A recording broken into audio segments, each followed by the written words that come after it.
Vitale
sa le fionga fal kua ya tero Vitale ma le nganga e kumu le falol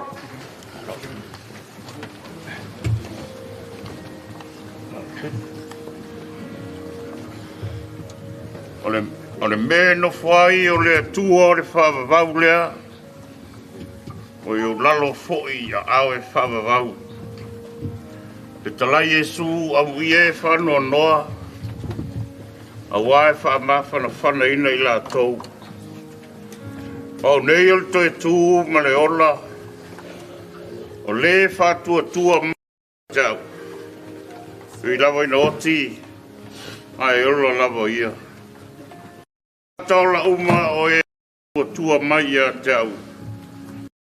E oti lava e o i le whaavavau. A ora atu tu wale o tu loto. Ke o tau whātua tua i le atua. Ia whātua tua mai fo i a tau. Tele venu no whai i le maota o louta maa. E le mawhai e le oti. O le ola.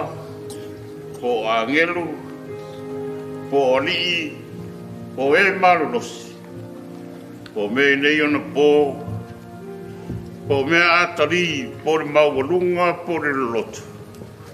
Po se tasi me na whaia, e le mawhaia e ia mea ona whaatea e seina mai tātou, i le alofa o le atua, olo ia ke riso i e sūro tātou wari. Wai lei se tātou e ola mo ia lava. E le oti foi se tasi mo ia lava. A wā pai tātou te ola. Tātou te ola mo le ali. Ka pai e oti mo le ali. Re nei, pe ola pe oti tātou. O tangata lava le ali tātou. Wā mea rawa lea na mani wai ke riso. O toi tū mai ai. O soi fuai. Ina ia whaia o ia mani. E o oti a toa mai e o. Ia whaateia le tua le tawāra tātou i e tū ke riso. O le na whanau kouina i tātou ona rona arofa te. Ina ia iku le whamoe moe wola. Le toi tu mai su ke riso na ye oti ia i le tofi e le fala e le ai se le anga o ia o su a te tai o sauringa e o leo maku mai sa si o tātou tira o ona sauringa whare ai Tato lore mo chungala hauma Fala mo tātou tira Nala lai lalo le pai o tātou ula Riski sike Se voi voiaku yo Magamos tanto peso por favor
Whatalofa ma whawheloi atu le suafa manu mālo lo tātou ali.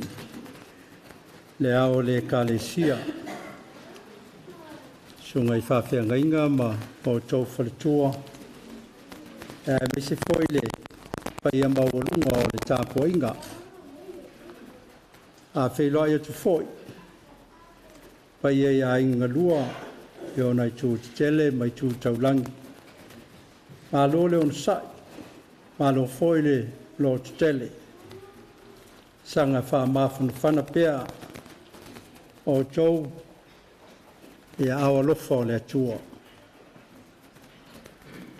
Pata lofa whapto atu I lau sunga le li au ao.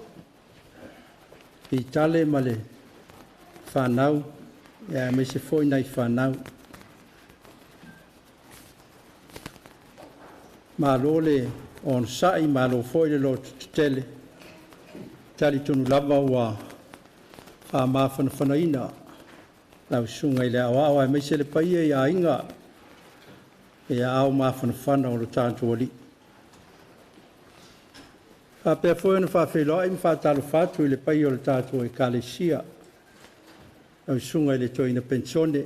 Sunga I le whaiwhau pensione. Sunga I awa o ia wha pia fwoi le lo o lo tātou nei. Ia malo fwoi le on sai. Malo foi le tali tinga ia o tātou I eile nei vaitau e peona I eile sauninga whale ainga o si o tātou tina. Mai se foi le whawhelo I atu e woma e masani ia o e na mafuta ma no ti mea whatasi ma le whaletua ia Caroline ia lewa tātou mafuta le tāpo inga le nei fiafi. Tau ina ia whawhitaia le atua o na nati tā pena ina pēa wanoa mataini. Tātou te wheilo ia I whale o aile nganga o le whamawhan whananga e pēo na tātou iai ma le tino malio o si o tātou tinapele ina. Le whale tua ia Caroline Vitale.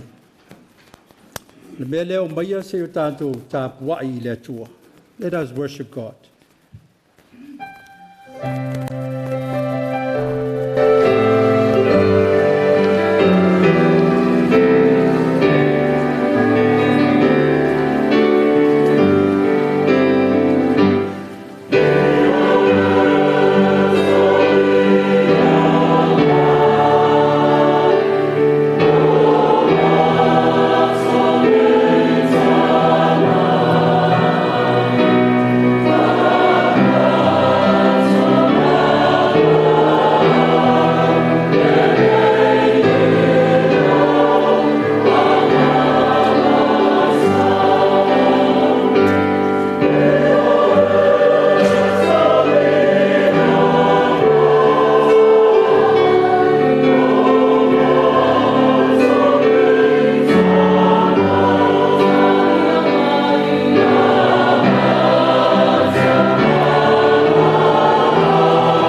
ia le tangata e ona sai le whao so songa. A wā uma o na tofoina. E maua ia le pale o le ola. Ua fola ina mai e le ali. I e a lolofa ia teia. Lo wanga ngai. I e fo i atu I lo mapusanga. A wā le lei mai le ali I ia teoe. Blessed is a person who perseveres under trial, because when she stood the test, she will receive the crown of life that God has promised to those who love him. Return to your rest, my soul, for the Lord has been good to you. Tatalo mo le nganga paia. Le tua o le whavavau, o le alii o le file mu. Le tamā o le alofa muti vale, I le tangata mawhatia. Wa poto mailo nuu, mau tangata whatuatua. Se ia mātou tāpua ei ma whamanu I lo sua whapaia. A wā lau pule whaito tasi, wa e walau inai lau au auna nei. Mātou te mua I walau wai lo lava ngang paia. Ina ia whana ina I mātou. Whātumu ina I mātou I lo file mu. Ma whāpupula ina I o mātou roto lo lava malama. Ina ia mātou whaia le tāpua inga nei le awa malaminga o tele. Ma tūma watu I lo lava vinga. I lo suafa Yesu a mātou talo atu ai lava. Amen.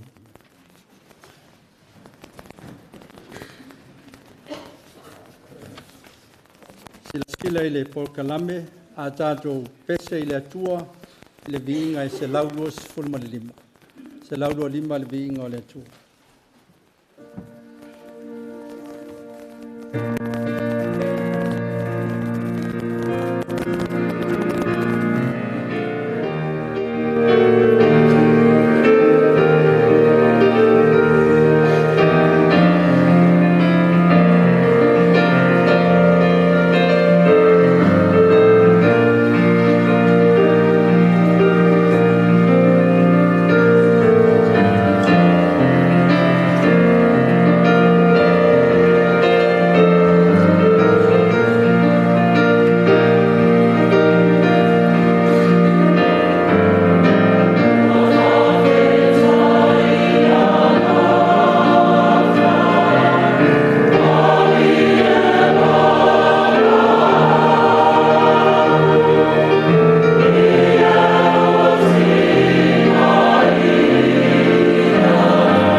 soani sunga ia pulianga tua I malo.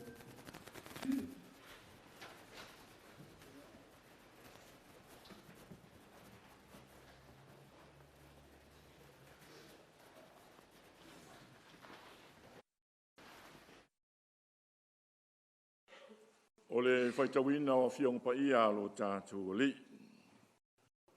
Tusi whilwhilia mo I tātou le ne whiawhi, mo mai le whenga inga tuai. O lau salamo o lona mata upo se lau sful ma leono, o te whaitawina mai le whai upo e walu. Se ia whangata mai le whai upo e se fulu ma le lima. Salamo mata upo e se lau sful ma leono, o te whaitawina mai le whai upo e walu. Se ia whangata mai le whai upo e se fulu ma le lima. Whaafonga ia I le whetalai mai o lo tātou o li. E ala I le whaitawina o ana whionga pa ia. A wawa e lawea I mai ia te au nei le oti. O umata nei tangi. Ma o uvae nei pau.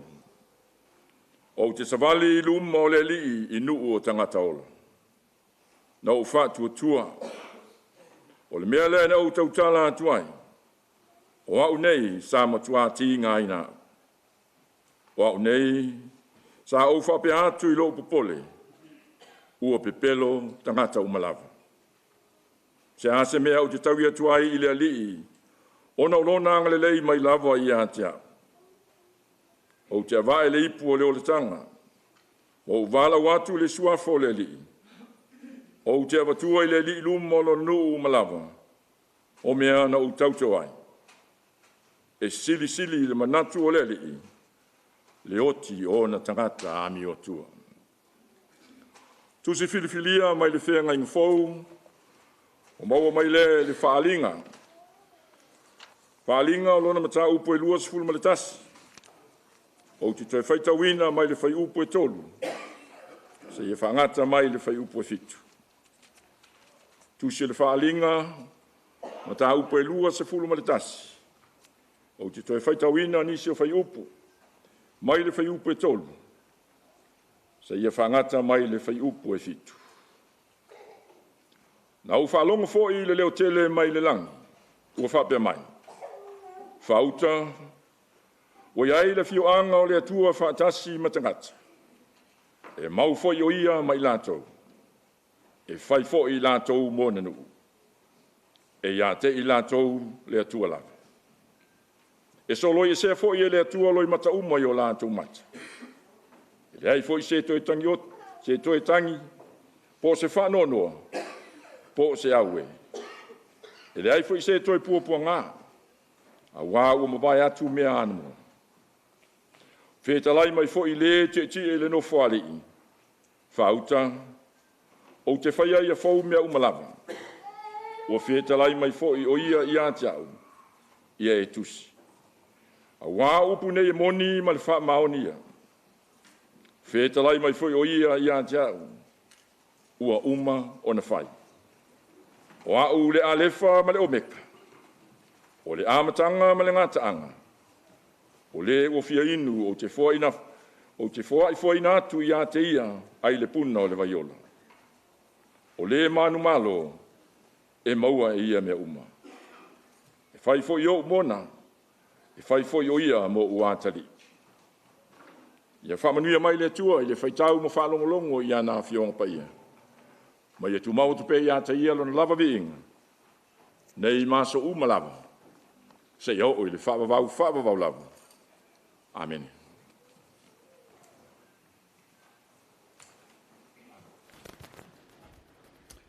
Ole avanoa le nei e tu samale.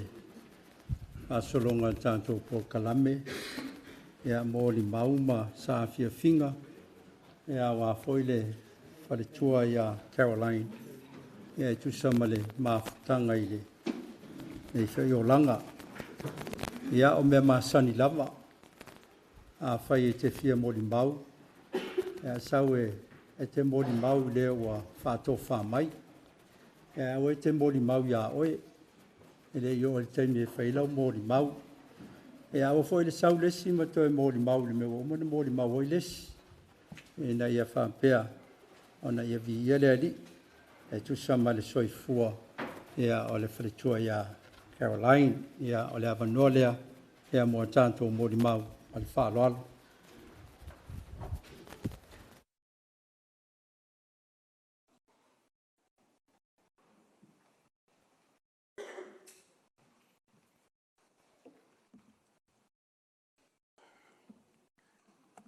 Talo Falava, kia ora, malo elelei, and warm Pacific greetings to all the families and friends that are gathered here today.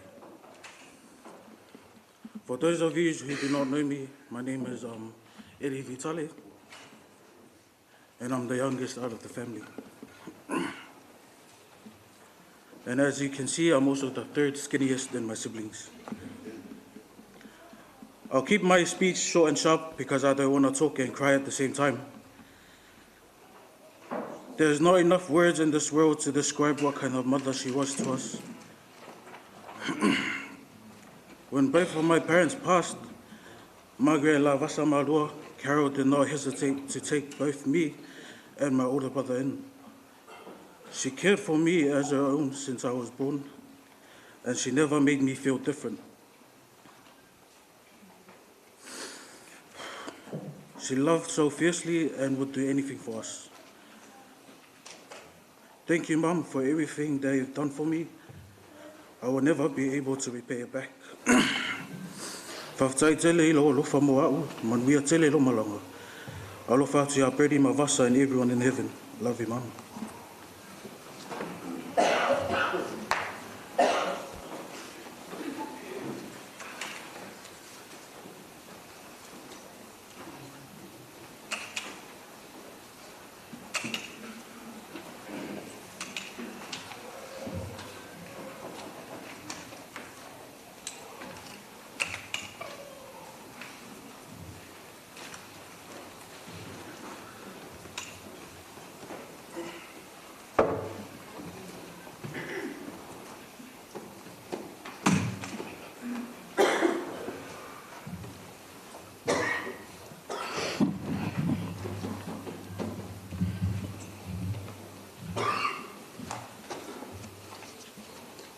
Ia, o matua le wa amataina ia tatou mori mau mo le afiafi whaalainga o le afionga whaletua o le o asosoani ia o le tausi fo ia Carol wa waa Vitale ia o au o le uso o le tina waa o te sau mai Samoa, na o sau nei masina au kusu. Ia ai o lea wala au lea tua ia Carol. Ia lea wawhetau ia malo tu e fo i Samoa le. Tai au lea sa. Ia ai muona o whatara whaturi pa ia man mamaro lea o fia. Ma whaina hafi fio mai. Tala mai a aare nei a fiafi. Tātou te mori mauina le sau i fuanga lue whale tua ia Carol. Vitale. O tau pa ia mo tau mamaru o le a leo o iese leo lo matuana isasi o na vele malapi. Ai o le anu watuia whaatine o tau sara o tau pa ia mo tau mamaru. Awa o Samoa o umana tofi. O ia lava i ambatanga se i o le ngataanga, tu mau mai le vau se i o lava i whaavau. Ia ai o la umoni mau i ia Carol. Wa le wana mātou mafuta ma Carol i Samoa, ma waa nana na whanau. Pato a malanga mai nei ia wa le wana mātou whaatasi i Samoa. O Carol o se tina tau sa fia e alofa e whaamaoni. O fōringa o Carol. E mua ata mai Carol ia ti oi. Ia ona tala noa mai lea ma whaasua mai. O le O te leo mana tua ele po le whai unga tau. Te ale lua whelua whāna lua tuai. Po le matanga tau sanga nei na malanga tuai keroi. Sa mua ilo na whaalavelare whaala ainga. Ia ai o te ia le tua tui tuai ale pata. Ia wa o te nofo i sale au mua ale pata. Ia alwa tula e o kero matala noa. Whaai ule matala noa ngai le whai mai o kero. Se i puese tā ata nei meo o waai mai waa whaapea waa o te le i o mai asi mai oi. Ia na umana pua le maata matala noa i ato e fo i mai kero ia pia. O leo te ilo ai o se tina e alofa e wha maoni. O taimi o mātou i sae mua ma waa ma kero. Ni mananga mai e waai ni New Zealand le maliwa le mātou tau songa i nei New Zealand. Alama te sae mua o ma kero mana na whānau. Na foi atu le mananga waa. Tala noa mai a ma o malontina. O le tupe na maua atu i lana malanga. O le a whaile mātou whale e tali mālo i sale au mua. Ia, e loa ina, o kero e alofa wha maoni ia wa. E le manu ni tupe, e le ai sa whai e la mātou whatani mālo te le a rei e nei sale au mua. Ia, o nā whale e whai umai a mea le nuu. So se whaalavelare e whai le whale, ia, e whao ngāre mātou whale.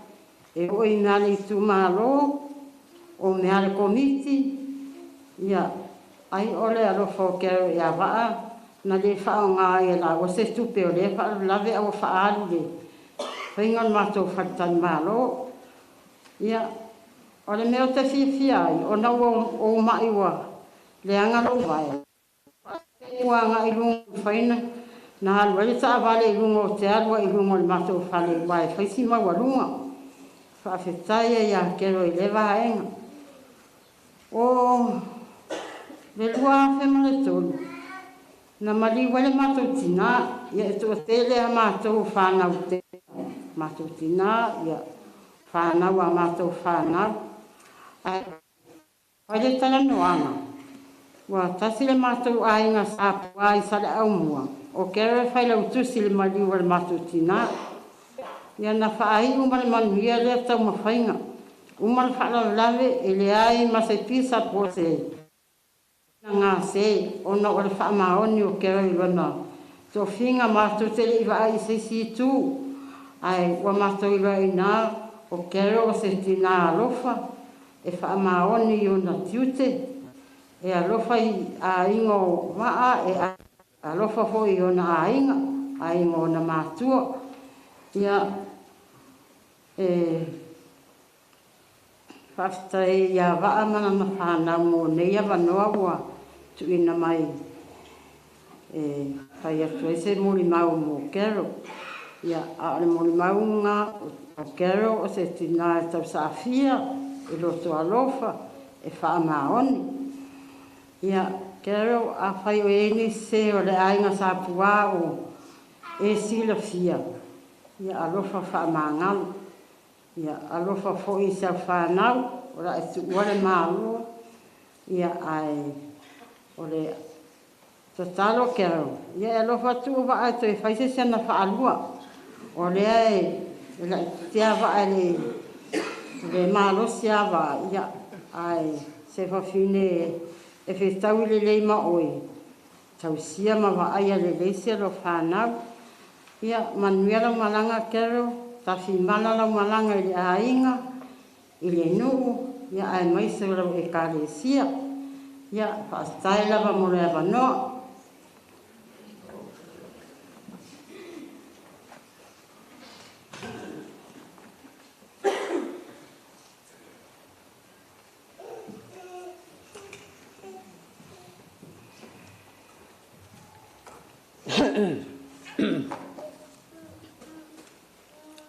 Ia whaaftai mo le amanoa. Ia whoi le tual nei ai, tuaso tātou mafuta no wala upa ia le li. Ia le siuso, ia le stina, ia le stuafi. Se au na wha mahoni le li a soifua mai. O ma ua uso. Sua vale le mai sa le au mua. O le ma uso lo lina I whanau a wa. Matua lo lina ia ma ua. Ia sua vale la ia no fui sa le au mua. Ia o te no fai nei New Zealand. Ia. Tau le ai fo iani upo e whaamatala ina ai le anga lei. Le mawhai e upo an whaamatala le anga lei ma le tau saafia. Wa leo na sina whaapopo I titi a tu sa le mo le maua le uso. Sina tau saafia. Tina anga lue whaamaoni tonu nei ai. La ua ma wa asa whaamoe mo ye mea uma le alawa te leo le whaalawalawe po se maliu. Po se whaipoiponga. Po le alawa se whaalawalawe se o mātou ainga sa le au mua. Tango ama le fia karo e whaia e whai ma whai. E whai fo e male. Ma le whaamaoni le aia se me ngā se. E a po unu saunor. Le uso. Ia le alawa le tele o saufanga. E umai alpor kalame e seki le lei. Le ai ma se mea e nono pe mui. Fo linga wa aia i o tinai tonu nei ainga whaatai tele karo e lau ngā ruenga. Whaatai lo walofa ia waa. Whaatai fo i le anga le leo nei whanau. Tau si ai ma le whaapele. Pele uina walo aso. Ngase. Ia a tātou te le pule lava le tua luna whaasoa mai soifua ma tātou wola. E toi tasi le vai aso, ai o rola wala au pa ia kero. Pai mai lau whanau. Mama, pe ia o tinga ina kero whatu, ia. Le sau lunga le Facebook. I tātou wo, mātou mai ala fia, nā le tāle ono. Ma le uso nei, ma se ana whanau. Ia ma ufo ma se au whanau ma nai nisfo yu. Na yu mātou ainga I New Zealand nei. Mātou mau mai o la iei umawa ang se ana whanau. Whaasanga iai la ngona ale. Le mawhatia le loto. Titi loto ala whaitoa e le ai e le to e fo iai se le lei. Uena la malingi le loi mata ma. Mana tuanga luenga le lei sa whai e karo ma le alofa ni a hinga mātiva ma le le tango lima. Ia e sa tali lava le fia.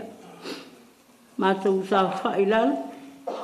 Ai whai mai wa ama chausil e tala. Walo nafi le ai, le ma se ala mai, le pula mai. Ia, na le moe al mele whai. Ia, whai atu a whai leo mātala, ia, on sai. Tātou wha moe le li, o le ale wala au le li, staimi a kero. Ia o ia lawa e pule soifua mo tātou wola. Pau ale meo te mana oia, ma vei o na malolo. Leva te lele ngasi. Latu I Samoa mātou wheloai. Mai atu ai le fo I ase le le. Mātou o mwatu fo I nei New Zealand e ase. Ia le ai. Ia, ta oto alea. Ai mate te ia le sisi I lunga o na lima. Mana e whanofo. Tu alea se anu whanofo I lunga. Ma kerita ma Chelsea. Ia wo nofo mai lunga. Wo mawhai ona sa whai. Wa popula mai ona mata. Whaile mātou talo, ma mātou usul mātou pesen, whaile mātou talo. Mātou a mawawa se ana whanau. Ia, umau whai atu whai tala iai, loto tele, ma tuula wanganga I le li. Au e te pole se metas, au e te pole se au whanau. Alu mara fia, o whaamana waina o ngā luenga I le li. O oe au toa manu tonu nei ainga. Ia sa e tu ai matangi olo. Taimi al motiva ma le le tango lima.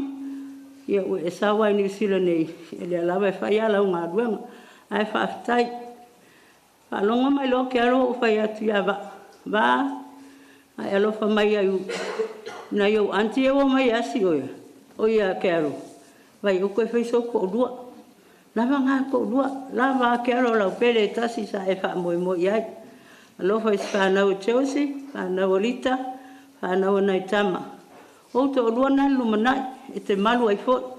Au nisi wawhine, ne ai se anga, te whai atu ai le se anga. Ia e pe ia tari e. Au mate te ia le liu mai o ke aro il mele mate no fa toi maluso nei fai mai fa fetai lava io e mafai on tau tala mai no winga va le ai aua ulto fai le se me mai au to tele o se va na lo fai tamai tau se le tamai le ai o tele mana le mele fa mai so vale ko fai so ko lua le ai lava va walu fo ya se utina o al peltasi ale alontina o va fa mo me ale ai fa mo ese untina e ia quero e pele lava ia lolina e va ama quero ono la tu sa faia ia ai fa ai wala tam talanga fa mo ai sa pua ia suma ia talamai fa malulu foi la sunga tai se usu se mata pese le umi na luana fa yopu fa kope le nga ka ko le to tele au a kope mai e fa mo maluru fo ya au fa ngarang ya leli me sol tai ya one ya ai ngo to tele ya pa na umare ma ole nei ni sil pai tai to dua ma fai pa na ya a kope mai e na tatou to tele au mo mau nei aso ia tu fa lei fa sanga luma o luma au mau ai mai tu au le yusu wale o te to mai to te le yo mai va ya so ya au le anga ya o pese a to mo moela ya so mai kuais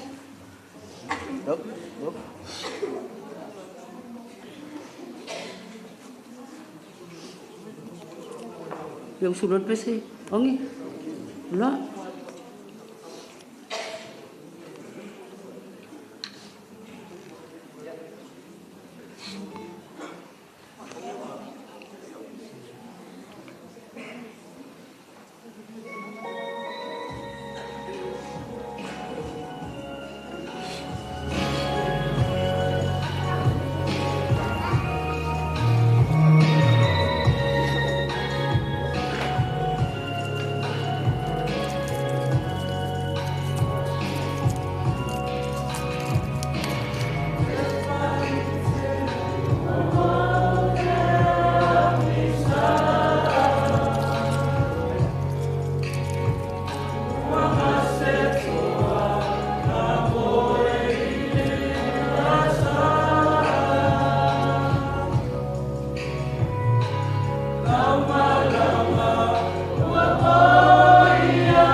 Tai mo le avaloa.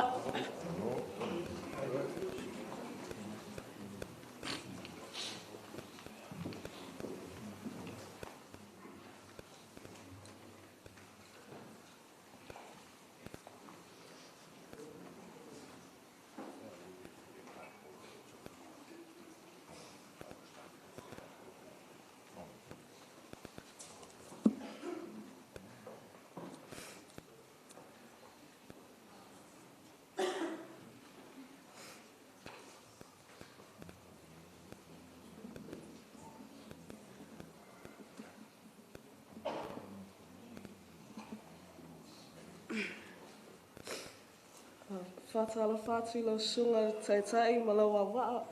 Whatalo whātu fo i le paia ma le mamalu.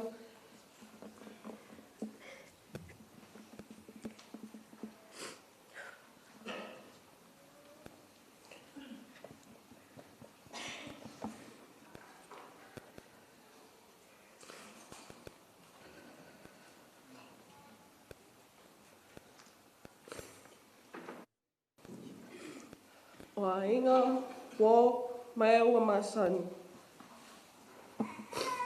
O ata taupato mai le nei afiafi. O lo wingo, o Margaret lo lina le ala waa. O a le lona lima, po le wi ia waa ma Carol. As e fia whaia so moni mau. A wale maa mawhitanga mautina nei. As most of you already know, my mom lived an amazing life. Serving her village, community, family, and church. Growing up, I was mom and dad's baby. Wherever they go, I'm most likely there too. Mom taught me everything I needed to know to be able to survive life.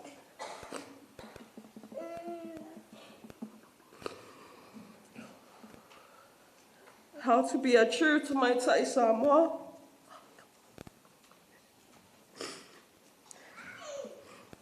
How to be a good servant of God. How to be a good wife. And especially, how to be a mom. In 2022, Mom didn't ask, but told me, to come and work for her at her second home, Dean Apparel. Did I have a choice? No. Did I have to do as I was told by my mom? Absolutely. Working under my mom wasn't all rainbow and sunshine. E whaasale vili mai, whaasare ka whao.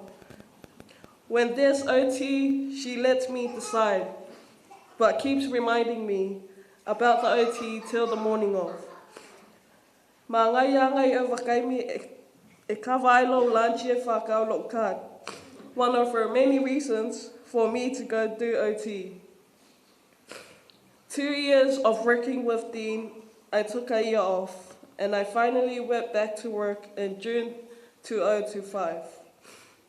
A month since being back, Mom's sickness got worse.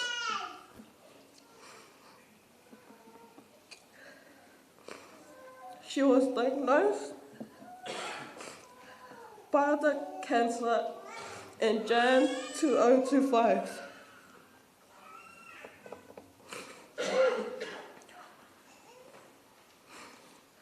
She resigned from her second home in April 2025.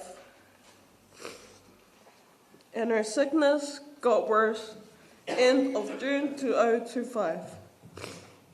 And Mom, being Mom, she didn't want to show weakness. She didn't want us to know that her strength is not the same anymore. In early July 2025, Mom finally admitted that she needed extra hands to help her when she's in pain. I resigned from Dean mid-July and became Mom's full-time carer. She was happy and thrilled to have someone to help her out with her little fe'aus. Come the end of July, my now patient has decided to go and enjoy all the good food, drinks, and company in Samoa. I spent one whole week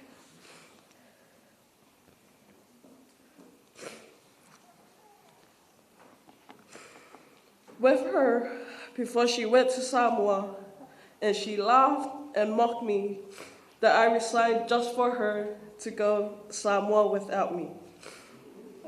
When she came back from Samoa early September, I told Mom that I wanted to get married at the end of 2026. But she insisted that we just get whaapaia if I really love Earl. And so we did. We got whaapaia, or we got married, and Mom was there from beginning till end. No complaints, just all smiles. Even through her pain, she was happy and proud of us. My mom was there for me through the hardest times in my life and through all my milestones. When my dad was ready to give me hidings, when I was at my lowest, especially when I had my son. She sacrificed a lot, not just for me, but for my little family and for my siblings as well. Even with her busy schedule, she was there for me as I learned everything about being a first-time mom. My mom knew it all. She knew I needed her without me realizing that I need my mom. Being Mom's full-time carer was the least that I could do to repay her love and sacrifice that she did for me. During my mom's sickness, we'll have our good days and our bad days. And with those bad days, Mom made sure that I wasn't too worried about her. When she's tired, she'll always tell me to have a nap with her, always making sure that I was okay. She tried to make it all about everyone else but herself, yet she was the one in pain.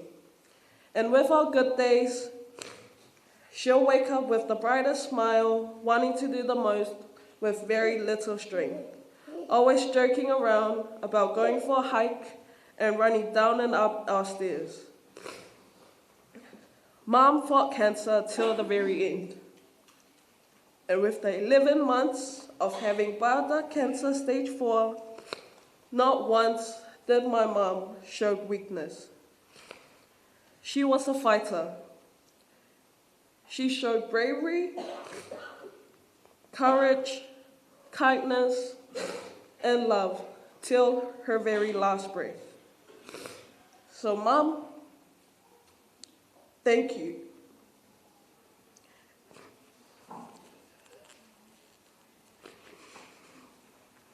Thank you for loving me. Thank you for loving my husband. And thank you for loving my son.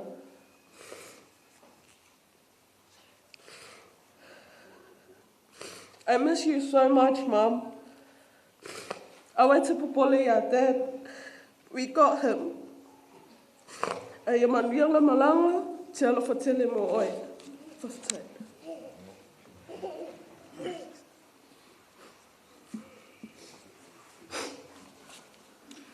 Le au auna le ie, I nā uru whale mai ar whiwhi o lo wari. I o lo ngō eo ni ala waa, I o pole whai a wale a inga nei. I o seu tō rua lea, I o me mātari leo si kei, I o le pele whalonga tua. I o mole tātou tapua inga. Ia tau le muli mauina le soifua ngā lue o se mātou tina. O ai tau tala lawa ngā lue ngā whai. Ina ua whea ngai le tina ma mai o tino. Ke o nā whai atui a rito. E rei wa ai alawa ni se vai. Te mi uma mateo ai ase whare mai. E wa ai mero kawe kule o leo la ai ki leo. Ke ia le ngofo mai lunga mfo mai. Lo fia maa rosi o kawa ai o kisi a whaanga.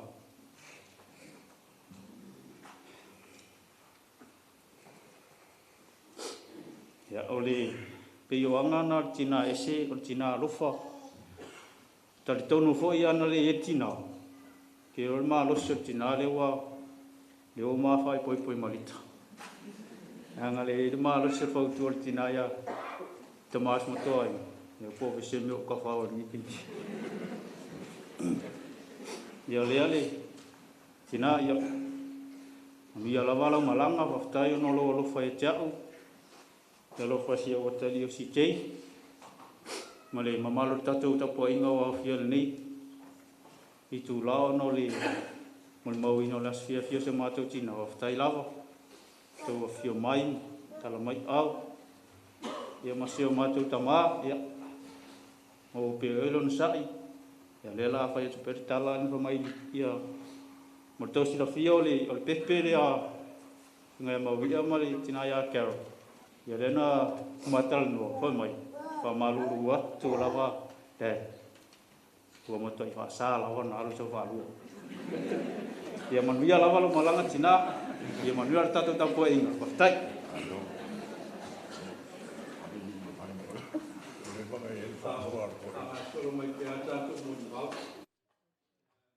Lo atu whamon o lo ia tā vale o lo kaina le driveway lea le golf course ia whapea fwoi tono la tō kāpaka. O lo polo kai ka vale o fio mai whafo. I ke ua tō ese lau ka vale mai whalalo. Just please make sure there are scar blocking the driveway to the golf course. Make sure it's not yours, otherwise it will be towed away very soon. Mal whalalo.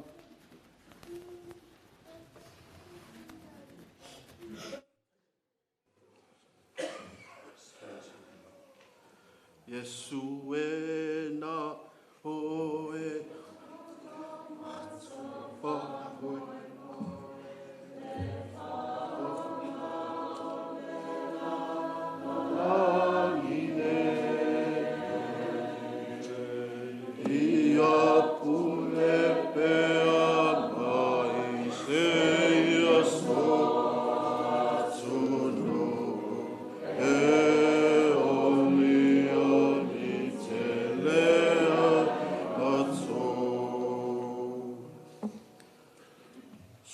sunga taita, mai se roa wa.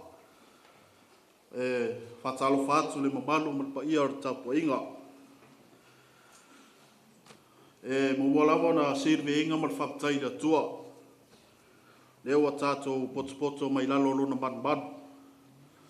Tātou te pātipatia so fia so mātou tina.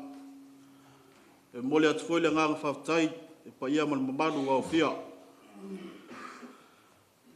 Ao le ala le tūlai o te fia moli mawina. O te fia moli mau. I le lofa so mātou tina. O Carol, Mom, stangata alofa, maalos, a warrior and a fighter. Telo taimi whawhaingata ai leo langa.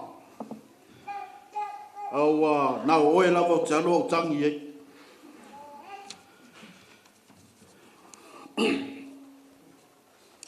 No matter how old I am, I get. Your love is the one thing that always makes me feel like home. Chappy tea, man. Tele feo taimi e whawhiwhiu. Ai te whautua mai lawa, e tere oti. Ai te whautua mai le leo vai. Whawhitai. Haftai ono lo alofa mlo on sa. Yo wa mio le tala whengai.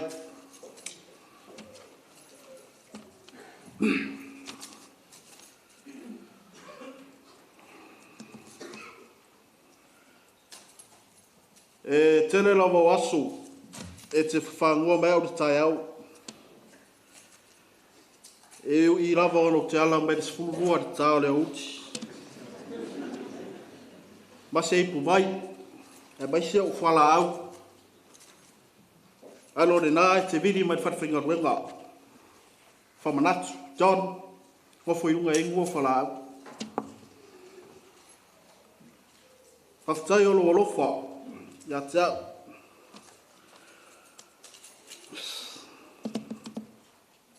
Whaftai olo alofa i o uso mo tua whawhini.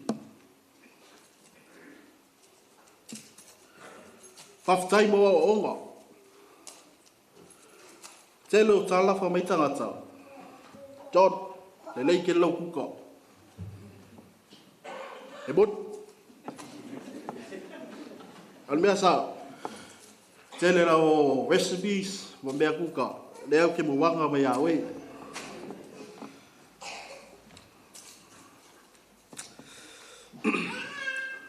E foi de por e foi mai a. John. Ale so sa kenge, vai awe. Ak map. O ke pore de ro ko ya ri sa mo. Mai e fai ngofi.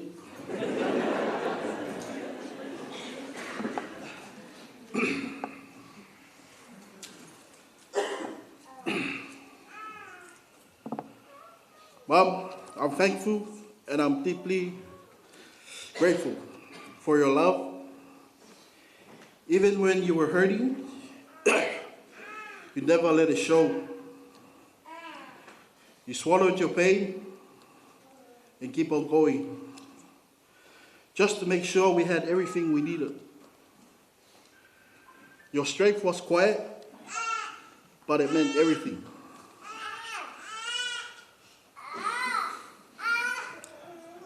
I know so many times I let you down.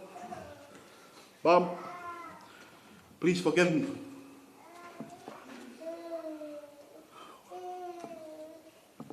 Whaftai mu mea uma. Whaftai lo alofa no e kālesia. Whaftai lo tautua. Si o tātou tamā whalenganga. A mai se alo tātou tinga whalenganga. No alofa no au lotu. A mai se alo whawhinga ruenga. Tina Barrow, I'll be back. Please accept me.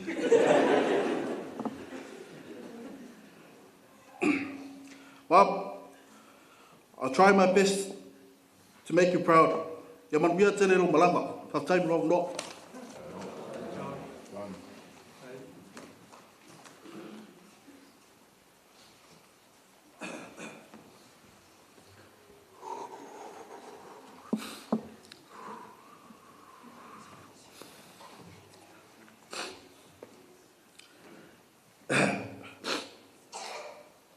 A muia e whanua noa, a wai wha mawhana ina I la tau. Tai tonu, leo ma whai koe John ma whata lofa. A whataila sunga tai tai mo lea wanoa. Tūlai foi, e ho le whia mori mau, e le mawhtanga ma le tina.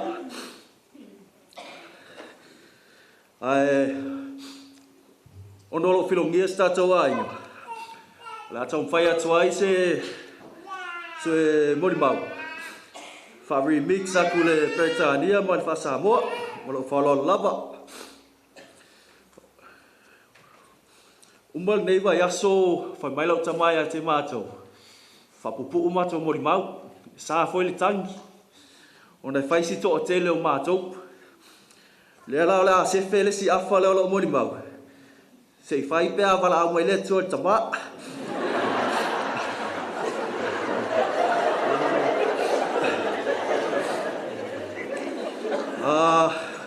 I'm Junior Vitale.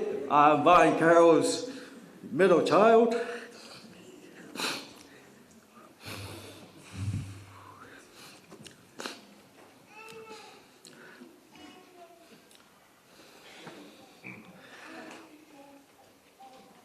Mom's middle child, 100% favorite child,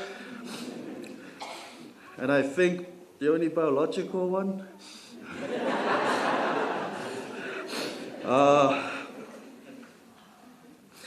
And I'm here with my wife, Neva, and my beautiful daughter, Eden and Caroline.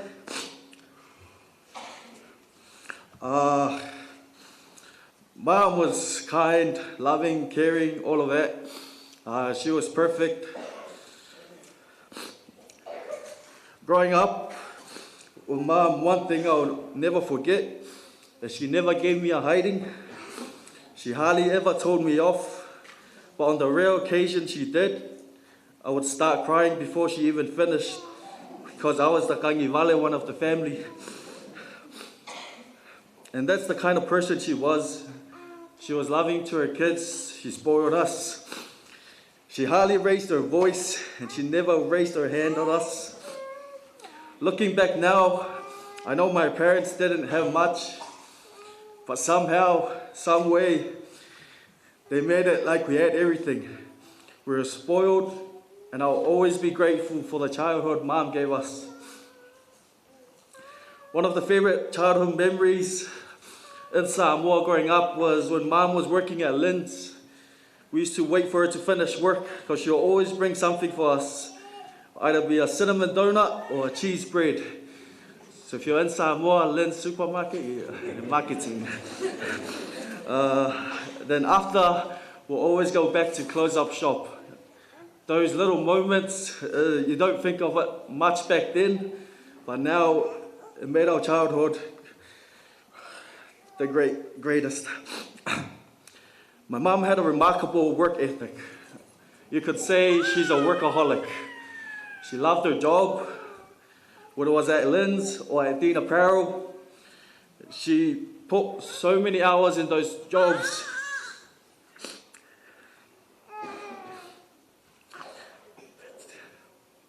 That it almost took her away from us.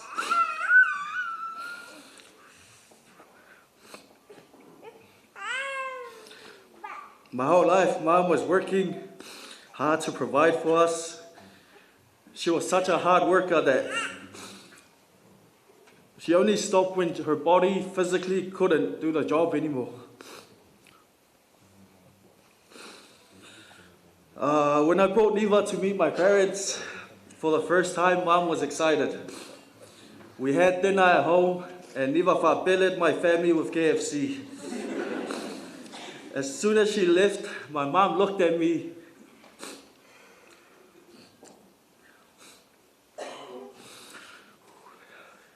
My mom looked at me and said, "High five, nice son."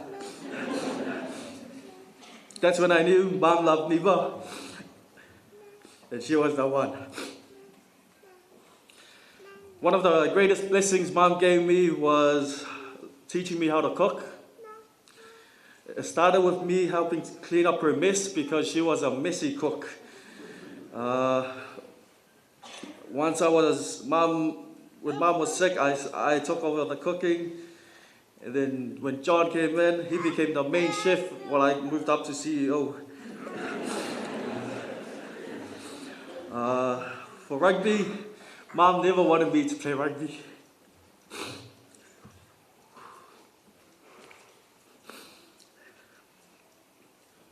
She always said, "Ma'aio I lavea." I never listened, and I ended up with having big 4 laveas from rugby. One of them being in Dunedin, away from Mum. She flew down for a week after surgery, and she looked after me.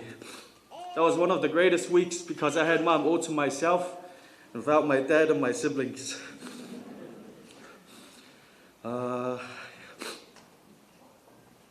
I want to finish with a quote by Abraham Lincoln. In the end, it's not the years in your life that count, it's the life in those years. Mum, you have done so much. Your husband, your kids, grandkids love you very much.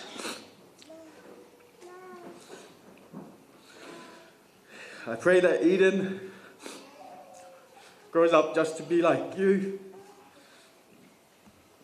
And may she carry on your legacy forever. Whawhetai nā, alofa tele mo oi, I manuia lo malanga. Tai lop.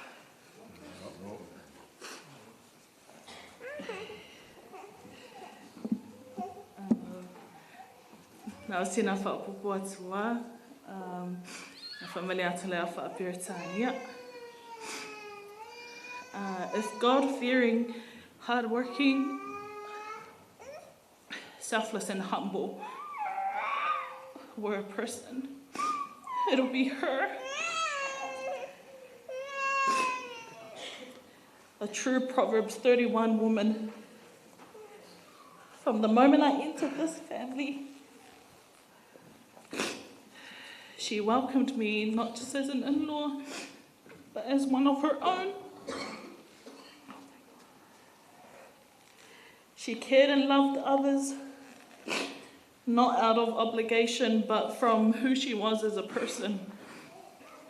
Whether it was through her cooking, her gentle and kind words, or simply her comforting presence, she always knew what was needed. One of the fondest memories I have was years ago when I was a lot smaller, and these guys, they were in their fitness and health journey. We all went for a walk up Mangere Mountain, and I thought, oh, this is the perfect time for me to show Mum, Dad, and Gia's siblings how fit I am. And so I was leading at the front in the beginning, and slowly made my way to last place, where they'd all done 2 rounds up and down the mountain before I finally got up once. At that point, I thought, ia afua, wailoa si ainga le kamanga o kias, but no idea.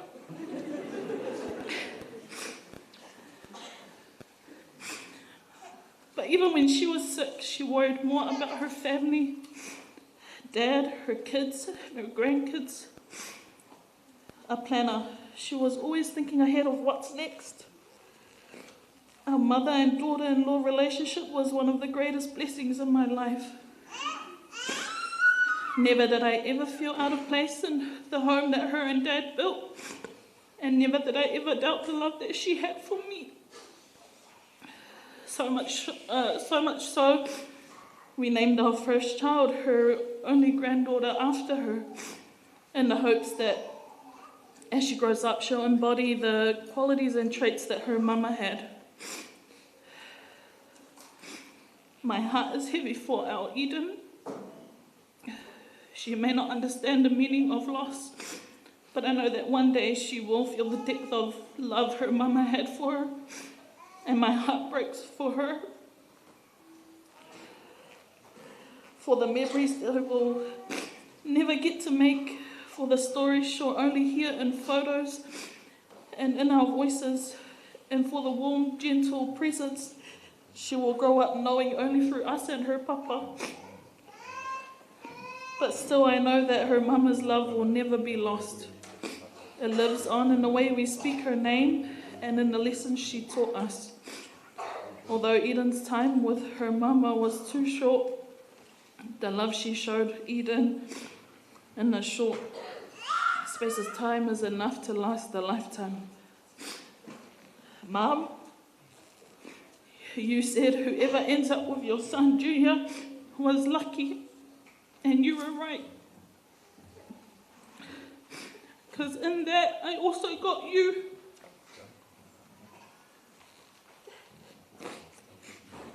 I got to experience being loved by you, shared many beautiful laughs and memories over the years, but most importantly, helped care for you the way you cared for my husband from when he was a baby. And what an honor that was, Mum. I will miss you so much. Our chats, our dates, your motherly advice, your laugh, and especially your love. Home will never be the same without you. You've left a big hole in our hearts that can never be filled. But Mum, your work here on earth is done, and we're comforted knowing you are no longer in pain. You're at peace, resting in God's loving arms. Manuia lang malanga, Mum. I love you so much. Vitale.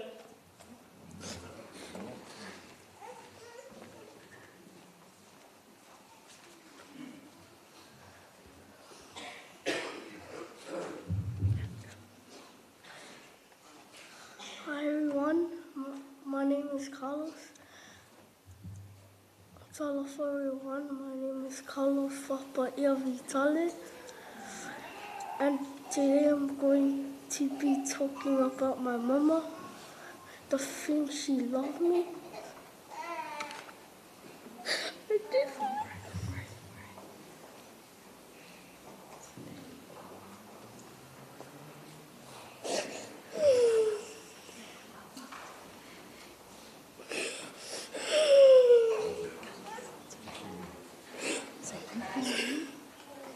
I always loved her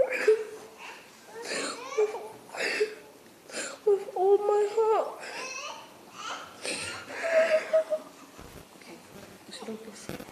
Thank you, Mom, for everything.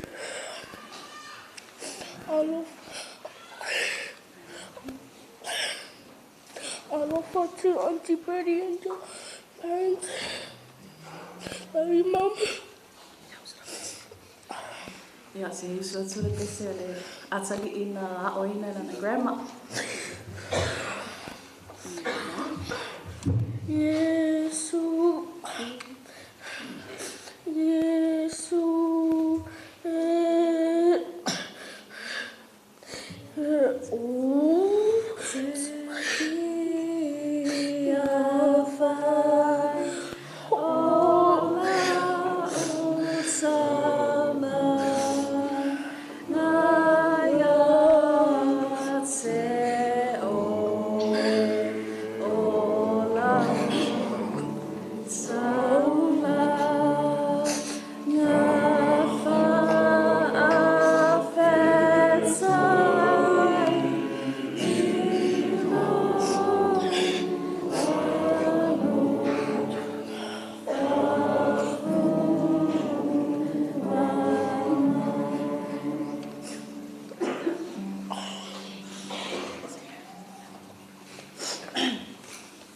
Tonu wa vela le whana le kupu o moni maua le whana upa e Carol le wa uma atu. Ia ai whawhitai tele lawa I lau sunga le taitai mo le awa noa ai maise lau au waa.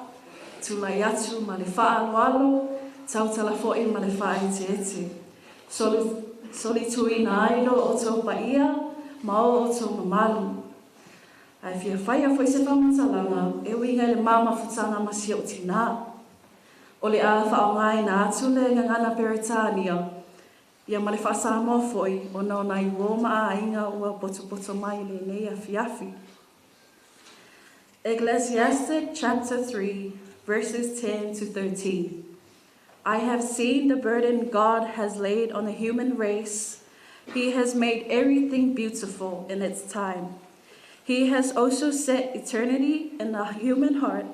I know that there is nothing better for people than to be happy and to do good while they live. This is the gift of God. 2 Timothy chapter 4, verse 7. I have fought the good fight. I have finished the race. I have kept the faith. And that is my mom to a T. Greetings in the name of Jesus Christ, dear families, friends, colleagues, and our mother's dearest church, EFKS Mt Roskill. Ta lofa lava, ma lo le soifua, ma lo le langi matafi. Praise be to God, for this is the day He has made. Let us rejoice and be glad in it. Those verses, those sayings, exactly the atmosphere and spirit that our beloved Caroline would want for today and every day after. So thank you very much from the bottom of our hearts for being here as we honor and celebrate the memory of our beloved mother. My name is Josephine Carol Vitale. I've been blessed with the honor of holding a Chief Matai title from my mother's paternal grandmother's family in Lauli'i, closer to town, with the title Le Tua Lalimali Toa. But everyone knows me by Josie. My mom calls me Osi or Sose, and a very colorful name when I push her buttons, which is quite often. I am Carol and Va'a's second eldest of 5 children, and this is my son Carlos, who is named after my mom just with the S. My mom is everything. And if I were to tell everything about my mom, it'll take all day, all year, and I'll probably never stop. So I'll talk about a few. Firstly, her kindness. Mom had a heart that always placed others before herself. She carried a gentle spirit and that beautiful smile, as you can see on that photo on my far left. She had that smile on her face. It was her signature look. It was very welcoming. E ese fo ile tu a inga angalele. Sailok tina. Oka. E a matsa mai lava I lova ai atu. I ona lau whawhaunga fia. Le ana ta laina I o mātou aunties matutua. Ese le tau sa fio le nei tangata. E angalele fo iso se tangata. E le aise whailonga tūlanga, po ai matua. Au ai fo i lai titi. E oi nei whanau la i teo sio mātou au lotu. E tate mua mai whawhona mātou tawa vale, bea tau nu mai ni sauninga, po ni mea whai fo I tono sio mātou e galesia. Ai tau whetuli mātou au la I ti lea. Where's Auntie Carol? Where's Auntie Carol? No hi Josie, it's straight to where's Auntie Carol? So I just want to apologize to the parents of EFKS Mt Roskill. I apologize on behalf of my mom because you had to take your kids to see the dentist. A consequence of my mom's kindness, because even if we were very late coming to church, it was a must to make a stop at the shops to get lollies and chocolates for the kids. She was that lady that had lollies in her bag all the time. Her kindness had no bound. E le ise tua oio le angalilei o le tangata. E whai lava ma le loto fia. E le ma se tō mumu. O a o te tō mumu on behalf of her. A o ia, e le tai. E whai lava ma le lauwhawhonga fia. E se le tausi whea ngainga.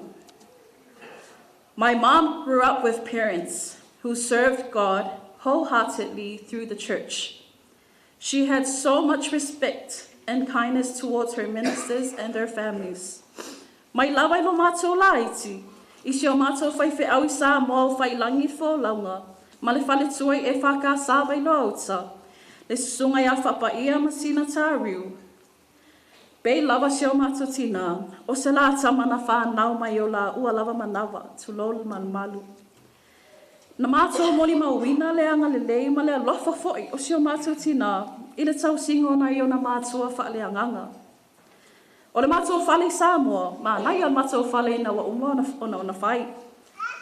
Na whai le tūla whono mātua, ai mai se lava lo ta mā, a wa lo ta mai strict, a lo tina e chill la si o tina.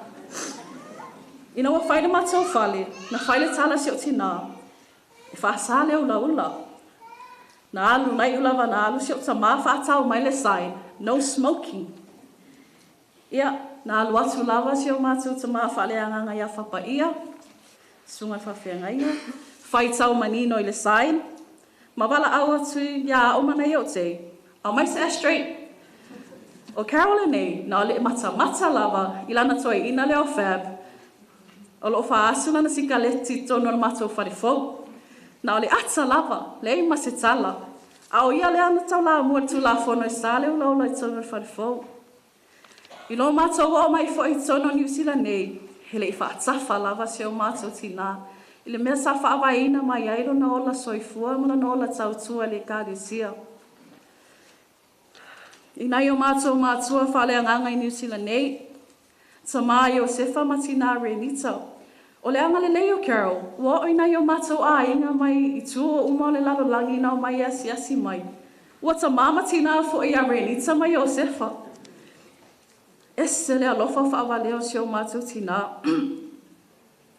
Na mātou mori mauina, hilona tau si whea inga. Tusa lava po le asona le lava, mai le lua se fulu, mai le se fulu lua i tu la, na whaingan wengai. E vili atu loa renita, ini mea whaiara mafutanga tina, po ta mafo i inisi o tusi apalai. E tinga ala whaalonga atu Carol tau wau ina le mawhaiana nofo mai ilunga. E nofo ai lunga. E ta mawhai lava e whaali atu i ona mātua i New Zealand nei. O ia e mālosi. No o lava i toi taimina tinga i nai. E le tasi lua tolu na o atu ta māmati na e le mātua whale. Na mātua mafuta li te leo aso. Na mātua wa aia le vai o si o mātua tina. Ai o atu long ta māmati na. Ngalo o mana tinga. O te ita I lava, o te whai, Mom, don't force it. E o tuta mamti nai Luma Street, e ki ngā inga ia o nge ia oe. E wha mai. O le alok mālo si ai, te fia lava pēr mai ta mamti nā. O lea, e a vei fo I le nei awanoa, e momoli atua e whaftai te le lau sungan whawhia ngai ngā mai ati au lava. A wai, e se lau tau whia ngai e man mātou ta mā. A iei fo I nei tātou mulu ngā wewepe ālua o atu aina o a umasi o tina a waolita. O le full-time carer le au, so imina le te whengan wenga. Na o mānawa mai lea, ia na o full-time carer lea I le pō. Pamalulu atu pēr umi se mori mau, ia ai pau lava lea se mātou awanoa. O le waenga lua te whia mori mau ina ai si o tina, e se le loto mau lalo, her humbleness. Oh gosh, this lady. I cannot explain enough how humble my mom is. She never ele mi mitsa lava ia yana me fai about her strengths. She served head down quietly, yet executed to the best of her ability. When she was diagnosed with cancer, our family, we lost hope. We just didn't want to. It wasn't our first rodeo. Cancer took our grandmother, our auntie, most of our family. So when our mom had cancer, we were full of hatred. Yet she humbly and faithfully accepted this for her and made us all believe in the journey of living with faith and trusting the Lord. Loto mawalalo, ilo mātou tupu ai, pe ona tā ua se tasi o tuangane, e iei le mātou favorite restaurant I tae awas toa nai, Supopi Nati. When we moved to New Zealand, na whaia tala woa na yok mātua. Thank God you guys moved to New Zealand. Now the queue is much smaller. So tele lava tangata na si atu ina ua mawana tina ina mai. So many people came to visit my mom and would talk about the things my mom did for them. We knew nothing. She did it out of her own kindness, and she was just humble about it. She didn't have to tell anyone or show it off. Whamatala mai lava tala na isi o na wōma ainga. So e taula ta mawhauwhau, O le waitai mi tonu lava lea, na mātou enjoy e mātou ainga, le pātua moa, tu lo le malu. Oka se tele o kuka ese no manongi na whaia si o mātou tina, na matua I mātou fia I lava. Lea ua maua e nai o tua ngani o junior, ai mai se lava John, le kuka le lea le mātou tina. O le melo na tolo, ia, o te fia moni mauina I lo tina o le wha maoni, she was very committed. Whether it was her family, her church, her responsibilities, Mom showed unwavering commitment. She showed up every day. It was seen at Lynn's store in Samoa, shown at Dean Apparel, where I am currently working as well. Even on the days when life was heavy, because that's who she was.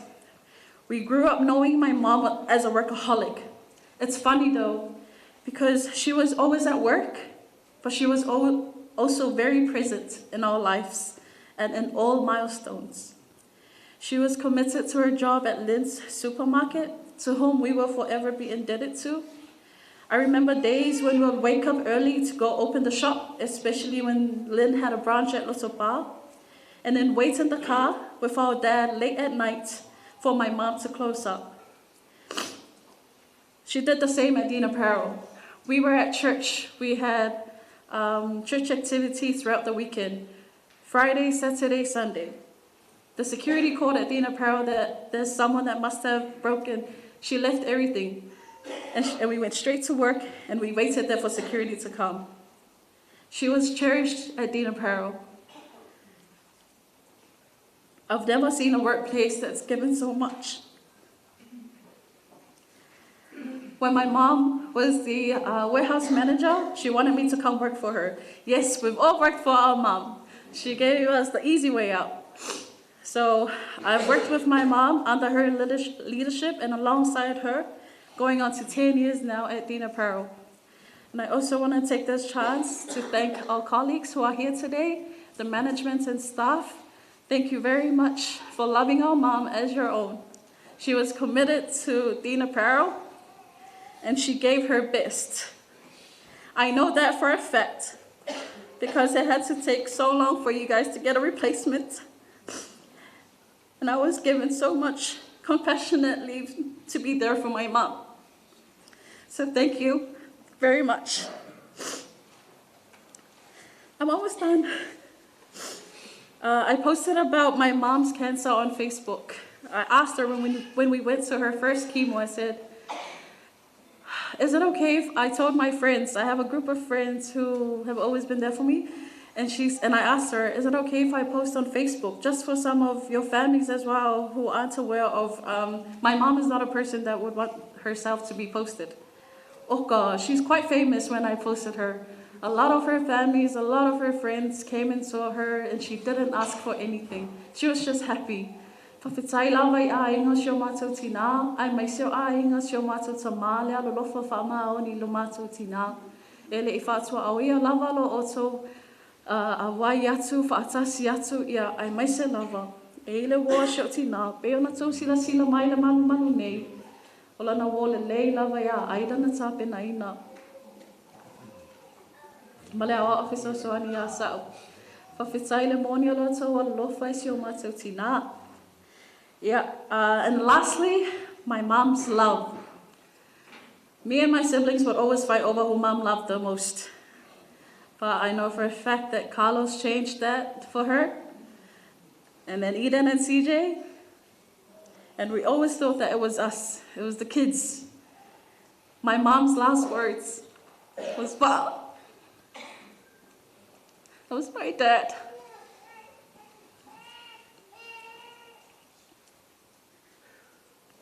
My dad was her first love. And the fruits of that love is us. Yeah, Dad, now o mona whai atu antitiva, o mona whai atu lisi vaenga. O le auto e so atu foi. Sa lava o na to e whai asa whālua. Mom, my mom is my best friend.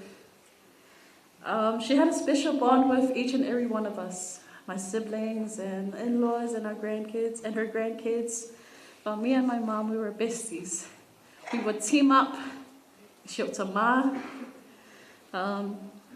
We would tell each other everything. We worked together. Even when I wanted to quit and I wanted to resign, there was a lot of stress at work. She wanted me to keep moving. It was her encouragement that I am where I am today. My brother said that we didn't have anything growing up. We had everything. My mom gave us that. And the love that she shared with my dad, we were able to live the life that we lived. So, Mom, mapuia oe ilelangi. Whawhetai lo tau singa ia te mātou. Whawhetai lo alofa whawalea ia Carlos. Carol, my mom, she took Carlos everywhere. To Queenstown, everywhere he wanted, whatever he wanted. Na whaia lava shiotina. Whawhetai lo alofa ia Carlos, Mom. Whawhetai lo alofa ia Dad. That is why it's so hard for me to get a husband. Is because I don't know the love that you had for Dad. I'll be able to give. I alvia malia, alumale malia, alumalo mautinoa, ole a mātou tausisio mātou tama. Se ia o maile nā tai au fo wa umona saunia ele atua. Whawhetai tēne lava malok wawanoa, manuia le tātou wa fiafi.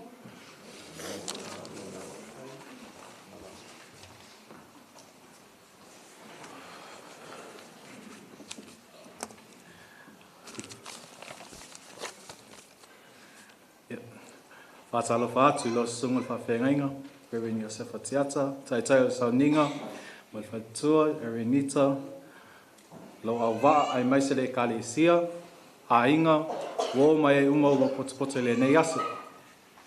Ia, o lo moli mau e whaperitani ats.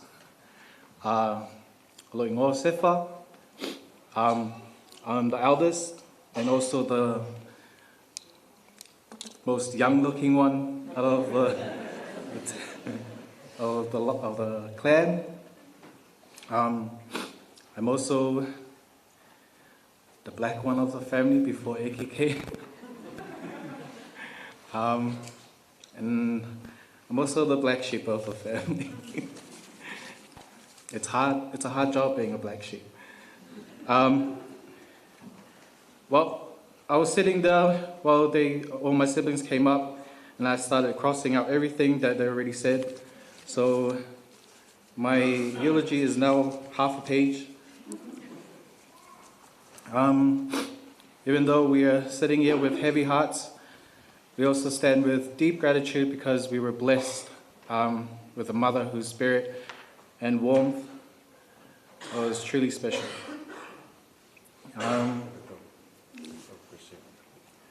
But she put the same dedication to her work, to her church, but she put a lot of dedication to her family.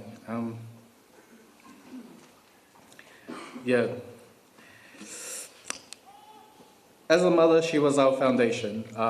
She raised us with patience, humility, and firmness when we needed.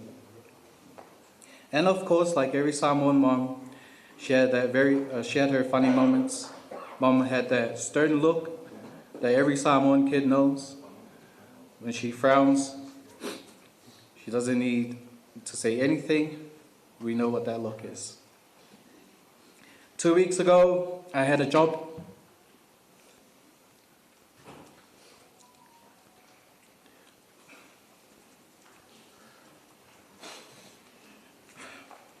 I had a job interview lined up. This was during her most vulnerable days. I got all dressed up, feeling good, combed my no hair, ready to go secure the bag. Then I came to her bedside to say goodbye because I was going to go to work. If I might,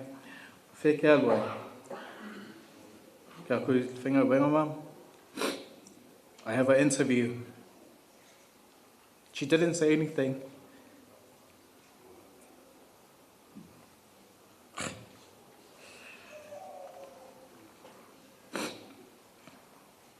She just gave me that look. And I was confused because I thought she wanted us to go work all the time. No sentence, no explanation. So I just stood up, kissed her on the forehead, and I went to the car. Got into the car, sat there, and then it hit me. That was not an approval look. That was not a supportive look. That was, stay. Stay, please. So I came back out, panicked. I called the interview panel, said I couldn't make it, and I came by her side. When I got back to her side, her bedside, she looked at me, she was like, why aren't you at work? I was like, oh, okay. And that's when I knew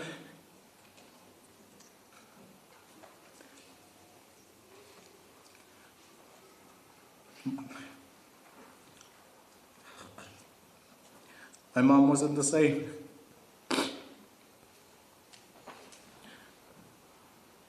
She was gone. So I called my job, told them, sorry, I cannot come back to work. But the interview panel called back, and Mom, I got a second chance to the interview and I got the job.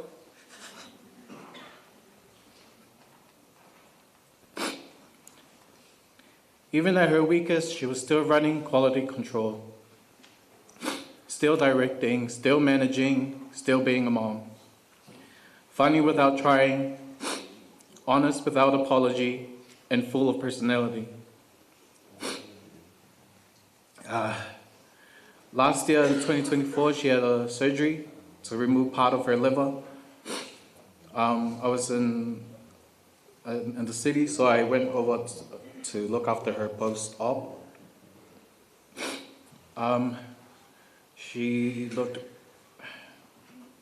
didn't look good, but she told me to look after your siblings, especially Carlos.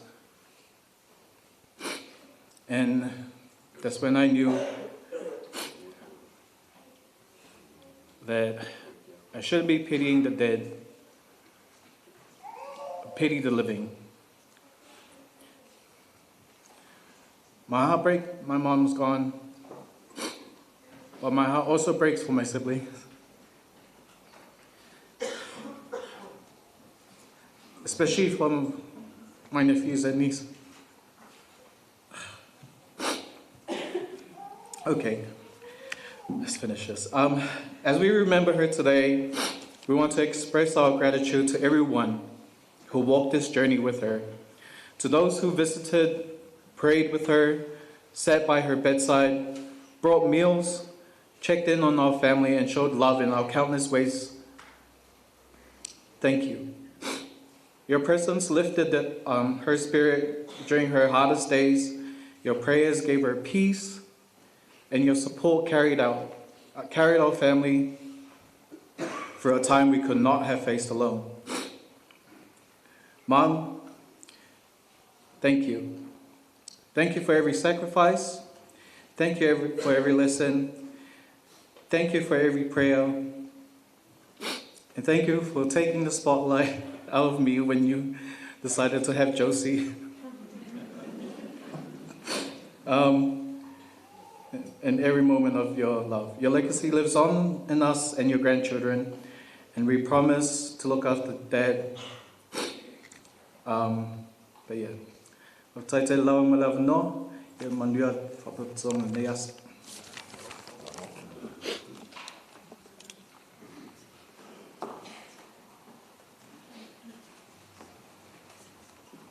I'm not finished. Oh, maybe I'm finished.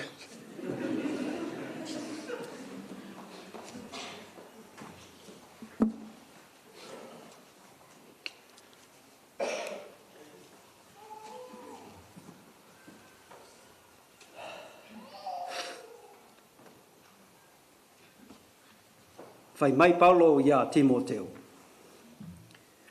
Wa o tau le tau ale lei, wa o ia te o le tau sinionga. Wa o tau fit fatua tua, o le nei, ua te wina mo ha'u le pale o le ami o tonu.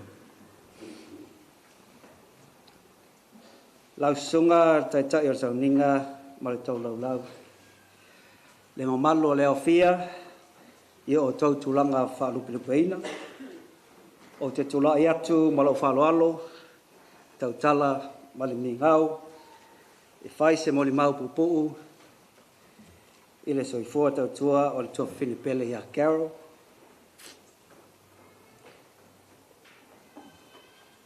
Ia ono le nei e whilongia le tātou whapotutonga, o le au whaungaina tuai le ngana whalangi,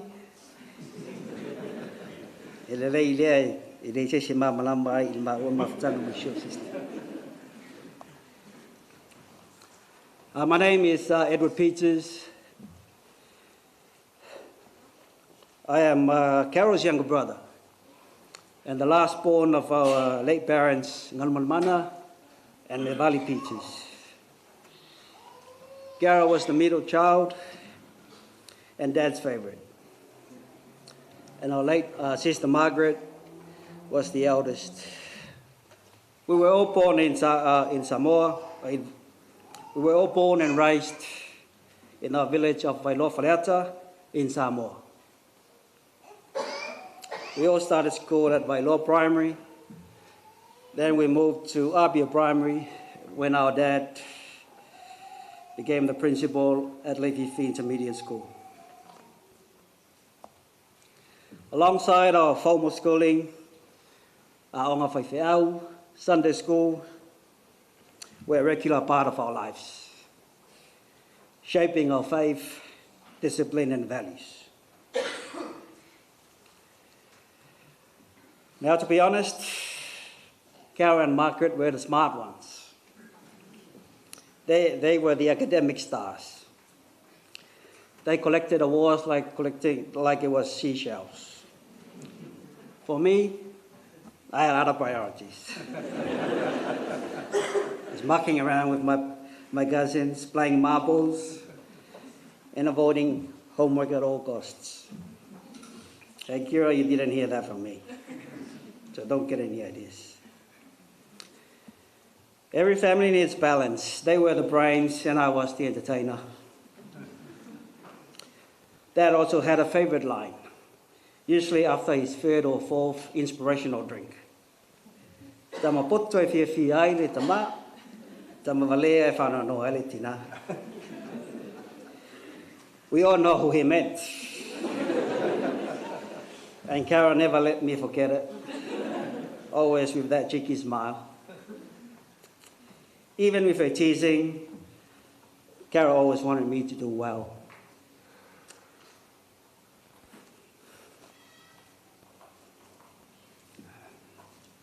And to grow into someone that my mom could be proud of. Carol wasn't only smart, she was determined, full of courage, very competitive, and passionate about everything she touched. And yes, she was proudly Fia Aulilei. She had the best curly fringe at school, very firm, flawless, and ready for any weather forecast. She often asked our mother for hair products, but money was always tight. She didn't complain. Her hair products were kipolo, lemon cheese, or breadfruit tree ink, nature's own gel, very organic. Honestly, if Instagram was a thing back in the days, she would have been famous, posting hair tutorials from Wailoa and about the natural Samoan beauty hacks. Seeing my daughter Kira growing up now, I see so much of her auntie. The same smile, the same hair, and especially the same Fia Aulilei. Those memories take me back to the simple and happy days of our childhood. Growing up in Samoa, we didn't have much, but we had each other.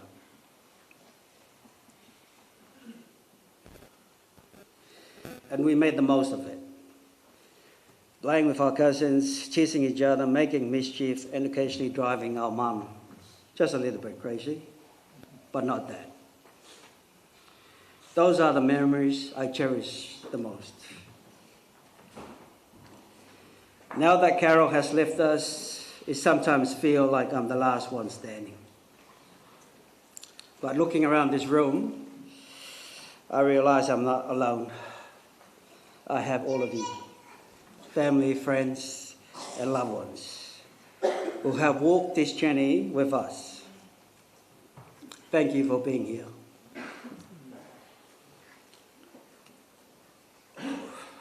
I won't speak much. I won't speak about Carol's work life or her role as a wife and mother. I'm sure her work colleagues and Va'a will share that. But I want to offer a few heartfelt thanks to Reverend Josefa Falitua and the Mount Roskill congregation. Thank you for embracing Carol, Va'a, and the children as part of your church family. Carol always spoke fondly of your fellowship. If she had any shortcomings, please forgive her. She truly valued her time with you. To the management and staff of Dean Apparel, thank you for supporting Carol from her diagnosis to her final days. She loved her work and her colleagues, and your care will never be forgotten.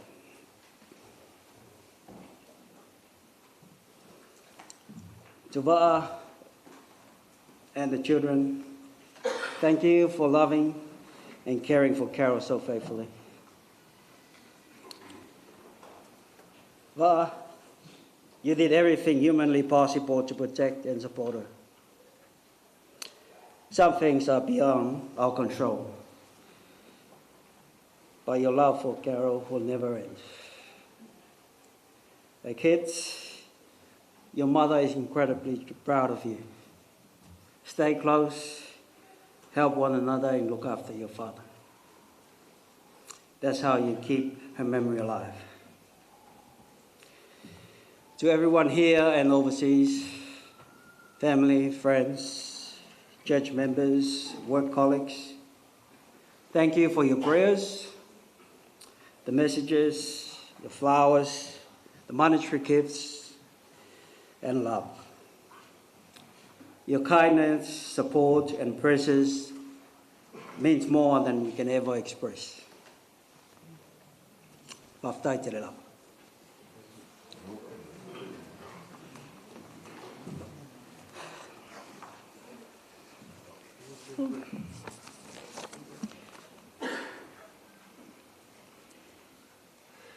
Ia o aso lava whapēnei, ia tāua lava le aveo tātou pei o le toinga fo i leo Iakopo le lava lons. Le toi mause aso whapēnei, a le avai foe, i le pese le se laus furtolo le metisi, a mun mole a iai nisi nei e lotu metisi, ia tātou usu whatasi mai, pese se laus ful matolu. Lea suae a utsafa iala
tai. Le sofa man malo Yesu Keriso. O te whatalofa alo I atuai, le nei potopotonga, I wo mai Masania Caroline, o pa io ainga na lua, ainga whaale atua, ainga whaale ngā luenga, ia ai whasisili lau whatalofa, lau sunga taitai o sauninga, ma lau au waa, lau sunga whaafenganga o se patiata, ia po o tama whaaleanganga o le whatua leo au sosoani o Mount Roskill nei. Ia, o tō pa ia mamadua lea leo e aisi tautala. Nei sasi se ngangana, o na lape leo lo nei whatau waa. Ia o se fia whaatalo whafoi, si o alo whamisi Vitale.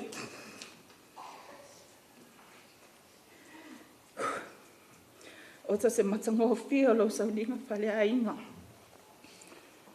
Ma te whoi le se o ngā tutono Novema. Na whamai kare a mā ua a o oti. A wane I lotu e whoi mai. Na o malamalama leile a ngā Carol. Lona mā whau le tamutaru whio ai mai. Malia e se uso. Ua o solia tatu ngā tala. Le to tongi mai le langi no pasesi.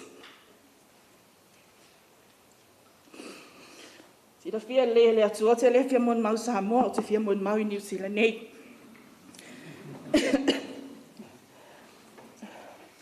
Yeah, for all Carols, friends and family who do not understand Samoan, my name is Lupe. I'm Carol's sister. We're not related by blood, but we're connected through the name of Jesus Christ. My parents were Carol's spiritual parents in Samoa before Tama and Tina took over that responsibility. So I stand here today on behalf of my late parents, my siblings, my whole family who met Carol, and in praise her as a sister, to talk about her. Yeah. Before I continue on, my apologies. I will be speaking in my language, as I am only comfortable expressing my heart in Samoa. Whamalulu atu la o tō whawhongaanga. O lea o whaongaina lava le ngangana o asa oma. E whai atu ai se moli mau. Whaale anganga. Whaale ainga. Whaale uso. E tusai fo I male.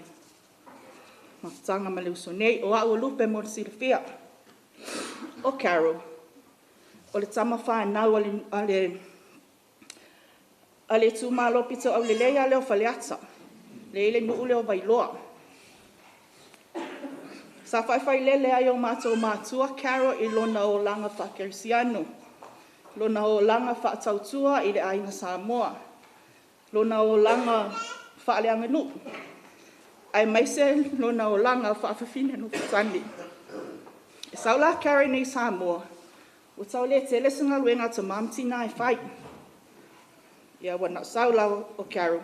Ia malilingi atu ia Mount Roskill. Lana atapon pona sa sau mai mai Samoa. Ia o upu masani lava le. Mato ta masa apopo ai mato lan whanau whiwhi au. E masani lava na whapea mai. E alo lofa tangata. Ai leo tangata uma e moni le alo lofa. Carol had that unique, genuine love for my family. She was truly a blessing for all of us. O se whai tau e lima taita I naisa mo limau le nea whiwhi e whaapea. O lana fuai o mātou lunga o le alofa lea. O le fua Carol na ngia o mātou lunga o le alofa lea. O lana fua lea sa ngia Se ia tōla na mānawa, ma wala auina e lona matai. Ia, masalo o le version o la umul maulea sa kawa ke Josie. Ka malulua tuai, tama, ia ono wa umanta pena la umul ma. O le tanga vai o le alofa le na o tā ua. Sa ulua i sisi ina i tua au Carol. So ina leo ngālu manumana i te wati i a mamia vali. Ia ona whai leo le fōlaunga. Ua mawai atu i la ua. Ona whauau loa lea le whainau. Ia malanga eti Australia. Ia wawe sola atu ma Margaret. Ia ai sisi toa tasi ai lava i Carol le fua lea. Se ia o atu fo i mamato o matua. Ia e whaauau lava i Carol le fua leo lea lofa. Lunga o mato. Ia male au vaenga lei o i Samoa. Ia le fua lava lea le sa ngengia le vau o vau New Zealand Samoa.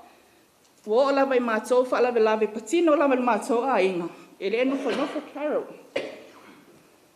Vai mai lava tui lunga. Ia malu atu i Samoa. Oa o Samoa mua si pepe Carol mai lau vai matua i mai li dan whanau lea. So wa o whai lai whala lava patino lava i loo a inga. Te ea wala au atu. Vai lau account nga o transfer atu ai le tupe so soane e ia oe. E le whai mai la e fiso soane tu sanga. Ai whai mai, ale whai so o fufou. Whai e ilo ulu. Ia e alu au le leile a inga tamailoa. O Carol. E lei loe lona lima nga vale. Ngaluenga alona lima tangtau. She was that kind of a person who worked behind the scene, letting her actions speak for themselves. Carol sa oele foi tau le tautala ngaluenga. Ai le tautala Carol moa ngaluenga. Ia, sa tamwhai lawe whaapuposa mun mau o na manu taimi. Au netanga tau Carol. E lasi mana o noa i ngaluenga sa ngale ai o matua au ngalulue ai. E le mawhai tau lia. O ngaluenga ia. Sa ai mala e ai o matua. Ia au ngalulue i vailoa. Ia. Ua leilan matua. Ua tutoe na o matua. Ia au ati leina ma whanwhana matou mawhtanga. O ngaluenga lelea Carol. Ile a inu o vaa. Sa inu e fo il matou a inga. O aso whanau ia o whailangi le fōlaunga tinai a lolina. O aso whanau o mau maso whamanato la inga leo wha uunga. E le misi alwala au lia i fo i o matou matua. Wo o e whatasinga o lato lava loto i whan. E mate filo ia matamai taile sa mua. Ia te mila nei, wa a inga fole ia apa susu Michelle ma la tu whanau. Ia e whapena fo i matou maftanga ma Anko Sefa ma Anti Papa. Ia wata anti koe fo i makaika mata anko koe fo i. Wanon matou maftanga. Maftanga lelei, ngaluenga sa whai Carol o na a inga sa tol pai.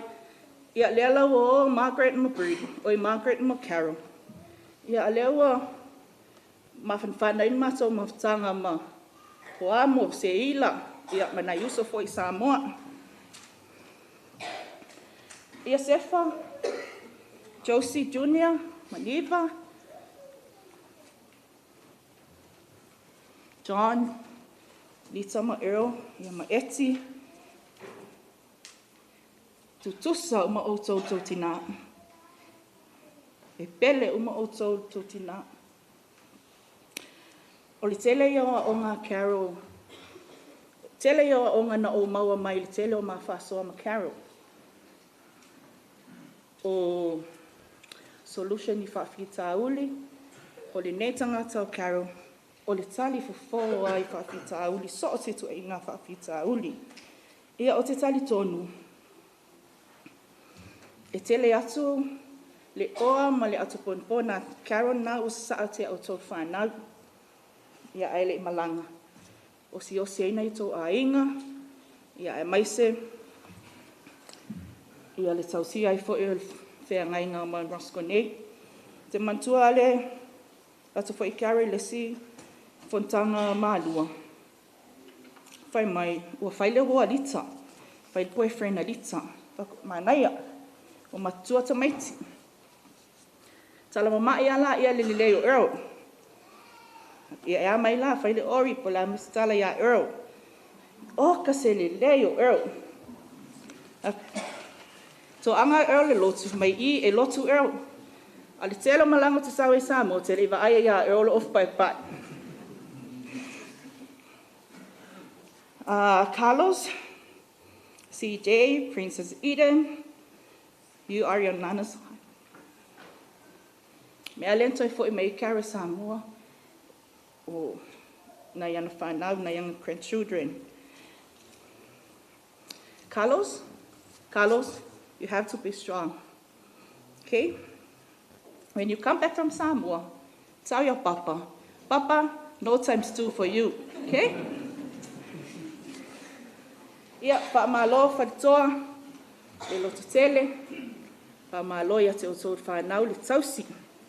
E loa alu malia Carol la o tō tau singa. O le atele lo misi o lo tō lua whatoa, ia po wa a fo e masani e fo ia tātou tala. O wa o fo e mo li mau i le ma whanwhana o la o lua mawhtanga. Ia o te loa tele fo i ana e whaalongo ia Carol.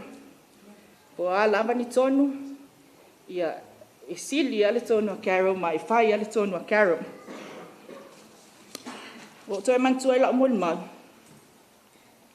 E tau sanga no malanga mai, ai whatau lo la I o ta avale lai te te pusa lea. Ia matau lo le whae e au le malai valele. Matau atu I o maolo malita I check in na. Vai mai vama Carol, toi si I mai pusa lea. E le o alu tonu o le x-ray le alu e tonu o le malai valele. Ian sa vale atu leo wa. Fai tala noa ma le ofisa. Fai afi naunga. A o lo e tutu pea ma e ata. E le loa Carol, wa matana o meltang. O le ale alu le oso le Samoa. Ia, na o mea sa taimi o fai fi naunga a waa ma le ofisa o le New Zealand. Ia, tuli loa lita e alu ia waa e sau. Fata atia ma le plana waa. E ta tala le pusa. Ave ese le maale lelem whaina alu tāwale, ai alu fuarting tāwale Samoa. A o atu Samoa, o na suela se maa, e alu tāwale lea. Ata Carol. Awa, o lo te au le plana wa. Pawan mei au, ia o ka avale le Samoa. Pasanga mai amasi o na ni maa. Pai. Sa uni alu, tai au suatu junior. La foatu lau ta avale le free pass. Na le tasi a pe luan vai asa te whaasali ai. A lai o tu ta avale o lai ato o toa le nei. A whaile tonu a waa. Na tanu ai Samoa la pisi lo le au ngā.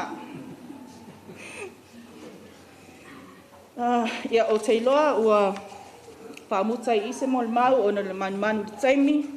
Carol ia o le ato o le ale ato e whaasili se tala. Ua uman tā whātou whā, ua uman whai tā tala mulmuli. E sila fia le atua o mātou loto whawhitai o na oe. Enjoy paradise, my sister, until that glorious morning. Whawhitai mo lo amanoa, whawhitai le atua o na loto lofi mai le nei sauninga whale a inga. Ia manuia wha moe moe a inga na lua, ia ai mai se foi o le mātou malanga tuai Samoa. O na oe Yesu, whawhitai.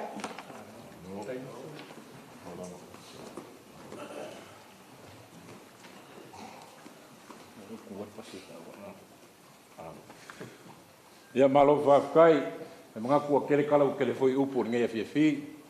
Koko mre rua I kula kako mafuka. Ia li ngalawa ia le kua le whai dikia, pa malo whawhikai tunga kai pa peporu lako awa. Ia, pa malo whawhikai, ia sa mo ka awhawhia, whai mo kako poko ngai awhiawhi. Moli mawinga. Ia, ko whiawhia, o Carol, kawang whai loaku, o ki ngā o Carol, o ko whingi wa. Longa winga o Carol, o se a whawhingi ria kia o mi topalaka. Ua langonga le leo le ainga o mawia, ia, kua Vitale, ko dua ngai ki ngā inga whaalewinga sa lako. Ki ngala. Lo gulai, i ole ainga ringe o Carol mai, ia whenga, ia marangu whaingkani o sa foku. O lea mai kawaku, ia whapea fo ia mako i tako pai. Ia ngor kau mamau aku i kua le hala ulei loa ku le ngā, sa mangai pea ngā lei, o poko mai luma, e whaingo whiengo, turn around po lemo, mai kawinga o le mako ki nge yuma. Lo kako wa inga la ingo Carol, papenge whaingo whia le whea whiringai. O sau kou whia ngalo whia whainga kou moni mau, ia ka whio whia isi whainga. Tisira le kui o korongonga i winga ia Carol. Nau whapupua, e wade i ka kou. O se, ia whawhingi. Pai ainga le lei. O ke masalo foi o au se anko biko i le anga na whainga e Carol. Parka ngaka whangi. E biko siringa close ia Carol. Ma pai lau ia ngisi anko hangi anti foi i le kuale o mako i le whenga ma. Ia le ala wau ia ngā, ia la mai whainga whari kongo, pero mea o meira la mai. Vai aso muri ia ai maranga loia, Carol. Kako pengango koe a siasi. Ai koe ngofo i lunga Carol, wana la uma unge o longa anko i langa whangau. Wa kala uma iai alo o langa. Ia, uso ki leisi atu ia wape ngau kala te fia mai a. Mo ia, ia ma whaso mai fo i pulanga ngai la ko fiasi msiang whangau. E winga lo whale kou, ia al fia fianga ngau Carol. Ia whaunga lea misa mako kala. Ia Carol, ia fo ia maro murie. Pangan lei le kua i lau malang. Buia. Wangi lavor ka ko fiasi mariko koma. Ola ke kui fa foi. Ya ai. Anko, ola to vinga. Ya wa ku no ya buia. Ola te vinga ngalo, kero ho ngai ko miki ngi ko sai to ko. Ola fa lima le alo. Lo winga ai mo wa fa fikai. Ya, angan lei le koi wangi ya so le kua. Wo ka ko ji fia ka mo fa le kulangi le fa pea. Ah. E fusia le fale o Samoa. Faria o folinga. Peo ngai ele la le lei man maka mo fio le ngai fiaf. Pamalo fa kai na le mo ia koega.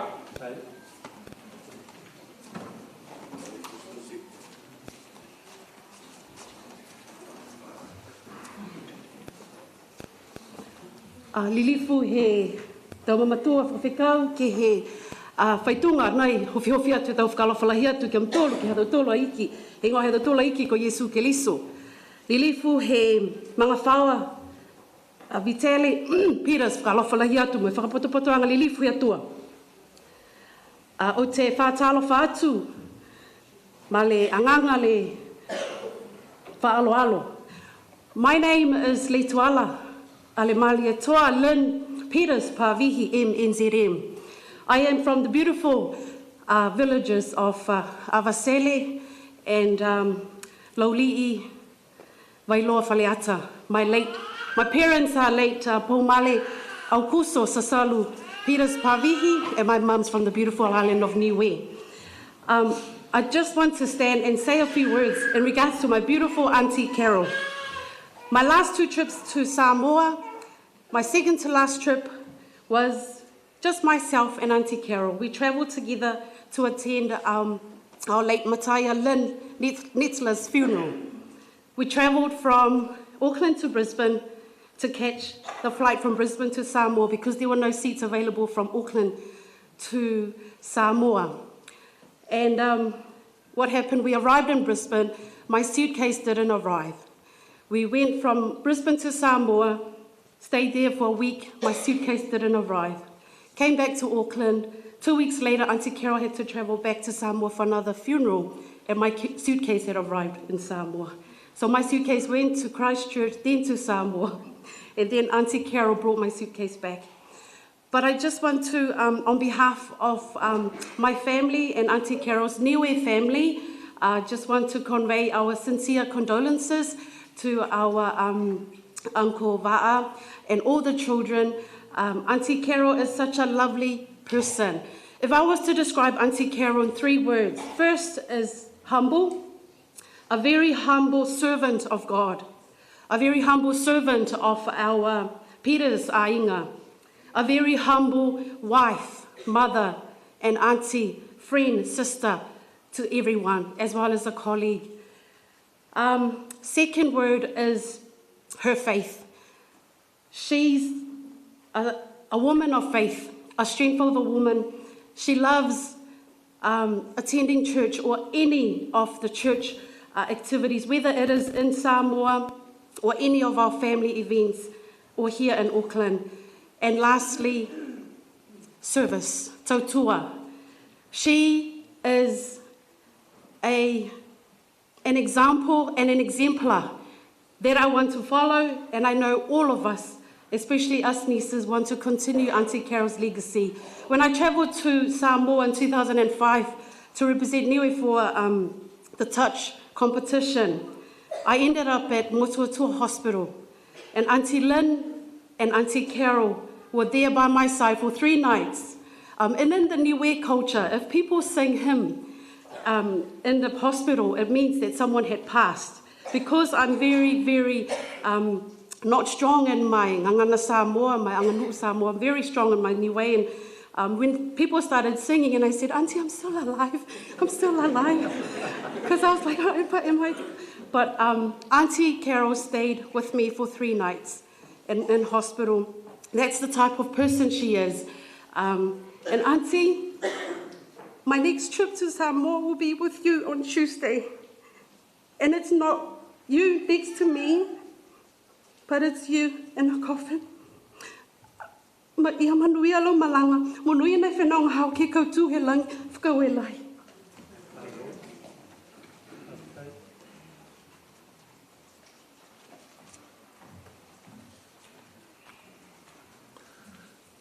Ia, tūlai mai whāloro e so tūl pa ia le sauninga le fiafi, sunga tui tai.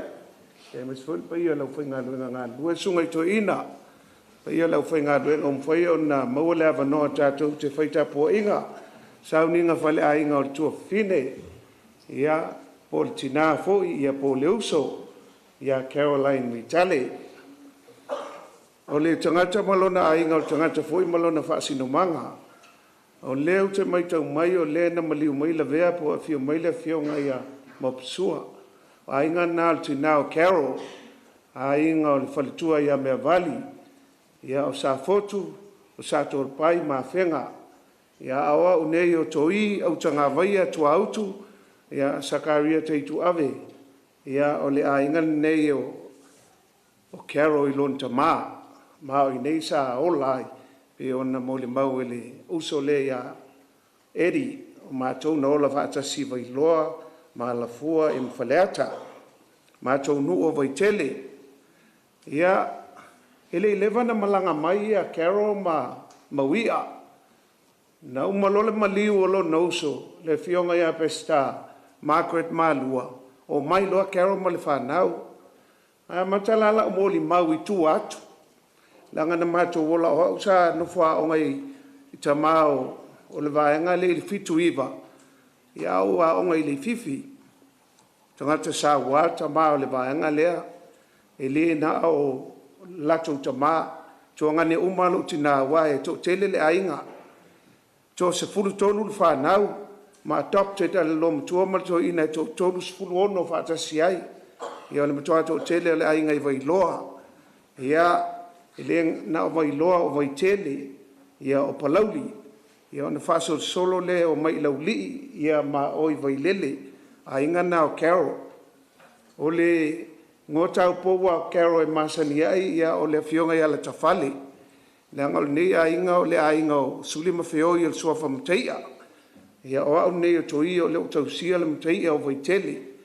Ia e mai se fo i la mato o vana nofo ai. Mai si feo i o le mato o ainga sa mteia.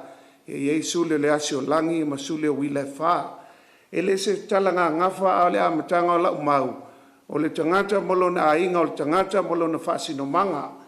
Malanga mai al tangata la tau po fea lava e nofo ai, e longa lava. Ia o nau whaatulou lea, se Paulo e maluei le a inga.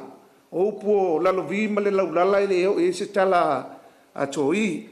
Ia o upu fo i o whaato i ala manu ma tapo taota, ma lalo niwe i leo fo isa mātou leo.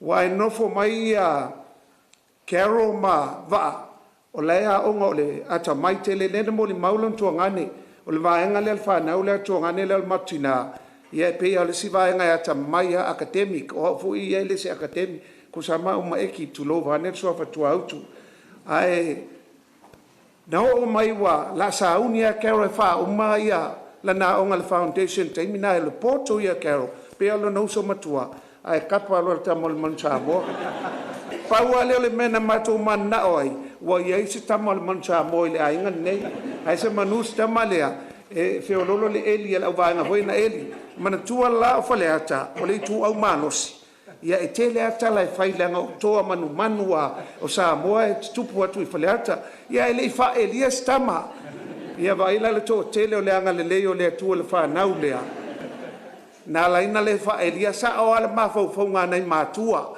a tonu ai au nga ai lesta mai au nga e la un to ia au nga lava ia mawia ia pole vai foi le sia nga leu mato fa mataina ile ngola le ui ai le ngola le pule ia le nga to i matulanga le la fa lu penga o le ala ile pule le ma foi le ngo mataina ia o pito vao mal so fa mataia vani le fior ngal malmane o le aloli ia matupola ia malmato nu i vai tele ese le o le tangata o Carol.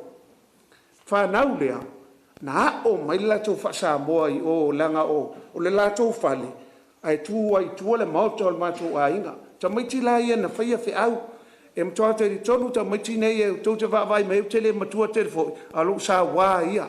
Lewa no tau sia le mātou a inga, tōru sifuru tau sanga. Tōru sifuru tau sanga o whaia mea whaamatai tau sia lea a inga leo matai a ilo mātou pito lea, o nei ta maiti nei e eli solo le taimi a foi fai ei tonga ma fai mea masani o le nganu ma le ngai fanua ia mea la na sa onga mai ai e le ngalo la Carol o no le mea sa soifua maula mai ai na tu ele si matou tei ia le maliu o Carol i lunga le veason te nei o fa amtala le matou a inga umalanga mai nei wa le ftau tau nu mai le vaveao nei wa teltas o fa amtala le matou a inga no mata le leima fai tau le lei ko meni ai foi a o tu le ato Carol wai lua post nga ku o Carol o le post na fai el company le ale Lin supermarket e ka ol mako anti ia ale mato tau songa alanga o tasi le va nga le fa na o to ina malo matua na top te le len ka Lin el pe o le mako anti a mato uma tu pulanga ma Carol ma le va nga uma le e lua se lau mon tupu ia ko meni tangata na fai ia Carol a o ina wo to tali tonu ele upo stasi philosopher for my character is what you are in the dark olono winga ele tau ta ua o ile lalulangi na bala awa o le tua tu i lunga o ka se fa man wia na amai malato o mai winga o Carol ya o nisi na winga mo o to lele mala ngana Samoa langa ele o sa academic o ia to si ainga ai lima upu le foi na tau ta maiti tau to tele o moli mau upu nei lima fa matala ai Carol a e anu lai lo fale ona e to su elea Carol lives in these principles of life. One, kindness lenta o elan fa now. Lua, humble. Tolu, humility. Fa, integrity. Male lima, commitment. Upunai lima fa matala o mai leo langa teine lea ia te o fa e Carol le vi inga a le upo le salamo na se lau skul lima fa mai aua ne ia te matou yo vai aua ne ia te matou ia tu ina atu le vi inga i lowa lofa mo lofa maoni le olo na Carol e le me maria to tele yo tangata ele leia o nga se matou ai nga mo ia vai vai a le leia a o Carol ele iso na fa ai longa sa ye tangata e o ala to fa ilonga i masters male ai a fai fa ala belabe o tele lo po le bookkeeping po le commerce po le accounting po ako nga terminology e fa matala ito nga so etusi e ova male lata itu titi a familiona le tupe fa vasenga e Carol e le ai masisene e le accountable fa o popolola ya ile lima le accountability ma le transparency mea na o like Carol ona mafu mai wa misia a misio au nei pe to o tolu o tangata e faia le plan a toa o Carol ele key person e tonu se whaalawalawe nei ainga sa matai I whaleata. E le umi ana ngai oi Carol I langa laptop, ai ta oto atoa mai le a wiwi, ma le to tele, o foi le tu ma lo le fionga iam teia. Le matou te lea sa wha o le ainga, o le ma nei ei, toa wha mama a venga I tangata e whaia upu, a wai feo lolo e mo ia e tā ua upu, ai le whaia ini whaalawalawe I upu.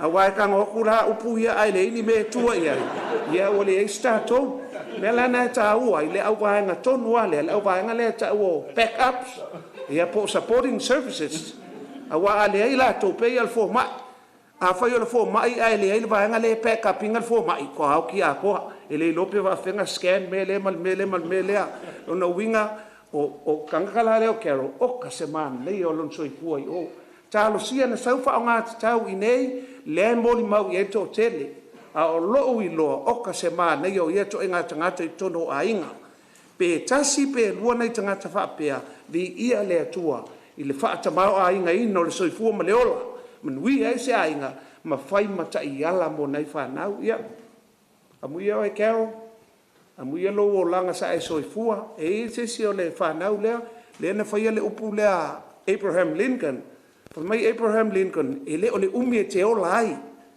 a o tau sanga a o mea na e whai e tono le ola, lo na winga pe pupu a lo ola, tele o tangata lau I loa, e lai titi a nei tau sanga na ola ai, a le tele, lo na winga a whai e umi lo soi fua, to e tuu I e male tele o lo wanga oka, fa pe nei le sila il mātou nam tau sisi, e le a whai nei tau sisi na, fa matai tau si a inga,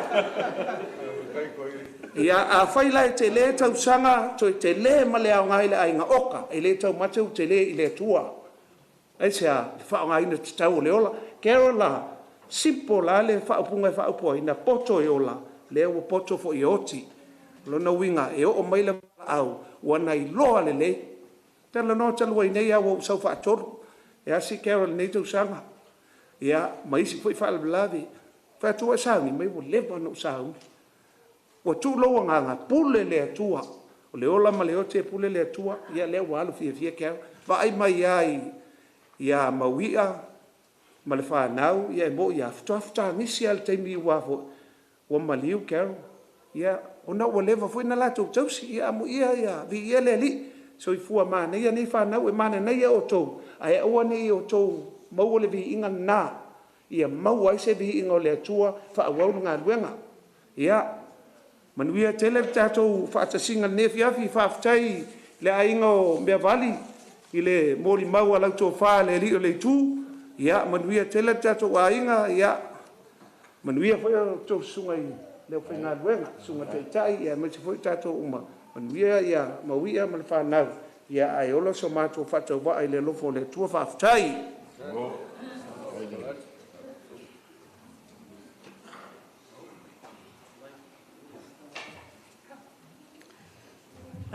Whatalo whātu le sunga taitai. Whapea ia le ia sunga whawhiangainga ua iai lunga nei. E whatalo whātu fōi le malo Samoa. Oro iai whātasimai le nei tūlā. Ia e vai ia lo tangatelanga ngana. O lea le tautala atu pe whai atu I tautala I o tau suafa. Ona I te ua se ia ona o tingia le pe whasia au e lo tuangane.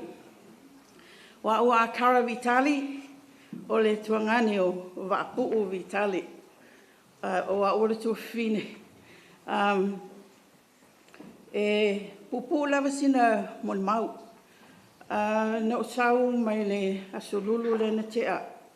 Na tau nuu mai o whalongo le whaile tōninga al mato ainga. Ia o whapeloa le lo pēla vea I ma le tōngina lea. Ia e peitai. Ia o leo tautanga I mai. Ia o leo ofu whaalapi mai. O na il pawai o ofu na walu mau mai Australia I Dubai. O na sa whatumula ato I pisupo ma mea whapena.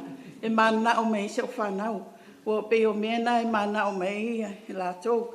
E mulinga foi le alu Samoa, pe ai alu I Dubai. Ia olea, ana whapea o soifua mai po se whaalawelawe lea au soifua mai pea la uso ia Carol. E le mawhai ona le whai asa o uniform. So family, yeah, whamalia atu ona o ofu le ofu lea, ia ai pe ona whai atu. O le mamawhitanga ma le uso ia Carol, ia o le nawa tau whaafonga I qualities o mai maue e le uso po le tina lea. O na o au lava le teine o le I le ainga I mato ainga. So I'm the only sister of Va'a and a sister-in-law of Carol. Yeah, o tele I ai ma pe ma se masaninga I le whatoa tau nuk mai o le whaletua le po le uso I tono matoainga na muli ona maua le mamawhitanga. Ma I nā fōi na whisota I ai, pe o naua tau tā ua uma ia mea tā ua o le a miu o tangata naua tau whalongo I ai, ia o le ono sai ma mea whapena. Ia o ia I le whaupunga I masanina o whalongo e whapea, so se tamā lava po se tōlua tulou, e tua I tua le whiwhine le lei. But I say, Jamie nei, o Carol, sa tui au tawhalo to angane. Ai tua I luma I le atua, nana manuia e la te inga, maua ai e le uso ia Carol, le mā losi, ma le loto tele, e ia lato a inga, ia o lea, o te whiwhianga ia te au te whailo atu, ua malie ato toa, ia peona tō whaafonga, I tina mā tutua na mua. Ua malie ato toa, ia le ainga poto, le ngata I lea o te tono al mātou ainga, sa whapea tua e taunu mai le si tuangane pe tai o la ualuanga I Samoa. Tonu fo on mātou ainga, our immediate family, ua malilia ato toa I le tautua a le usolea. Nā fo o tau whaalongo I mole mau al whanau, ia o mea umana e mau e Carol. Paule mea tau e a te au o Carol, o le CEO nā lana tautua I le atua malana ngaluenga. Nā pauna e whatau o wā e le avea se mea e tasi. E le I lua fo e lona 5 taumatau, le mea whaia 5 tau ngawale e peo ta ue nisi o usu. Ai o Carol whai ngungu, whai malona loto atoa. Ia o lea, o te taritonu, le whanau, my nephews and nieces, you will see your mum again. I believe in that glorious morning. Wala tau whelua e I matova tau whelua e tau tina. Ia whapea fo le tuangane. Ia o naua tu atu le whautuanga tina mātua. Ia o fo le whanau naua tu ina atu te whautuanga mo sesi e te mātua e mawhawhau I lumanai.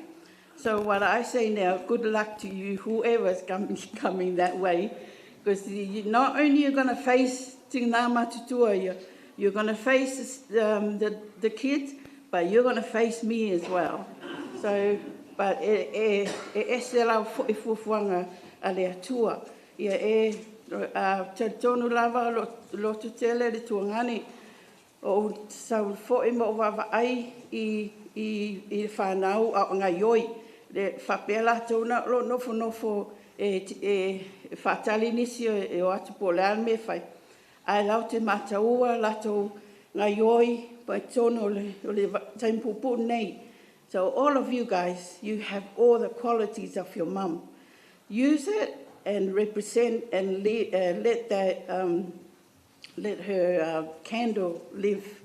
So ia manuia lava o tō, le tuangane ma le whanau, se taimi tatu tuua mo Samoa, ia ai tuuma ia mea I le atua o ina tatu te maua mai ai, ia na mawhanawhana ma le wha umaina o se mea. Ia manuia tatu ainga, manuia fo le whafonga Samoa, ai mai se ia no fo inga a whaiwhi awolo ia nei whaftai whafonga.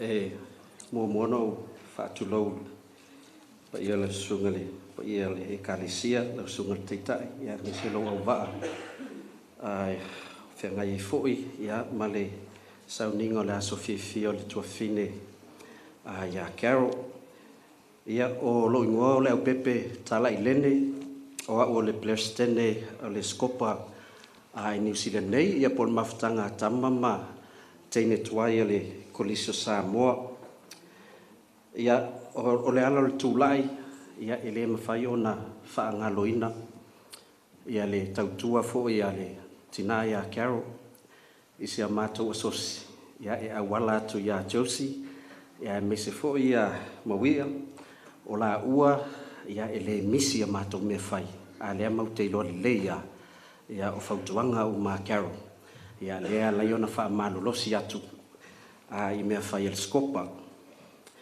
ia e fo isi vai teimi sa o moe e il fale o le vaenga le vai loa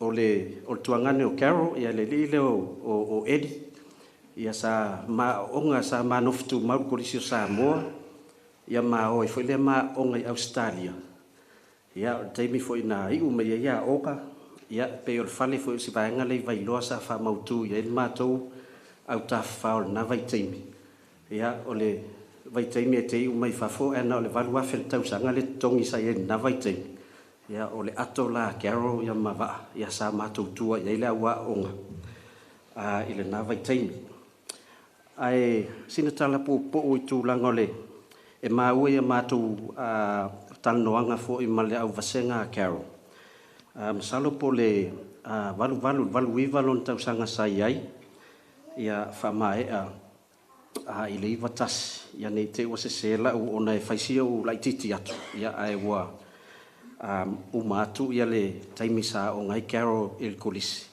ia o le lau maua nei ia ele umale yupi waia Carol ia ai tapa lo tamal mansa mo le vai ia maua i lo mansa mo le ai ngalei ai vai loa ai o stangata e masalo e te mafau el falolo le olin ai moto tua ai o le isi mele ese na ola il falolo lin na vai teim awa te uru fale alu fafsanga i maforinga tausa afia maforinga ata Carol she had an infectious smile olo no wingola na atai e vave ai lava na maualo mafanfanal na asu mate ia wa tele lau tupe fa alu lau fa tau ya lin ya ai na tasi men ai watu mo oi e fai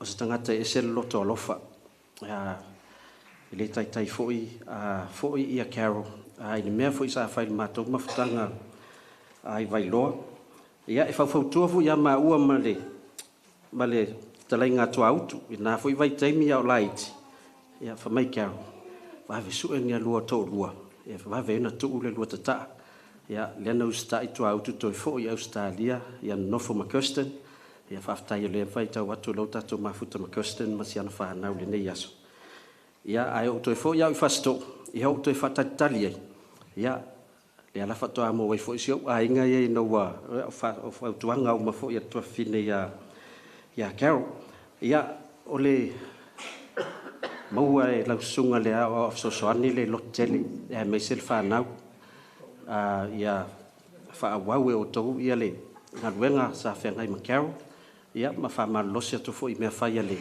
al tato skopa ia au te vala au atu i le matou sosi umal skopo i nei tu sa pele o fa ia lau to nginga ia susu mai o le ai lo atu lava tasi al tato e tato pese le lausu mol e tato lo fanga ia na fa mai ai la ia lo tato mol maru ni aso mo lo fa lo lava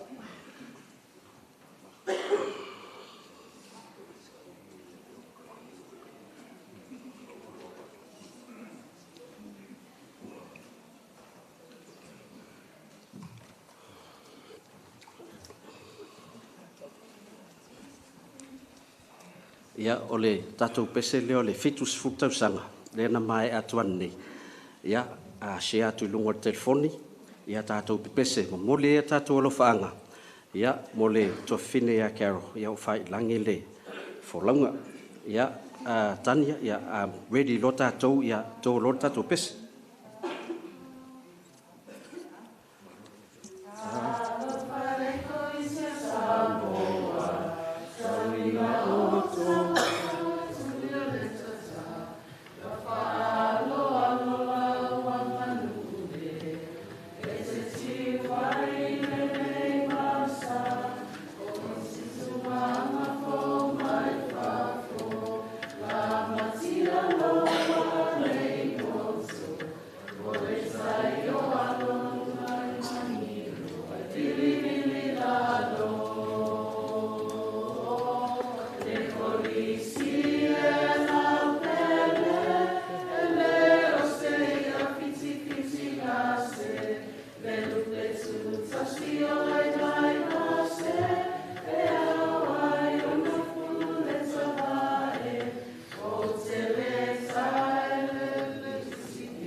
Ya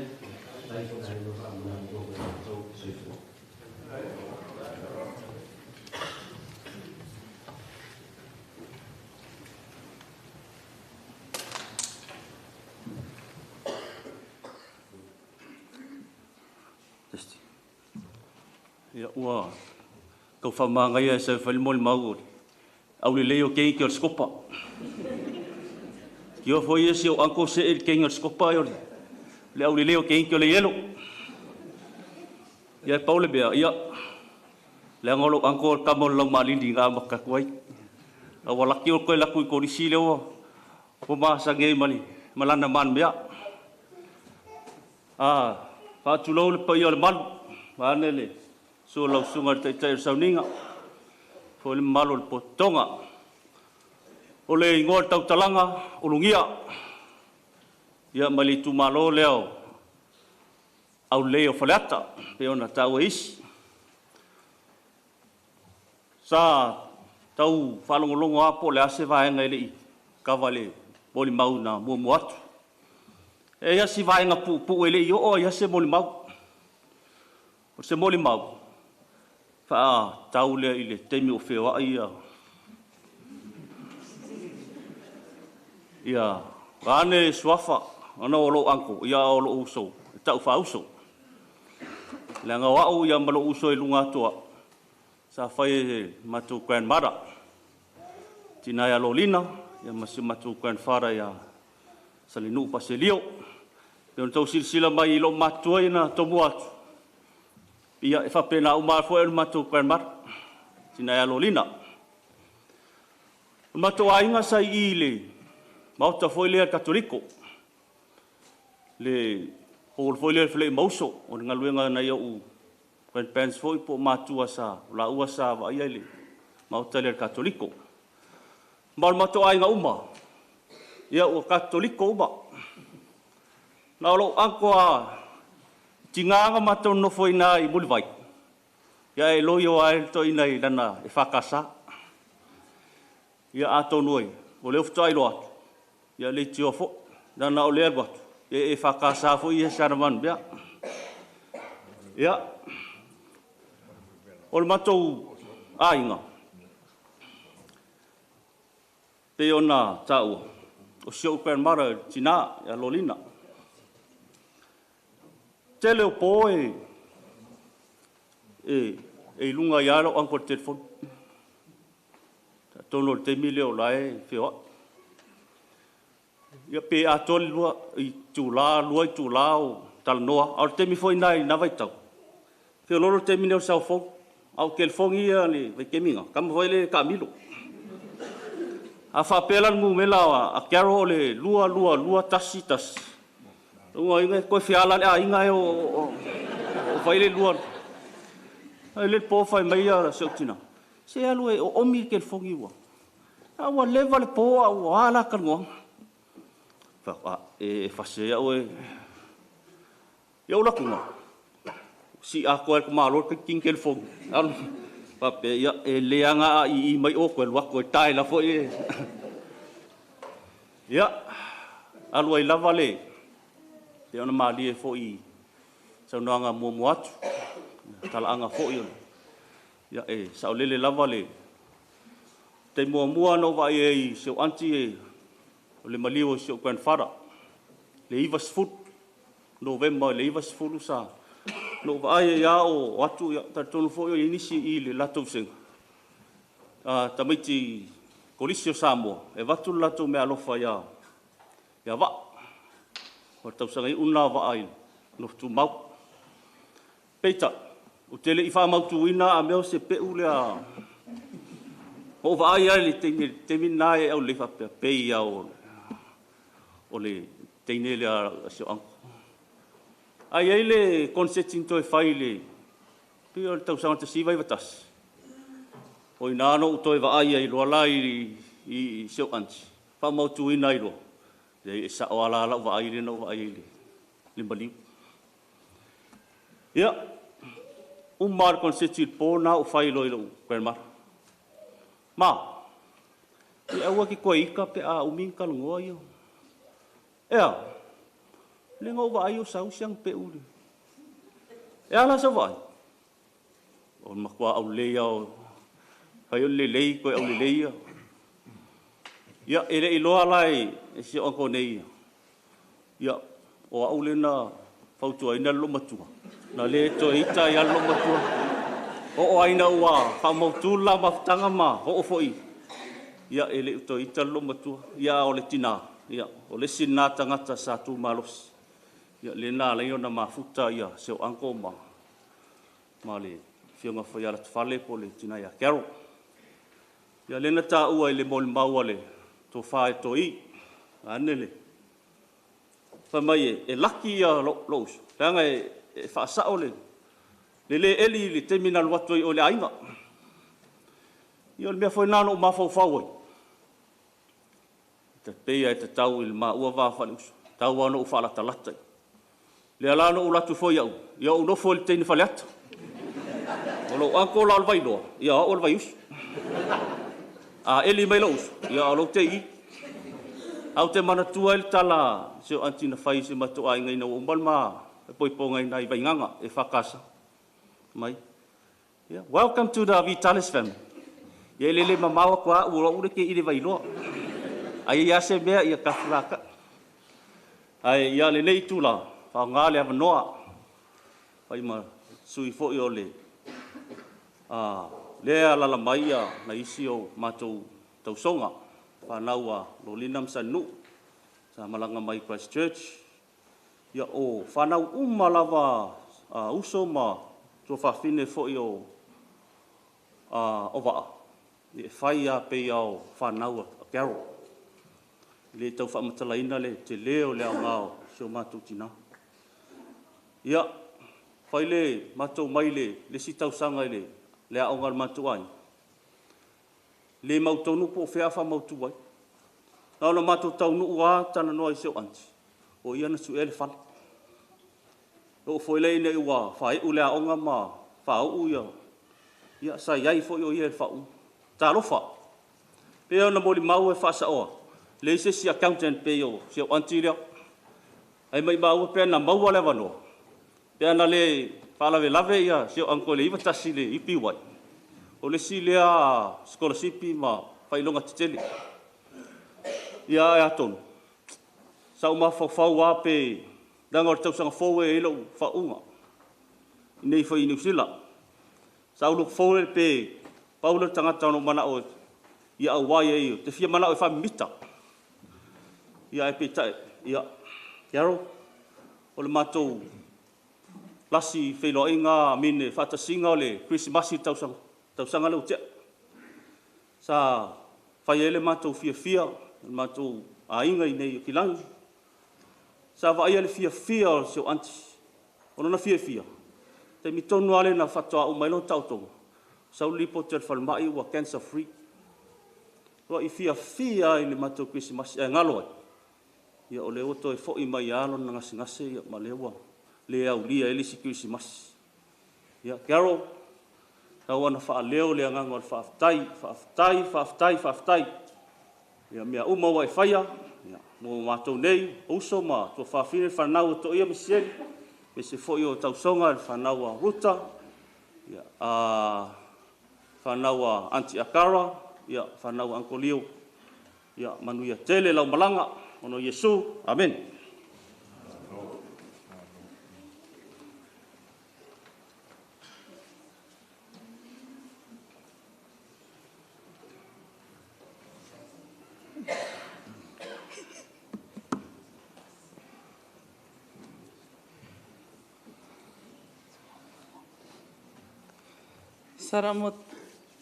Saramo pene tai ngauru mā.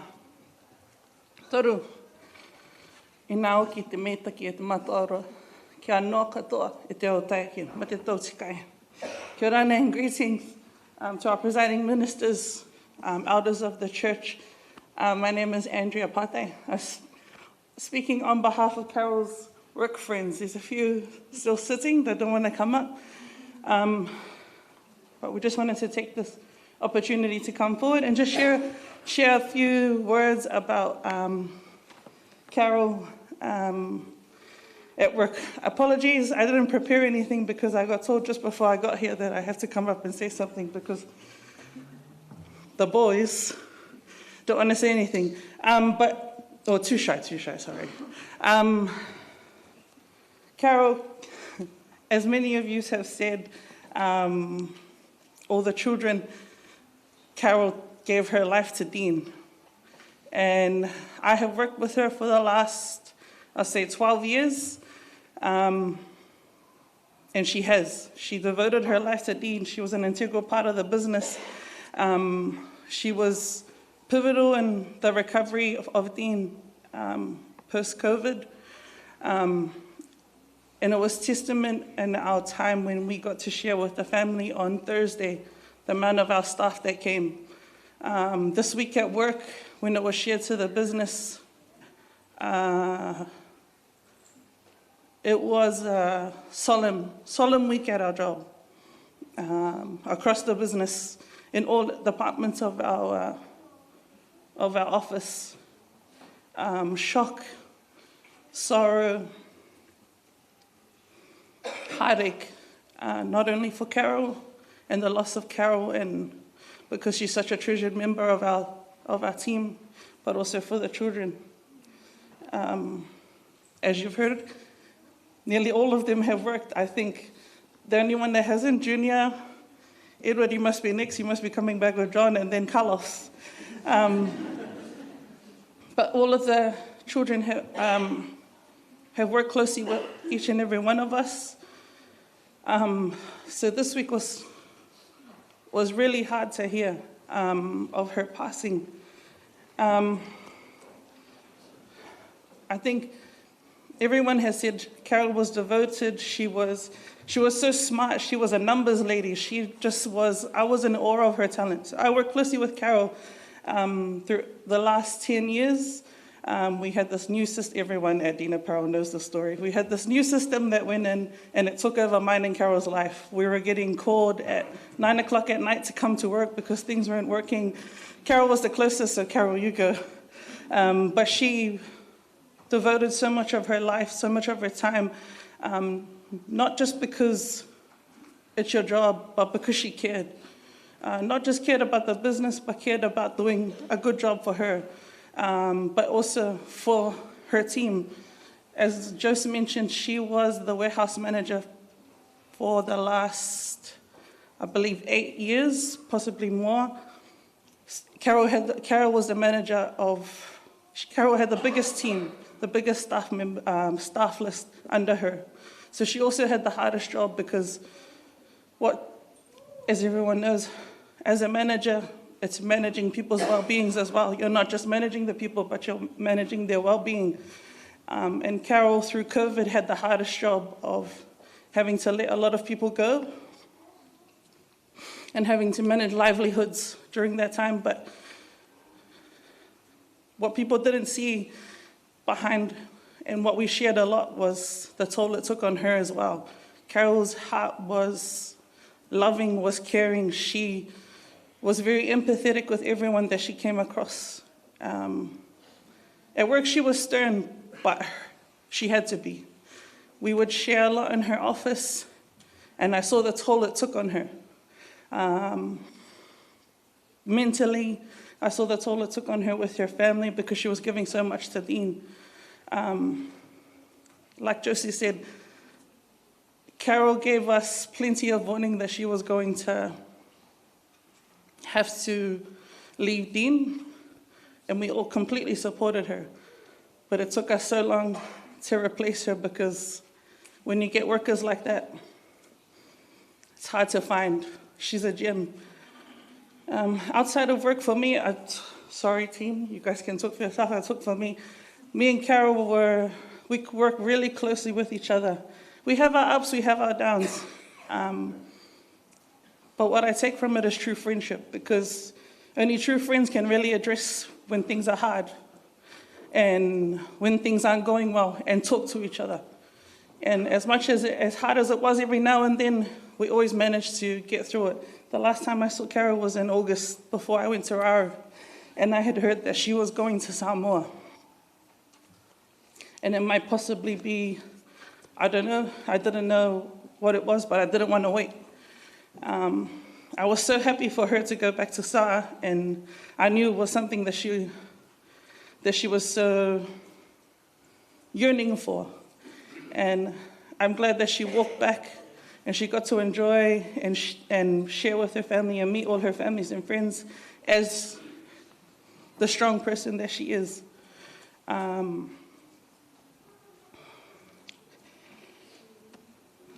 just want to make sure I didn't leave anything out. As the strong person that she is.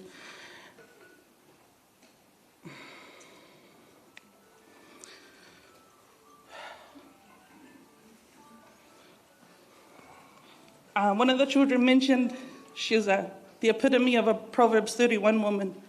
That's exactly how I know her, a Proverbs 31 woman. While she's at work, she's still managing her family, worrying about her family, her community. And even when she's with her community and her family, Carol was still devoted to work. I used to growl her because she'd be emailing me at 11 o'clock at night, or I would know that she's in the hospital or something, or she's tending to the children, but she's still on her laptop. She would go overseas and she's still taking her laptop. My friend, what are you doing? Don't worry, leave your laptop behind, it's all right. But she was that dedicated, that hardworking, that caring, and always wanting to make sure everything was done and was done right. That she devoted, that's what her work ethic was. And that work ethic is hard to replace, and we've seen it this year. And it's left a big hole in Dean, but never mind about Dean, work is work. Ultimately, it's left a deep hole in the lives of her children and her husband and her grandchildren and all her families here. So on behalf of our CEO, all of our colleagues, all of our staff that are here, those that couldn't make it, we pass on our sincere condolences, as was said on Thursday. But from me, Caroline, my friend, safe journeys back home. I know your memory will live long in your children, in Carlos, in Eden, in TJ, and all your future grandchildren. So Va'a, be strong. May God bless you always. And we'll keep you in our thoughts and prayers until for Carol's last journey back to Samoa.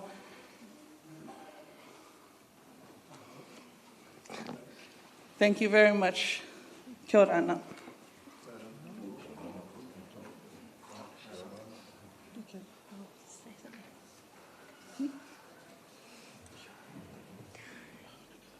Hello, my name is Juliet, and I work in the management team at Dean Apparel, and I worked very closely with Caroline.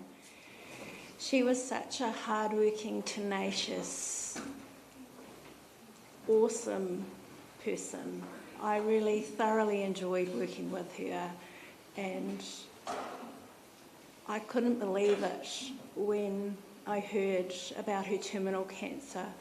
Such a gracious, wonderful person, and I'm going to dearly miss her. And yeah. Go well, Caroline. You're going to be sorely missed.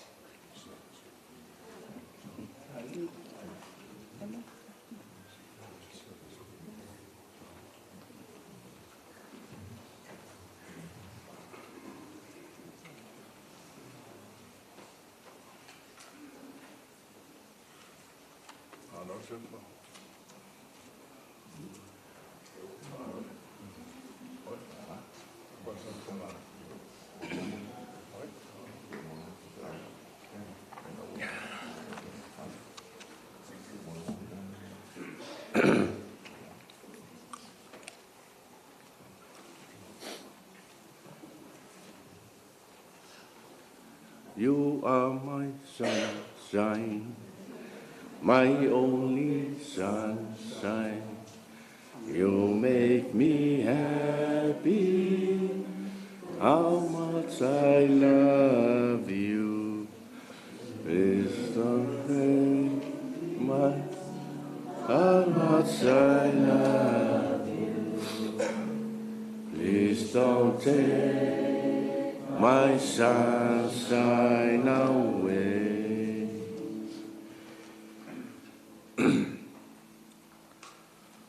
O le nofo ile me lilo o lo ye li silsilese. E mau o ia ile Paolo o le ona le malosi malava. O te whapea atu le lii o lo malu o ia malo olo. O lo atua o te whato tua ia te ia. Lau sunga il taitai malo tau awaa. Pai o le whapotonga i on tulang whalupe. O lea toto o tau pa ia, o tau malu ile. Suai lo sunga li whaingaruenga, lau whaingaruenga mo whaltua. Ia, mai se foi ta pa au ma ainga. Ia, ai mai se le lo loa o le tātou maftanga. Ia, mwhaiona tātou mulmawina. Ia, lea sa fia o le tina le ainga. Ia, pole. Tina foi o tamaiti.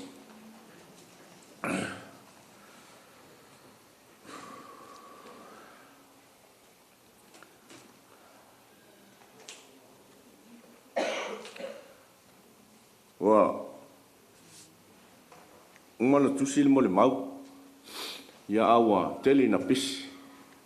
Wa le lo ai po lanto inga mo le mau e a matai. E sili ai lo le fa freestyle o le mo le mau. Ia wau tele mau mei ma fofau.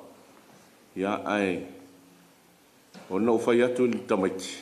O to e mo le mau le o langa o le tautina. Langa e mo nei ni so mo le mau ia e umatu. Ele tau mo le maua ia le o lo karo. A ni mea tau te manatua. Ia o e mo le mau.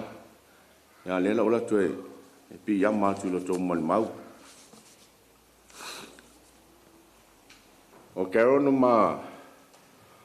ma sani i lungo. Ia leo saule li le tau fual mea le na ma sani. Alonga le whapena o malto tele o tātou sa amata o mai le telefoni. Ia, sa ma so taim Carol lunga le telefoni. Ia na tili ai na o maftau i le kolisi o Samoa. Ia, wa amata il mama saninga. E latu o lona uso matua sa prefect i le kolisi o Samoa. Ia, ale tele foi ala o taimi fai ungo o leao. E tele na laule lisi ale alwa senga whale leo vaenga i e titense. Ia e tele na mua meilo ungoa. Ia a o le uso lau Carol sa fai mamutaita. Ia o inana amata no loa ila inga lea wao o le uso leo Carol. Leo o mali. Ia o se teine au le leito e le leila na fika Toi ono mea i ana tāleni ua se tasi fau tālenia. E usole matua Carol. Peita iane. No fiua, na umar tau sanga o tene malu ese male aunga kolisi. O fiu lai te wa ail tene la. Ai te ua ou. Te ua ou loa, muli. E iei le uso lai titi al tene. Lea la. Ia, o whapea. Lea o au la lea le uso lai titi. Nga lewa umatu le usamatua. Ai e whamalulua tu ia inga leo Carol e tele i whala vea le vai o Carol. O whafsanga inga fo ino mai mama fo ia o whasanga mai o whasanga atu. Ma feo si a ia inga fo ia e le i whapea no utapa. Ai moni sisi tu. Awa matantal no, o whaarongotu. Whamai e maualan skolsipi New Zealand. Whapea, o ki la au i le vale. A skolsipi nei Carol, lonu au inga i le mawea. E si leila, ia, le kapalola le vai pea whatoa. Ia o se mafutanga na mafanfana. Ia na foi vai tau ia na auto si le fio tau le famtala ia Carol. Ina ua mafetau. Ia mafetau telefoni. Meu te iloa oi, whawhena iloa. Te iloa e te aonga ili. Ko isa Samoa. Okay. Ia o te iloa la oi. O te iloa foi oi. Aisia. Ta alo le festistina na tato ao. Pea o. Tongo wingo lau mata la ia lau i tāronga nena mawai. Mafetau e mo mua la futa mawheloa Young Carol. Mafetau e oi li taulanga ia pia. Na tuto te manatua nupi whale o lunga la nupi wha. Na maa ea e whai maa kisi mua mua i nunga ia.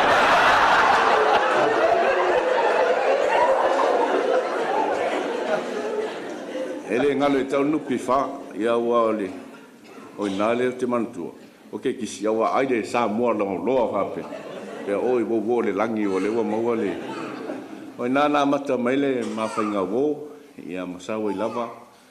Ia o foi le temina o wo il fa mam lama ison tama. Ya na ye mon mau ya toi. Ole a inga le se ya o liona wa isi tu lauli fa mai o liona uma le a inga.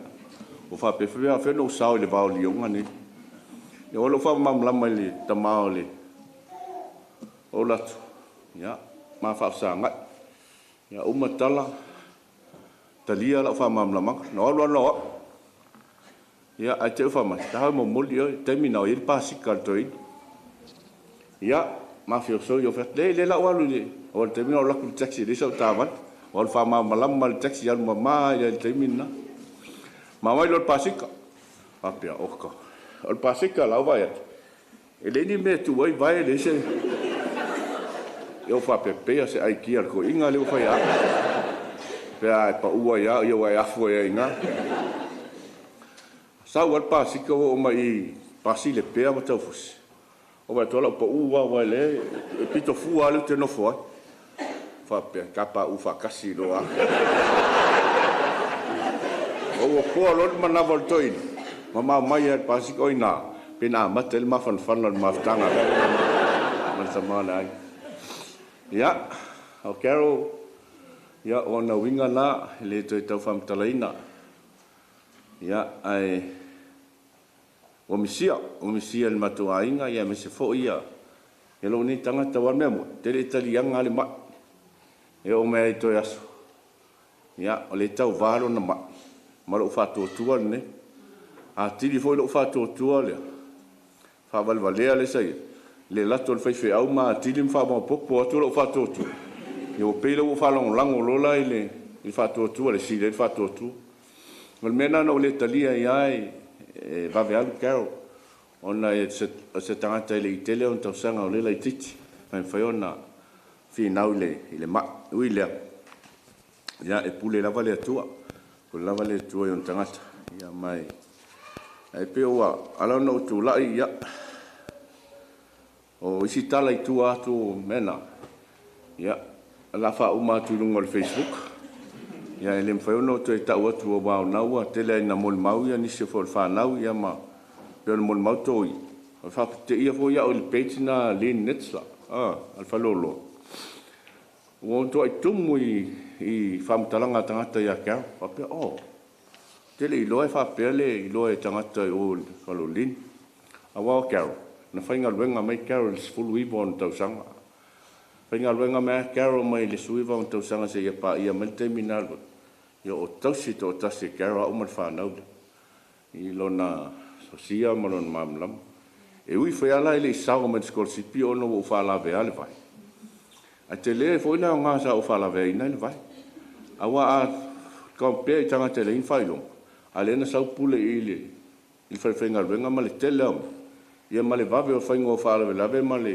fa a tungo tupe o fa ve la ve a ingai o fa pe se wa lava ma to ile failo ele to tau su en failo pa un me le wo ia failo nga ia no wa yo lo fa na failo sili nan tau wa te o tu mai o te sa se pi mau o se mau ni fa fe la ia fa ya mawan ma o fe to la le su ele o so son ona na to lu ya o so son el ma to ka le si fa tau na to lu wa mai va fa mo so ia au te alu na le ai a fa longa ton tanga ia wa sau fa longa ia na le so e na te a o le so suen ona ia la ta mo ala fa la iputi ta pena na ia o sa un suenga ia stanga ta fa le mo foi ia au tina masania e pa o ia e te le nau ma lango i la tu tai to lua ia ele te famtalo nawa ka va tu isi ale tau tua karo ile tau si fa fe ngai ma tat o te mi umai la ungai le o li to ina ia mato kalis e mana wa ka fa se te utus ia e fa ia se te utus e tau na ave o to ina ia ma tele lope se pa o na ia e fa te fa mai ave te utus to ina lantinga ina to inga fangalu o la fa le nganga neas en tau fa ia le se te utus ia eu foi au pela tu yes singa na musul foi au ma tau to tu la lunga te utus ia ai o te ave ia o no mau na kero ave o pa wale o tante tonta tu fa lo yo sunga I fa ngai ia al fa tai now te mo le tu fa tai teli lo sunga fa ngai ma fa tua sunga I to in pensione sunga fe pensione sunga wa kalesia man Roskill fa tai tele ia molo to talio caro I tono tato me fai e me se fosan tu alalo il maftanga tina ta il maftanga tina male to maftanga ia faftai tele o lo to tau au molo to ngalo fatasim caro ia ola sana au ngasa fa soa tuai ia fa ngale ia fa malulu tu foi to maftanga ia o pe o maftanga pito silia len fa ngofia le tono menio e kale sia maftanga tina ia ai malo faftai fa mangalo atu se o carrot to maftanga ia ole faftai a inga wo mai masani ina o fato tolia ia carrot ia ole tele o tangata na lo fatu o te fai ngoa o pea warrior unga o to ona sa le ngata sa to talo ia no to o atulo to ma au malo to mimsia leo te vai atia ista la meko lesi wo mai fo ia carosa ele ngatalo na latu ia stona e fai talo mo caro ia me se fo ia to tele to na wa diagnose caro ile cancer o lo fo tala mo wan ia o fo me alo fai le tai ia lua fe mal tolu na mataina na mau caro ia bo mo to sa sulu mal to tus ma fa upung amu ia caro ia lo fai tau las no o Vitale la to sa ola no fa fai tau fo aso lo to lua le tu awa ma na ia fa tupu watu sa o watu tau e o mal temine paulo le sunga li esele close caro e tala no e telefoni potai tu la to normally fa to ia aida ia e misia e fo ile le maftanga ia ai me se foi to tele male lo tato I kalis o tato no uma tato I gasia mo mai masani no what aftai la to no what la to se singa caro lai marmalama caro ia matali mai foi aftai pa malu lo foi la to no what ya si caro le lo se me na ai on langona mai lo to what foi sunga fa fenga nga fal tolu mal fal tua ia telo fa malu si au fal tolu e vatu talo ma fa mal si au ia o te pasia ia fai tau ia caro pe a vai foi lana ia o te mi tinga a wal ma ole tau singa caro fia o fa na we te mi le au te sela tu e to tele ia ale polo na la to ai lo to si mai mo ia a wa te mi na ti tinga ile mai tinga ia wa ula le sa fe ngai mali sifpo ia o pito I silina tinga no le foi to inga ma Haftai tele atu mo le tina paro, ia lewa sauno atu ia to autu eti whaparangi ia tuna whaparangi atu ia whaftai le mo le tina paro. Haftai tele e mo le whaingaluenga I karo e me se wholo tō lango ia karo tele ase sao o le kampania tina paro I se mātou ainga ia I leso se tū le ngata o mawai ngā luenga karo ma sa whanau ia me se foi mem fai ona matou fa nga ina company ia o lungo malava o le to mai ma le lo Carol mo non malus ia o mau te longa ta mo to sua fa le lo te me o manta to sauninga ai lai si fia le tua lo to lo fa lo to ang le uma ma lo to wat tu watu tau au fa ma fa nei chau mal fa na ia fa fitai tele a o te talo ia te fa tu mo le tu me fa nga o ino lo to ang le ma lo to fo o pespesenga o si me e tele na fi ka o pespesenga e pole na lo e ka lo to e tasu tasil po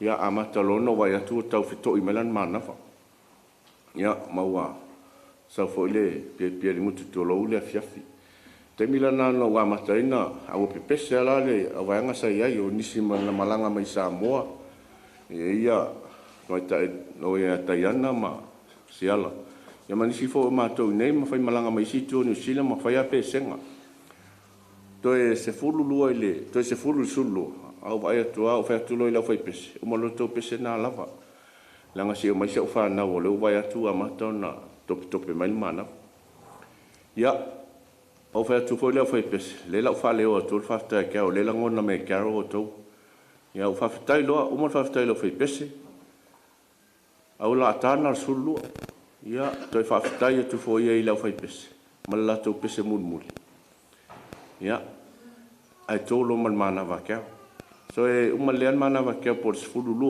o la fa talingo le to mana va fa le mul na le ona pasia to mal sulu au mato mala ufa na mala to si o le van mato fa pela alu ka ri si va ya so te at o tau fa pe na la to si mai o tau fa ta pita ya ne na mai le tu lo lo ka o mai la sto na internet sau malan ma vai fia teu na ye tala nation tinale i Samoa oles au ane fai se fa Samoa fai u mai teu tu silo nas ia fai lan fai fe aula na family service fai fai fe au pe fai na lu Samoa fai lona me umana na mon mau me ka ia malesi tu ia au ane si ia tu Paulo fai Paulo au si ia tu ai foi tu fatas eu no mai le fai do ia fa Carol yo mata o ilo la tu a inga fe o si on me na me to o ya ta tia mai se fetalia ma to e feola ya al fa penale ta penanga Carol e mariu ke o mata pena Carol na naso le ngate le tu tau selen ya a me tau tonga na fa tonga na mau la o moenga o tonga na mau atu i fe la nga inga o ya tu ala ye a te u fai fonga le ni vai o lan ko ia lo ngalo fai nga ia tonga lo naso ai me se len ele ngata ine a le fa tali me na inga Samoa ia o le foto a tau a mata fa mo o Carol ia ai fai u Samoa ia sa fa tai tele na na on fa ia o sui o fa nau ia ma ai mo le to fa tai tele ia na u fio to au ma patio to le tele mo me New Zealand ma tele fa la fai ia le tele na malanga mai se leni so sonia ia ma tau sei ma to ma fa nau ia o talo ia o le wo umana mai poromis fa santo e fa se stolu ia le lola ia o la le simele la fai fa patele rol mele so ia ile fa tele no sunga fa fenga ma le to ava tai mo lo amanoa ia o talo ia ni fa le tono Carol lo tato va ia fato ese atu ma fa malulu atu lo fa mangalo Carol le ato fo le tautai sa olon va e volte me se Carol ia malisima o Carol le sa so ni te tu per mato au lotu o te tu per mato lotu lo te ua a te fo il palota e lua palota no silia tu ngol te tu te fa mai lo la walia te fai palota ma na o e malo Carol ia ai wilia o le sa so ni ma o ma me Carol ta o me ka accountant a o te polo to sa fo ile tu la force la fo matis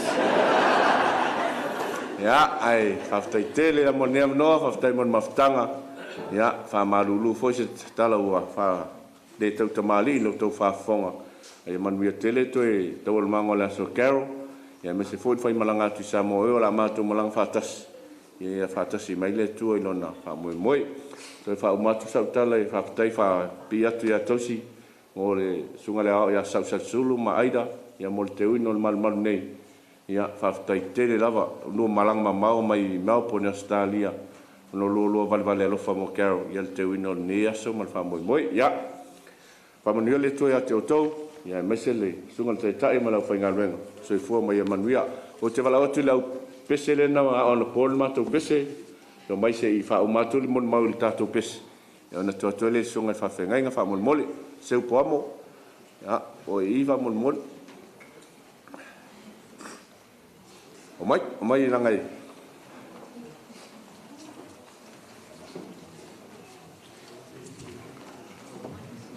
E pei ana whai atu le pese o te taimi o Carol, le pese ana aloi Carol. Ia, o le pese fo i la lea. Le la tau whai usu i natu. Ia, e whau mai le mon mau.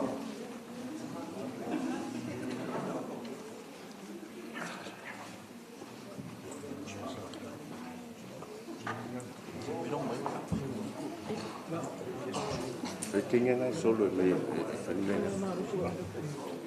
Solo, lis. What did you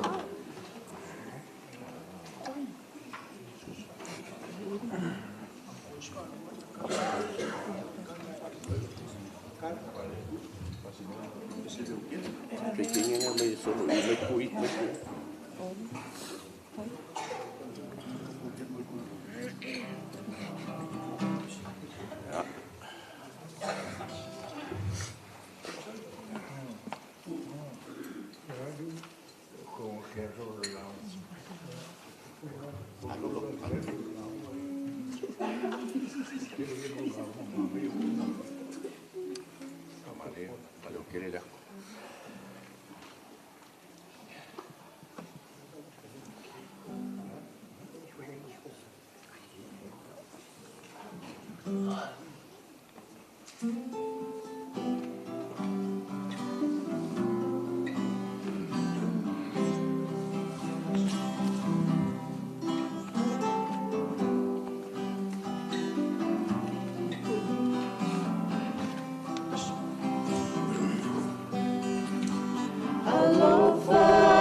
Savali ia langa oa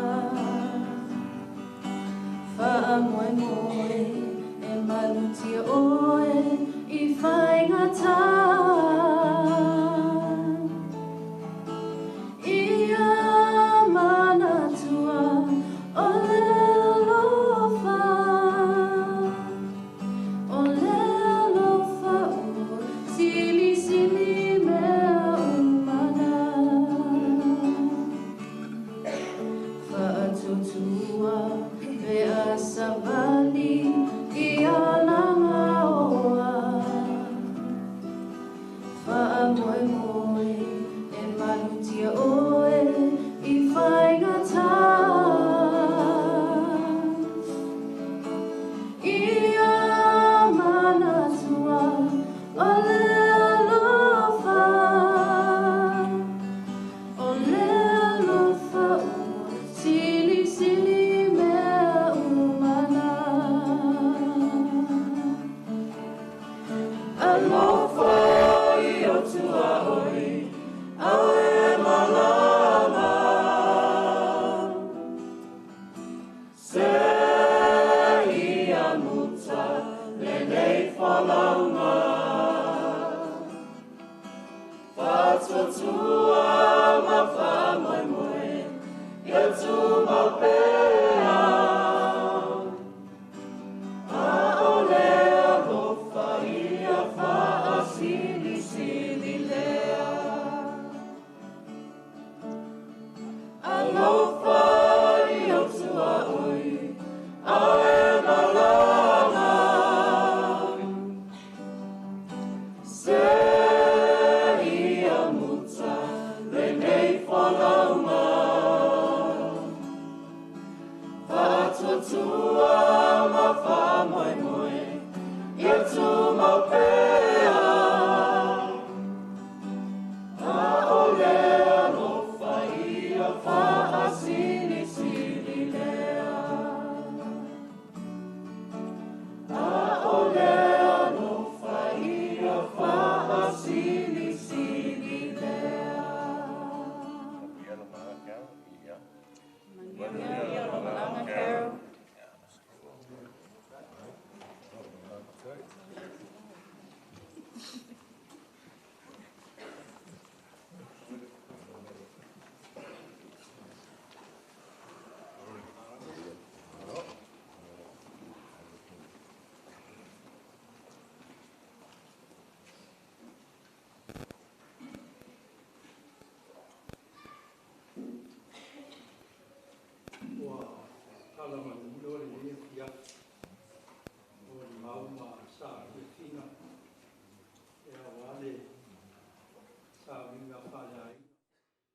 O le sauninga foi e whato whae nei e kalesia.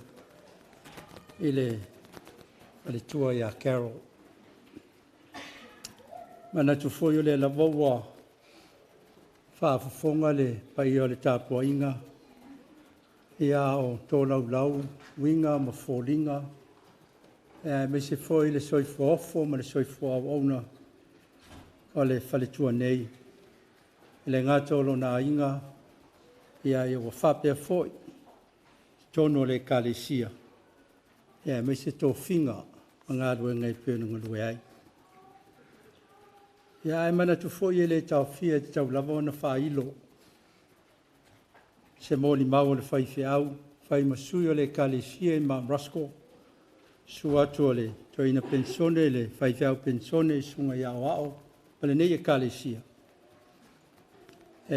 Mōli mau ai, le mafutanga ma le whalitua ia Carol Vitale. O le atua o lo tātou maluia, ma lo tātou malosi. E whai o ia ma wheso soani silisili pua ngā. O ia te I tātou le ali o au, o le atua ia kopo o lo tātou olo maulunga ia.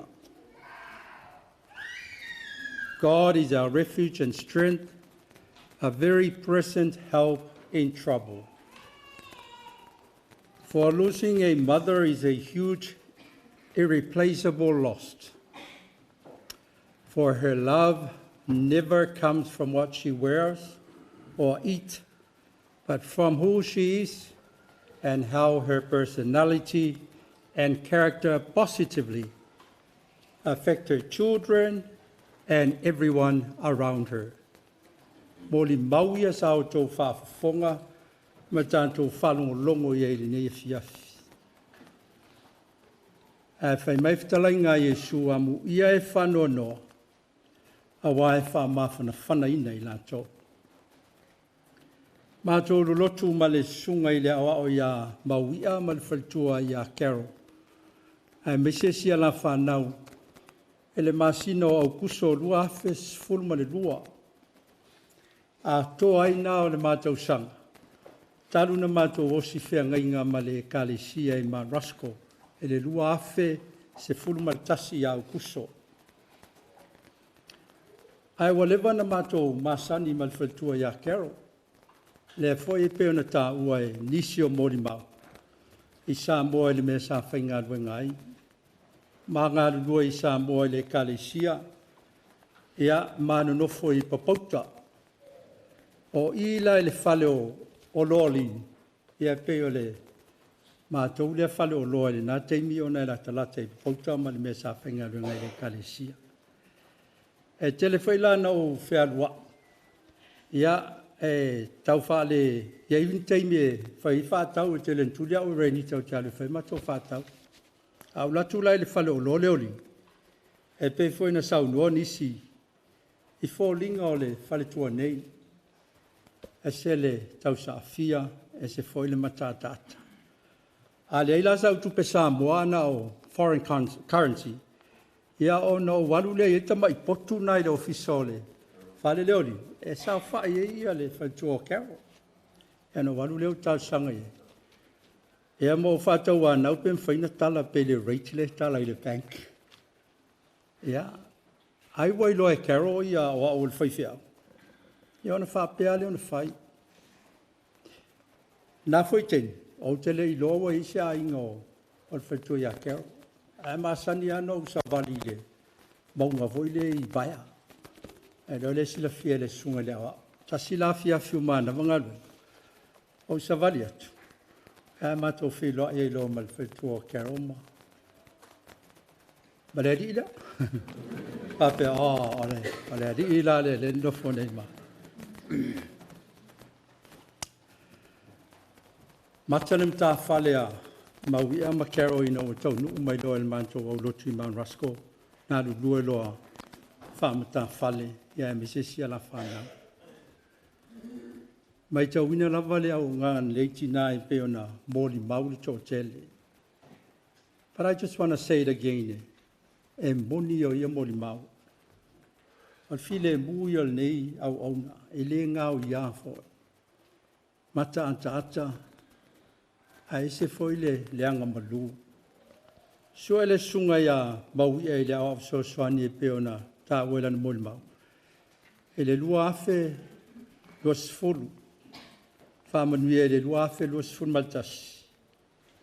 Ia, ona amatai leo la mta whale le awa so swani. Pare le suia ia winga male ngai yo ia le whalitua ia Carol. O lana lava le masani. E se le loto mauralo. Sao le leia amu ia le sunga i le awao. O se tinafo i e se le alofa ia mauia. Ma si ana whanau. O le sunga i le awa. Te pasi ia i soloa. Ai, unou alwhaitua ia Carol. Ma whai umalanto ngā ruenga. Tā uenisi. She works from behind the scene. And she does tremendously for her husband and her family. She speaks with grace and a smile no matter what the circumstances may be. Tonu ai upo tupo Solomona. Lena te whaamatala i nei fōlingo i tu ai ngā tinane. Whaamai wa tau tala o ia ma le poto. Ua i lona laulau whaiva le tū la whono le alofa. Ua vāwa ai o ia i ami o ngā lona ainga. E le ai fwoi o ia i ni mea ai e pai e. e tū lai mai lana whanau ma whawhitai a te ia. O lana tane fo e vivi a te ia. She opens her mouth with wisdom. Carol sa te utupe le mawhtanga tina, luafe sfulfitu. Sa whailau tusi foi e le mawhtanga tina. O ia foi o se tasio, whai aonga whamoemoina le aonga sa. O se au auna foi e selfia fia e, saili ili tus paia. A matala aonga le a malua i nei e tau le malua Bible School. Ia, e whaila i il matou aonga i, tau kule na, sao whea aonga le theology. Aonga umai lava le sunga ia maui ama, lon whaitua, ia manisio le matou lotu. Ia male, tamai ta ile o Josi, ia, o le tuala le mali toa. Ale mtau kule fi fiakero e su iai, ale mtau sisili. Tala no afoi, ai misi o lona nau ina ia i loa atili le winga lo loto le tuspa ia. A se fale tua foi e se le tau si fai fe au e pe fe ono tō whaafonga iai. Mātou wa onga umai e fai e tele ana ta pena le fale tua le iputi al mātou senga. We have our class every Wednesday of the week. Yeah, o le ale tuai mai o la ua le mana vo ngarwe. O le mea le ta pena mai le fale tua. Mita i siana au lotu. Ta ua e lupe lana mo li mau. E le whawhaile le ina o le soifua o le fale tua. E le sunga ia whapaia ma le fale tua ia sina. E me se foi le kalesia i vailoa. E sa o le lupe. E tau mai ia le fale tua ia kero matou mafuta. Ua uma ona ta pena ma sauni e lona fia nga lue mo le tua o lona finga ngalu. So se taimi foi e wheiloa i maia. E whailoa lava lona lau mata fia. Ale avoi se leni na te maua e tau mwhai ati nā lava na te e atu. E ai tau mwhai mai lava. E sele ta mali i o wingo o Carol. A whai foi fono le mato au lotu. E tapua i lava. E le whalia sona manatu.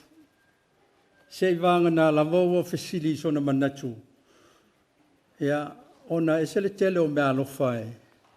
Whamanui ai whaitua nei. Le peona tā ua e moli mau le ai. Ia, e mese foi le sunga i le awa. Le tā leni leo le tausitusi po le accounting. O le whamaoni o Carol lea vaenga o le aonanga. O le sunga ia mauia le penu tā ua o le tautupele al mato au lotu. Ia e tele a foi na a ta pena mai e mauia i al tala mato tupepe a fai. It's very comprehensive. Ma nino le lei ta penango tala tupe. Ia ona sawala ia lea ma whaatino lo le pe a whain mato fono le presenting. A lau te ilo le leia. E le o maui ana whaia. O Carol, o Jose, whai person. Ia na umafo i lea whai le whawhitai. Ia mo whai atu e. Ai tau atu le whale, moli atu le whawhitai tia lea ia Carol. Moli ngā luenga mai. O na winga ia. E le whaalia foi ni o na winga. Po le fie i se mea. Ai fi nau lava ma tau mwhai pe ana tā ua tō tele. E fi nau lava mai ese le loto so soani. Ese le loto alofa, e se foi le taliti ngā. E tonu ai upolo i le polo kalame. O tau le tau o le lei, wa i uia te au le tau sinionga, o ta ofi le whatua tua. Ia, nene i o tātou vi ia Carol. Ia ona tātou whaoa lea o le vi inga o le li. A e tau via ona whawhitaia le atua. Ona o lana mea lofa. E le neiti nā po le whaletua ia Carol. I mea lofa e tele na ia fua ina ia te ia. E lea wana whaso atu, ma whaso ane, ma whaso mai. Ua manuia ai le tō tele. Carol, whaafitai tele, mō mea umana e whaia, ia e meise foi o le tātou nuu, ma le kalesia. Whaafitai I lo walofa, I o māta ngata whātau waa. Tau ina ia manuia lau whai ngā malanga. Ia maua so no whanga mau. I le ola e whāwau. Malo whālor tele. Whaafitai. Atula I atu le sunga I le. Ai whiau pensone le sunga I a waa. Ia moa tātou tār sango le nefiafi.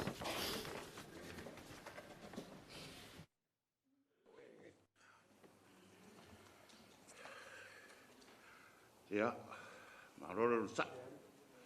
E mai e tātou o I le atua.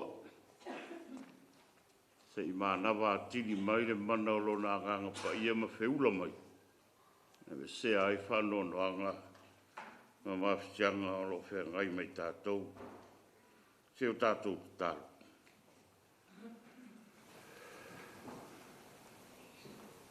Nā ea se mea o te alu māu I luma o le atua. Sa foi se taui o te taui atuai I lona alofa tele mai. O te avae le ipu o le olatanga. O te wala au I lo swafa pa ia male mamanu. O te avae taulanga e whai taulanga ma o pese fia I o luma. O te wala au I lau fio. A wae sili lo fila ngalo le oti o tangata mi o tua. Nai lo sa isi lava mea.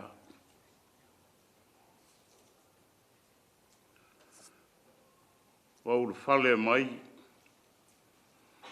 Au ona ma fale tua. Leo whinga ruenga tatofia le tua. Wau le fale mai foi pa io a inga na lua uso ma tua whapine. Tua ngane nai whanau. Ole kale sia wo mai masani. Ne ngata o ngā ruenga hao tonu le taralei. E me se lava le ta mā loto whanau noa ma le whanau nuti ma moia. Ia mawia ma le no whalo. O mato mai le neia fiafi.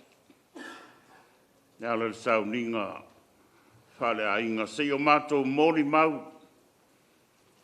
Se o mātou whaso atu. I le soifua ato toa. Tā soifua ai le tina. O le tua fine, o le uso. O le toa lua ia Carol. A soifua maolo ia le neila langi. E o ele tei e mi e o mai ai le oti I lo mātou wola e sa veu ina mata lepe ina le mawhana whana o mawhtanga whare ainga. E o mai mati ngā. O le loi mata maringi o whano noanga. Ma ua iso le poto le tangata e sa ili. Se vai fo e fo I ai. Le mā losi o le oti. Peitai o le mwhai. Ai ana lea fio mai lava le alo pele o lea tua o Jesu Keriso. Mai au mai al wha mauti noa ia I tātou. Ia whetalai mai o au lava o le toe tū ma le ola. O le whātua tua mai a tau ewi noti ia e ola pēr lava ia. O le au tū le nā. Ma le whapo ngai le nā le soifua o so skeri siano. O lo soifua ai I le lalo langi nei. Lona mauti noa A mai a ana au mga ruanga. Fo'i I le atua lona matai na whaia ia. Mātou whaafitai I lau whio ta maana leia wanoa tā ua ua maia. Mātou whalongolongo ai ma le manino ma le toa. I mori mau wola o le soifuanga o le tina ia Carol o soifua o ia maola ai. I le o langa nei ma le lalolangi. Mātou whaafitai. O na o le whelanu lanu wai o mori mau. Le tele o na sao tā ua ma o na o ngā. Sa whao ngā I nai.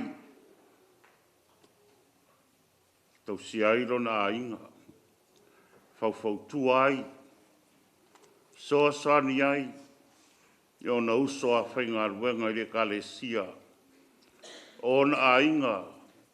Ma so se mafutanga. Ai filo ai oia. Whapena na whaunga ina ai. Mātangi ai lona saifua. Na lofa tā ua.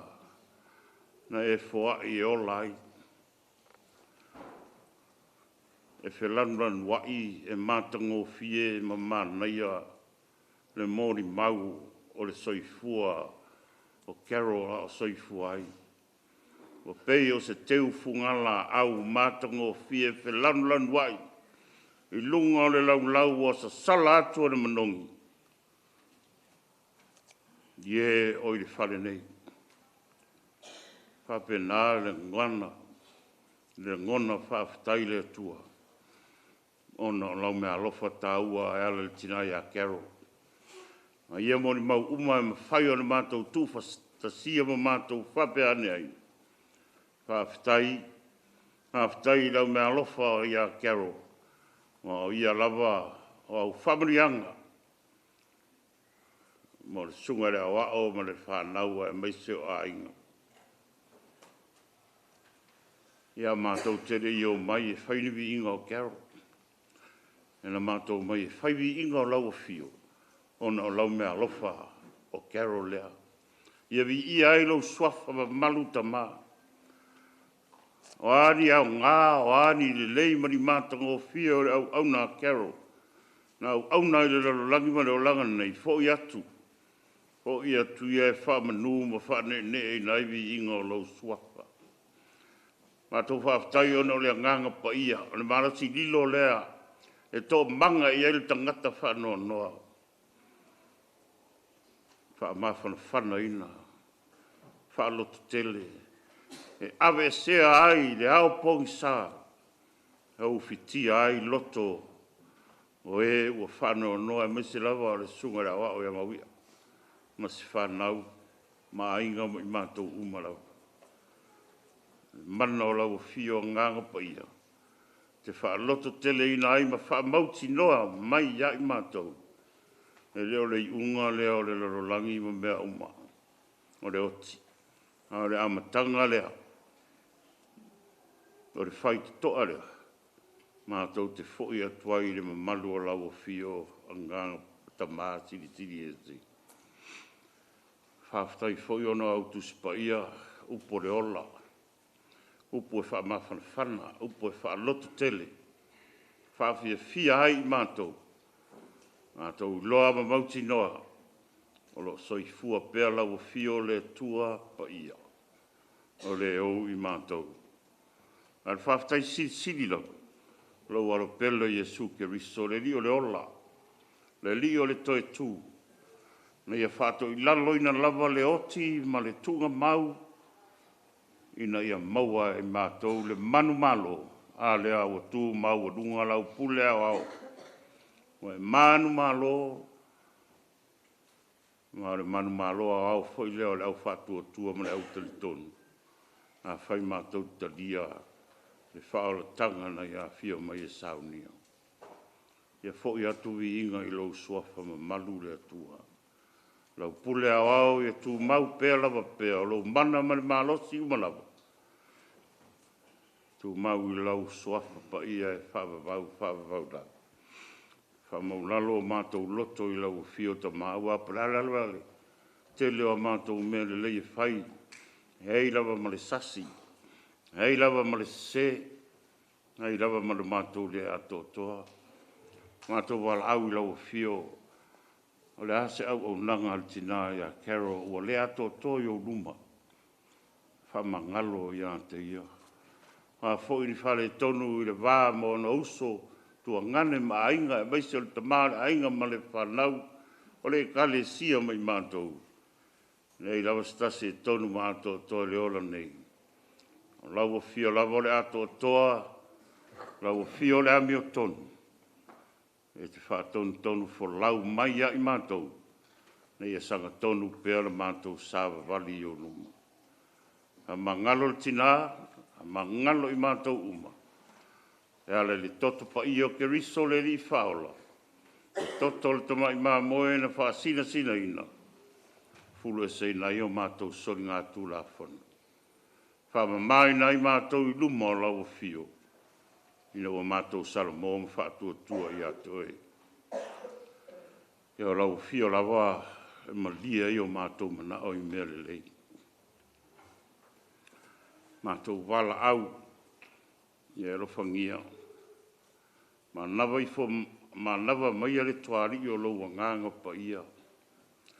Se e feula mai ai au wha mawhananga, au wha mai senga, I wha loto tele ma wha via pia. E ta maa ia mawia, mene no whahalo. O ainga au uso o tua whawhine o tua ngane, wō me masani o le kale sia, maise I mātou uma. Ina ia wha loto tele ina pēr ma wha mawhana ina. Ina o toi sea le tina sa pele le mawhtanga manato, mātou ngāru lue whātasi. E whaia lau whina ngalo le ola nei.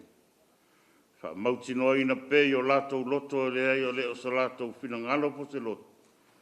Whaia lawa le pule a awa lau fio. Le pule e tū tasi e le mawhai. Ona tū sa isi matite e atu iai. Tawhi malal fo lau ngāli tina. A wā na nuu wā a inga. Ia maise o le whanau. Mausa na nofoanga tu mau I rou maota ma rou nofari. E nofo tupu ai ma lau fio. Sau nia pei mātou. Taimi e umai a mātou ngā ruenga. Fo I atu. I rou pa ia ma lau ma maru.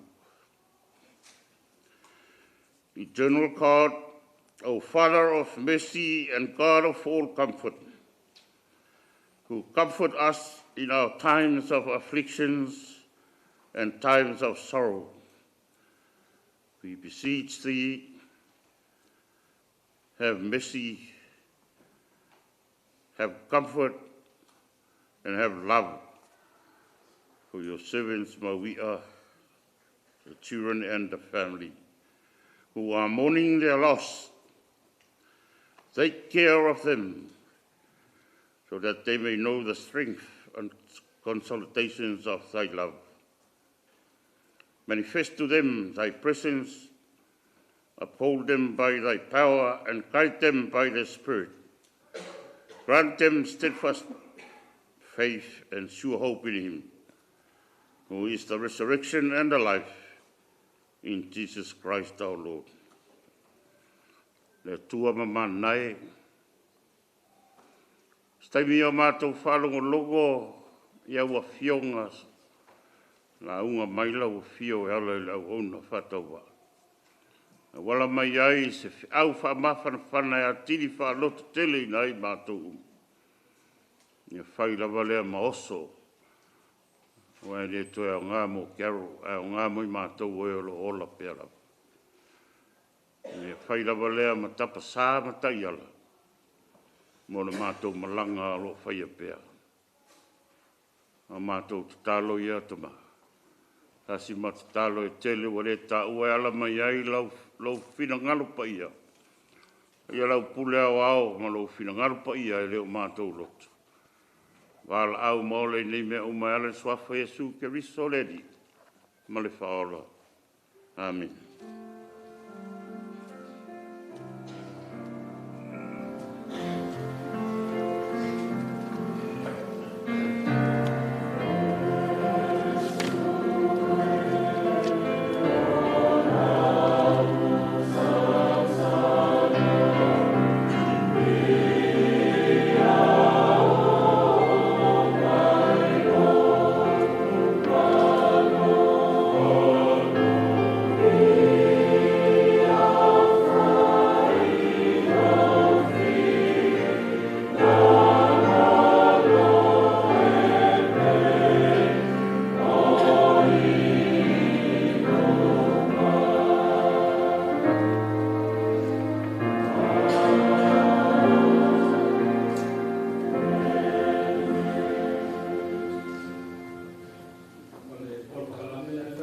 pese lua tolu tasi.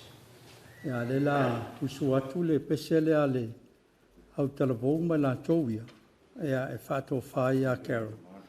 Ona soe lea ma le launga. Ia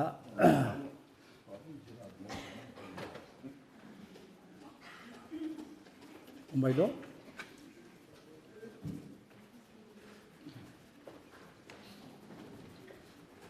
Pe mai.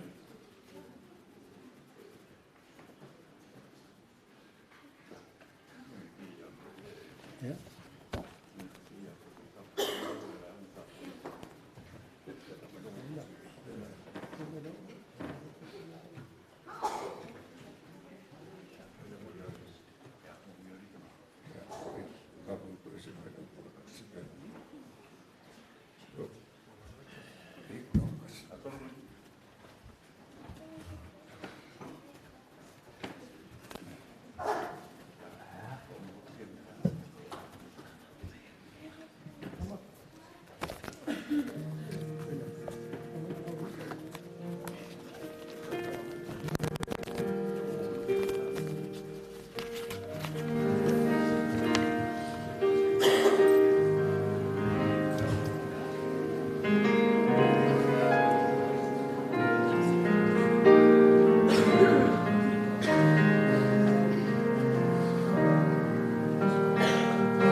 O te whai ai se upu i le nei sauringa man.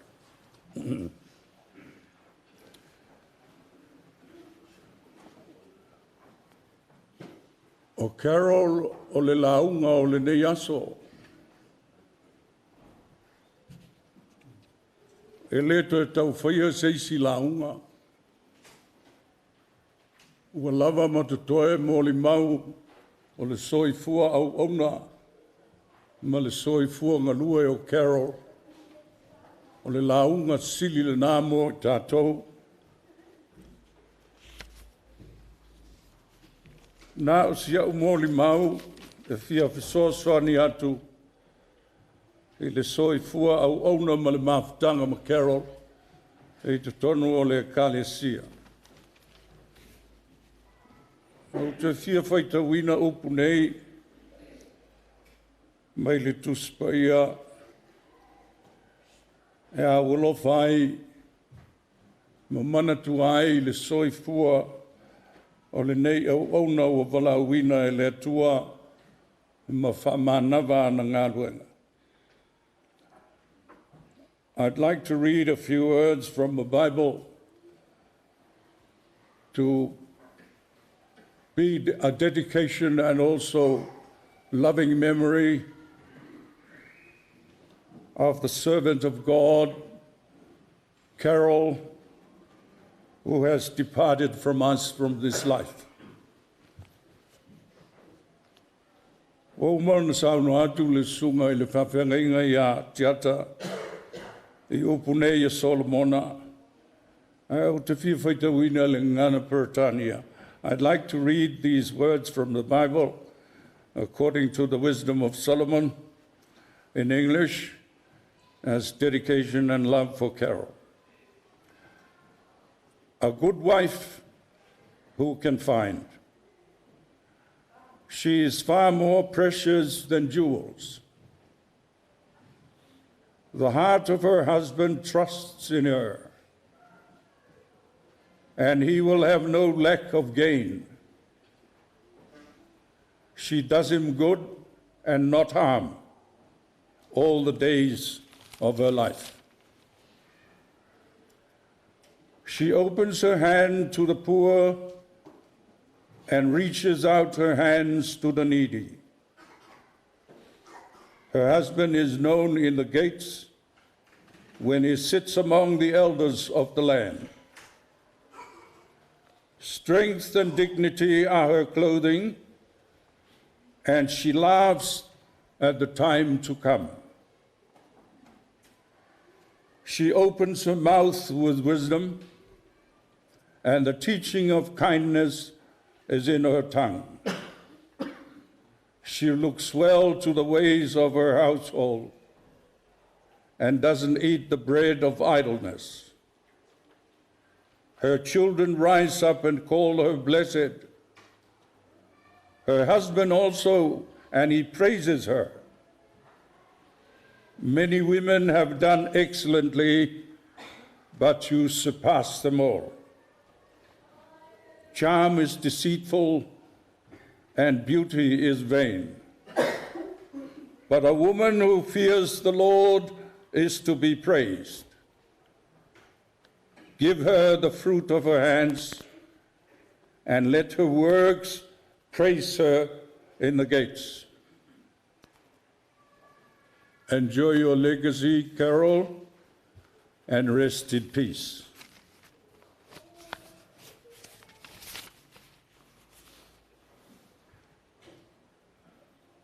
I le salamo e se lau sefulu ma le ono, o loo iai upu whapenei le whai upu e sefulu ma le lima. E sili sili le manatu o le alii, le oti o na tangata ami o tua. Precious in the sight of the Lord is the death of his saints. O le mauti noa po ai na tu sia le salamo le nei e se lau sefulu ono.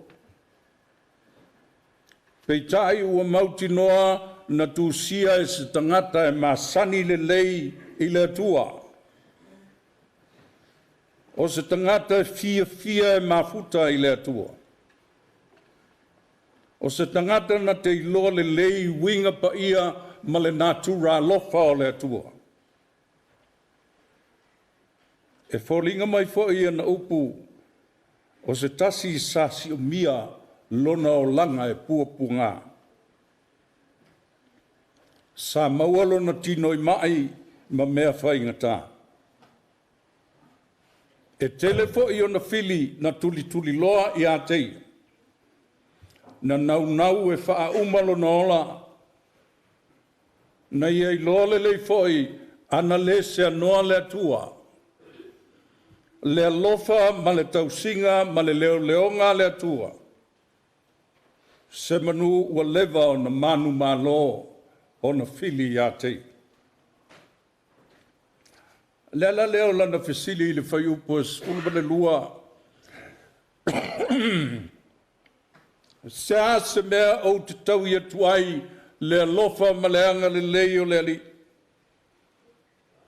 Fai mai lana tali le fai upos fulutolu. O te vae le ipu o le ola tanga. O te vatu foi le li o mea umana o tauto ai. O ai e mea. O le ola au na. Ma le ola faitau lana. O na whaai ulea ila na tau tidonga. Whai mai e sili le manatu o le li. Le oti o na tangata a mio tua.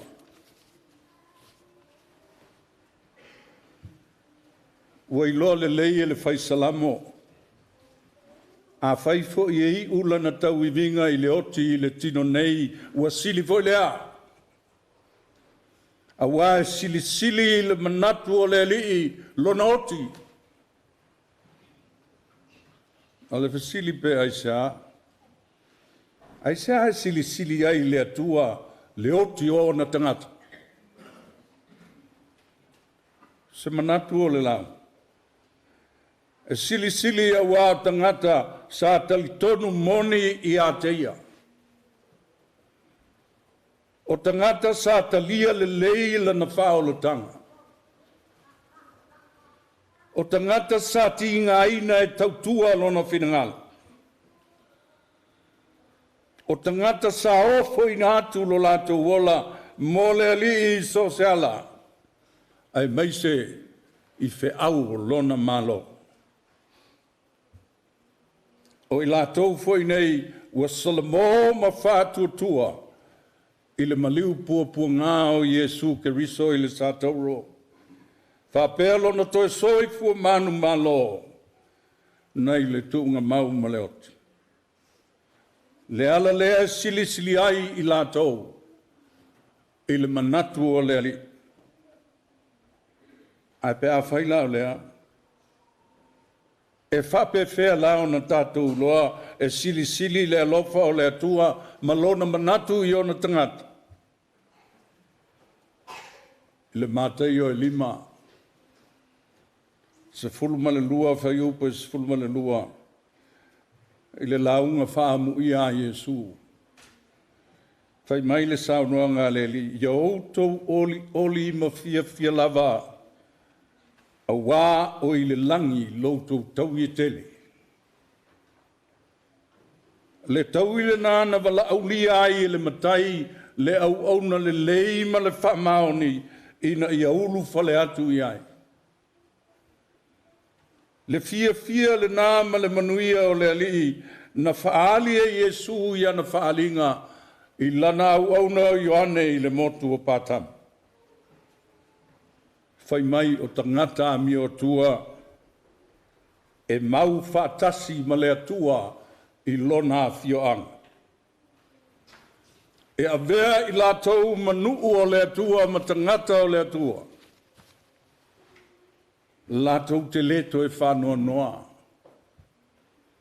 E leto e ue, e leto e pua ngā tia. A wā e solo i ese le atua loi mata uma na i o lātou mata. e wha ofuina I lātou I ofu sina, o ofu wa uma o na taina, wa uma o na whasina sina, I le toto o le tamai mā moea le tua. Lau sunga le lia o mawia, ai mai se o le whanau pele, ma ainga o tua. O whailonga nā. O le whamauninga le nā o le mawalunga, ma le sili sili ese o le lofa o le atua. Ie pe ao o inoti o na tangata. Pe i o na tātou iai le nei aso. I le vangaia o le tino maliu o le tina ia kero. Talo whai lo na mawhatia. A o whengai mamai mati ngā o le ole nei. Pe tai ele I solo muli pe whawhiti ai le au au nang. E le I whalongo longo ti ngā e ui na vai vai ma le malosi le lei. Ai tau ma whai pea e wha wau lana tautua I le atua. O le afo I le tele o tofu tofonga. O whao so songa sa whengai maia. Ai sa tūmau pea I lona whātua tuanga. Malana au au nanga I lona ali. Ele I umi tele ni taimi. Na mafutai ma masani. Ma lausunga, ma wia, ma whaletua ia Carol. Ina ua tātou ngā lulua I le au lotu nei, ma le kare si nei. Ai sa au matawina o Carol o se tangata ese le mānaia ma le au le lei o lona o langa. She was a very gorgeous and beautiful person all around. Physically, mentally and spiritually. She was a very talented person and a very blessed Christian mother. O se tina kerisiano ma tau sa fia o na wi. E tau tala ma sau noa whaalo alo I so se tangata. E lau fufonga fia fia ma fōlinga ata ata ma le ngā o ia. E tūlanga mawalunga lona soi fua o oina. Mai loa I ngā luenga sa ngā lue ai. I lona wha moe moe ina. Ai mai se. O lona ma ele ngā ma lona wha maun. Na o matua wha whitai ele ma ele ngā o Carol. I le sa ilinga na mana mai ai le ofisa o la fonga. I le tātou mata upu e pei o na iai le nei tau sang. Na o I loa ai le nei mea lona loto ma lona loto lelei. E loto a lofa ma sauni e whesoa soani I so se whe au o le ngā luenga le atua. E to tonu o le kare sia. Au nisi o winga o tangata a mio atua. E ngā lulue puno wai ma tau tino la ngoda moni. E talia fo I mamana ma lamanga o fie le loto. I le ngā luenga le nganga pa ia o le atua I le mea o I na whai. E ola onu sa. E loto whamangalo. E tau sisi leanga malu ma le loto maulana. A o whaalinga foi nao tangata e ola I le tala le lei I a Yesu Keriso. I lātou ua talia ma le anganga whaafitai, le whao le tanga ua saunia e le atua. E ala I le maliuti ngai le satauro, o lona ala pele ma lona toi tū manu malo, mai le tūnga mau ma le oti. O le whamoe moe ola, ina ia tātou maua whamanu ianga o le ola e whamavau, o le malo lea o le atua. E whalongo ina i nisi taimi pe a maliu se tangata mi o le lei wha mahoni ma tau sa fia. Wha pea leo upua tangata, talo whae. Talo whae ua mau le soifua le lei ma leo ngā. Matua leanga ua ave tangata le lei ma o ngā ai tuu le au pi o pā ma le au whalonga ta. Kei ta ima uia ma le whanau ma le mamalu i le ainga. Paolo mangafa. Lau sunga i le whawhengainga tiata ma le whaletua. Ngal pa ia o le tātou kalesia. Uo mai masani o whātasi mai. O le whinangalo le atua. E le ngata ina le maseua. Ai wa uma fo'i o na tuu matamanga. Wa mai o i o le lei o tātou waso matausanga i le nei o lang. E le ai a seisi e tū wha maunga. E whai le moto e ave le matua. E sau fo'i e pei o le ngaoi i le pō. Le winga leo stasi o saunoanga alu tātou o li o keriso. Ia o tau mātala matatalo. A wae le loa le aso ma le itu aso. E vala a wai le ata li i o le tangati. Ai amu ia le au auna. Amu ia se au auna. Pe a maua mai e lona matai. O loo ia whapea o na whai. Le mea lea. Tu ua tuia le tina ma le au auna le atua. Ia alu ma le manuia. A wā ua wala au lona matai i a tei. Carol, ia manuia lau malang. Amen.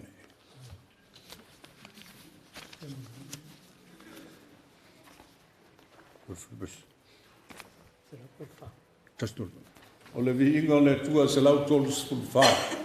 Kato whai wai ni sami.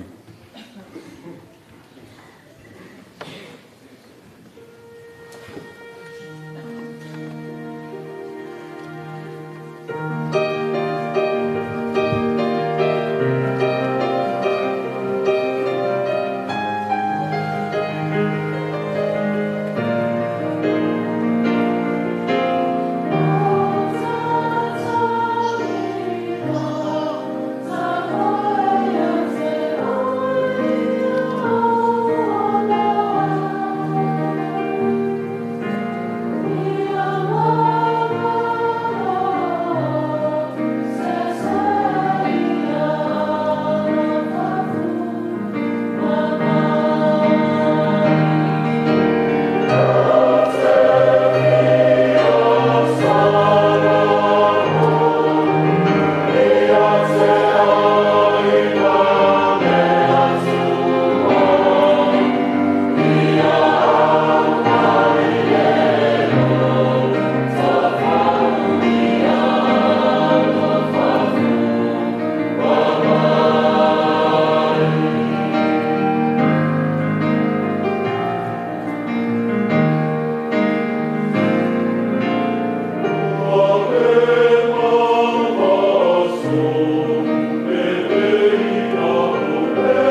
Oe mo le atule ngā whaaftei tele I lau sunga I le toina pensone ia wa foi le upu whamawhanwhan mo lau sunga I le ia o ao Vitale ma le whanau ia whapea foi le pai e ainga ia misel tātou tāpo inga le ne fiafi ana tua whamawhanwhanaina e le file mua le tua ia e tusao o upu whana I au le ne fiafi ia mana tu foi le to ise au popo le taitai o le o vai atu ia o le o a matanga solo I whafol tātou tāpo inga a whai foi e umil ne fiafi sala foi ina umi ana tu foi ma whafonga ia e mori maua e meise o tala I le mātanga o fie ia o le soifua o le whaletua nei ia whai foi lea ma ui tau mo tātou ia meise lava o tau whanau ia malanga kero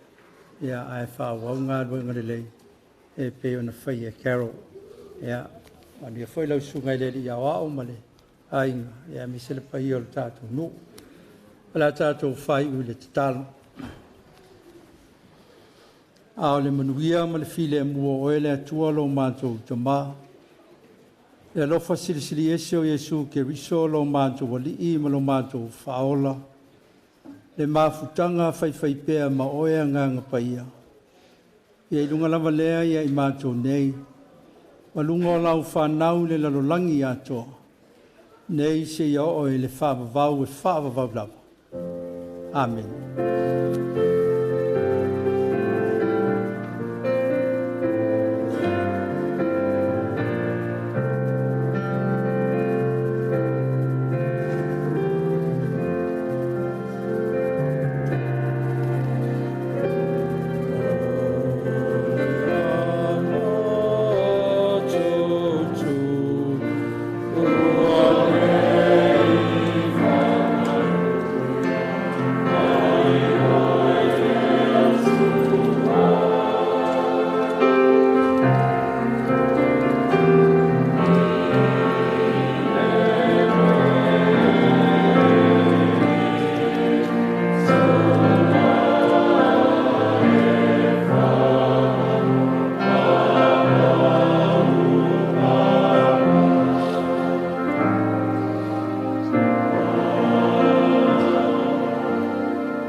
E le ngata I le tamai na ainga le suma le ia wā o ia mawia ma le whanau.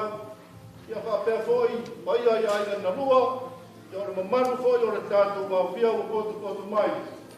Ia I peo no tātou moli mawina le ne yaso tāua o le tina ia kero. Tartonu lea lea wa tō whatu mana no whale fōi ia sātu ia mā. Ia aio o tō whinangalo, leo ku whola I pēr na iai e na yaso.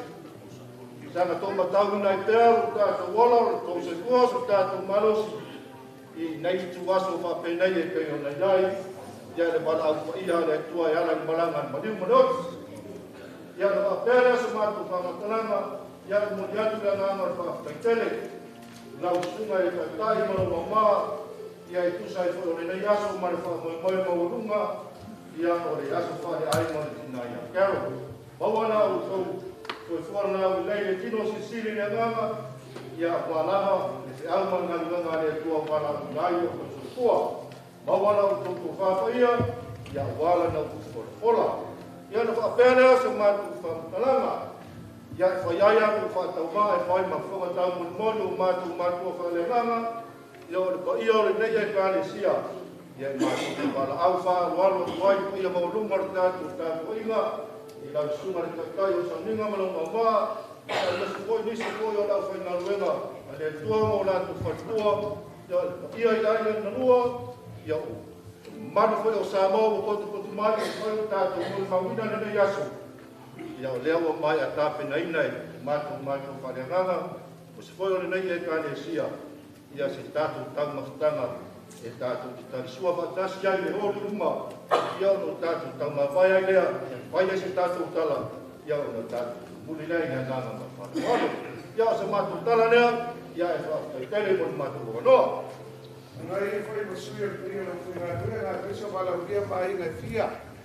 Mako ki whapea koe, la kako whapea wa whai, usan wala au whala alo mai la sunga le kufonga le kalesia, ia e whai fwoi masui o mako le kalesia, maise, ia le pai o le kalesia i Mount Roskill ngei, kele sa kako upu pea kako whai wale hor, wha umako e fwoi se upu ai ngai rua, wa fwoi mātukanga ngei e whiafi, ai maise la ufai ngā ruenga, sunga i li whai te au ma, la ko whai kua mar pulenga, ia ufai ngā ua wak mai, o wale wha mo mo Carol ngei whiafi, ia malengan whāloano whātakai.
Tango fi o ele ali la ei o ile mama vi ia o ele tupu vi ia o ele tupu fusia ile malama le poni sa sola Ngatete si ufufonga Ngatete si ufufonga E ofungia oe Pese mai e ofungia oe E ilo mai e ofungia oe Lo matai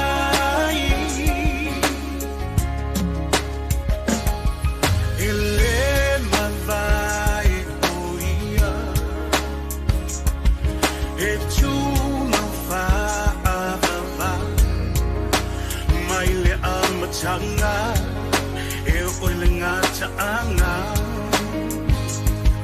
le atua toluta si paia tama le alo le nada le ona mata utia le mamwe na fasia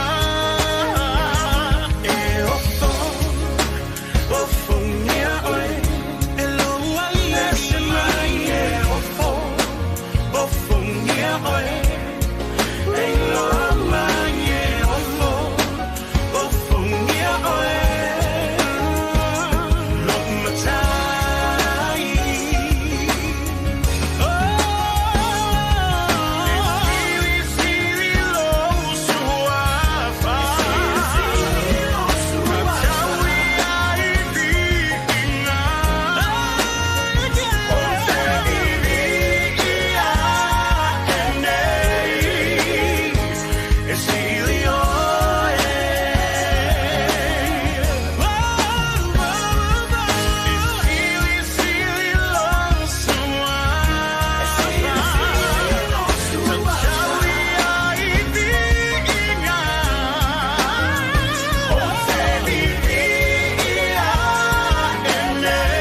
sheltered and provided every need you have met.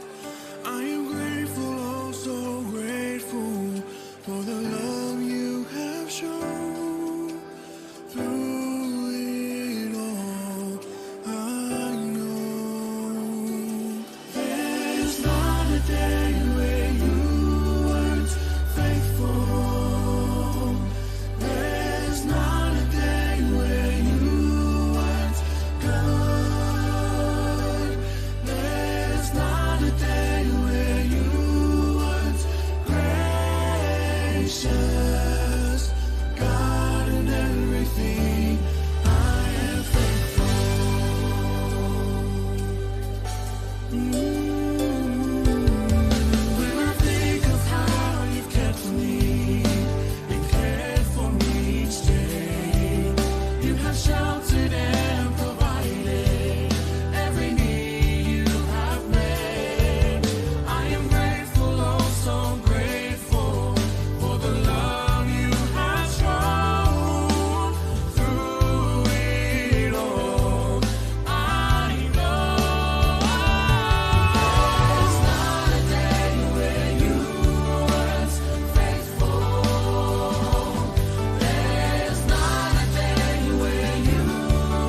Ai ke ai malama kai au Samoa. Ke mako waswa ele fuefu yo mako kuwai. Mako pulolo wa. Ele ia for fangoa. Ma leo wa ngas solo au. Ka pia ko papa.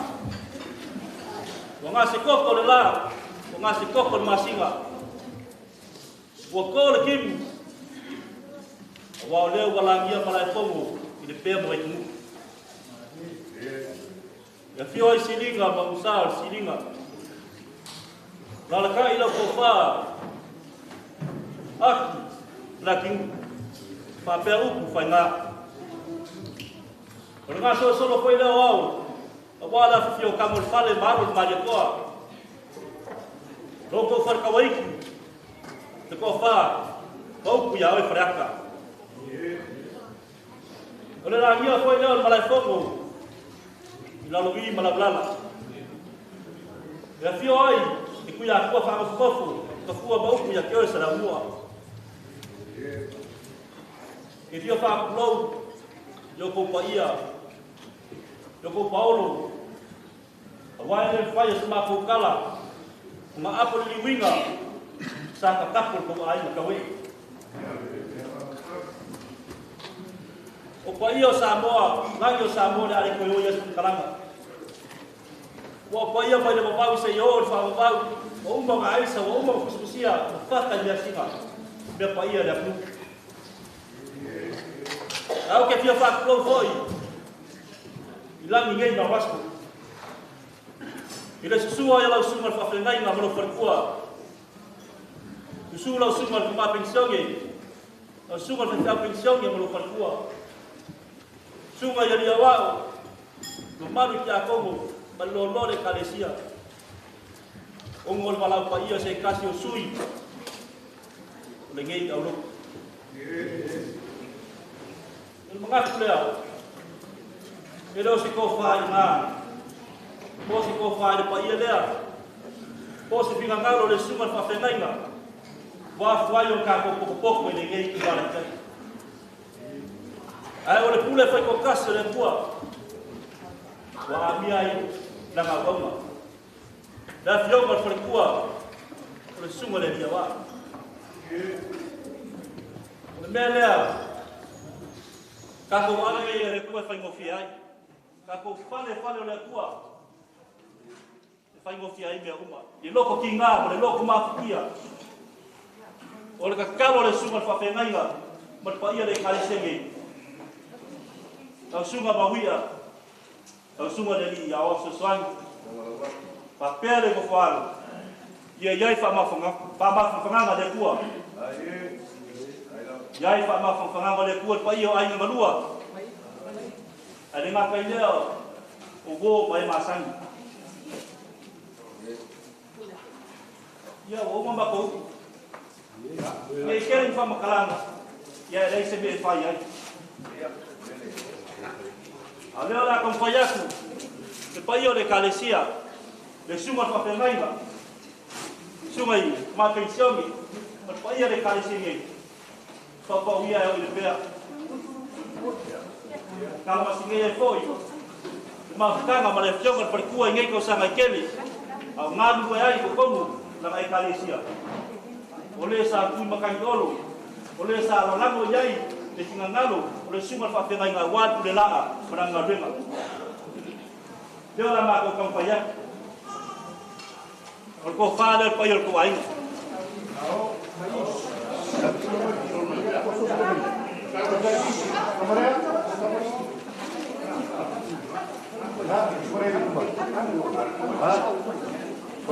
Dia dia saka oko ngaluenga.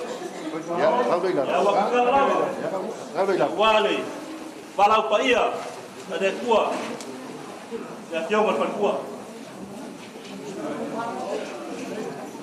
Posole kuah. Rampai posole.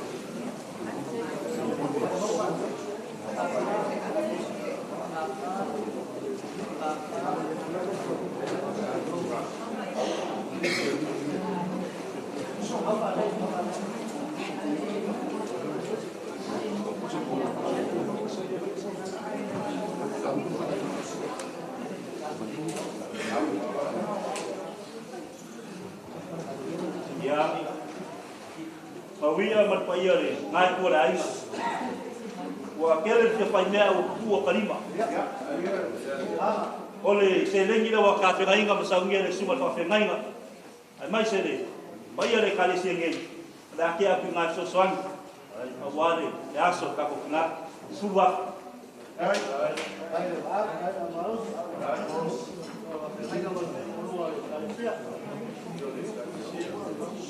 ya wa uma ko lo ole ia le ele se ia ma pai na ole ia le me alo fare suma tama ya mai se le kale se ge wa le ka oko malanga ia ka ko kinga sa mo ya ke a ko ngai ko ka ko ai ya nak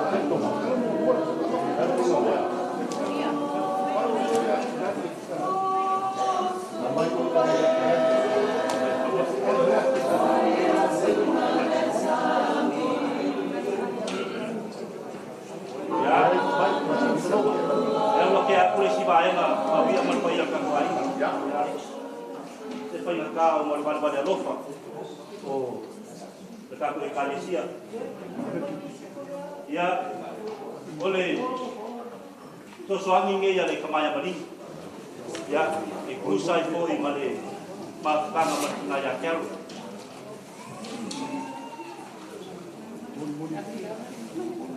ya ya mai kumol ka kwai ya to soangi foi ya wa ya pa mo ya nga bosamo ya algo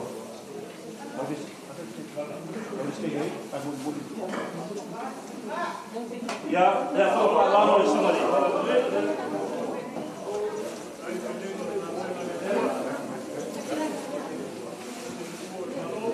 ya mari sila koma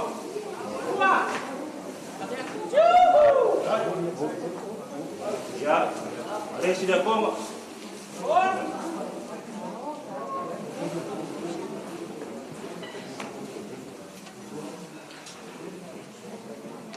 ya moli aku ke kusine tik será cara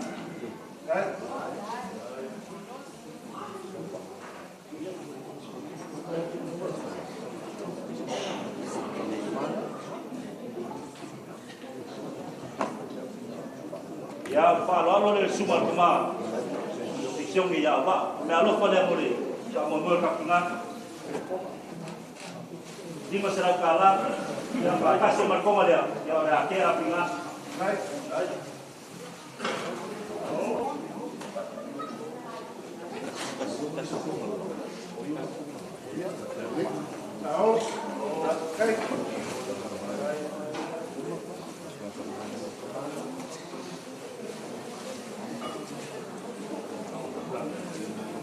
ya nakakowo umayara kay kasire kalisia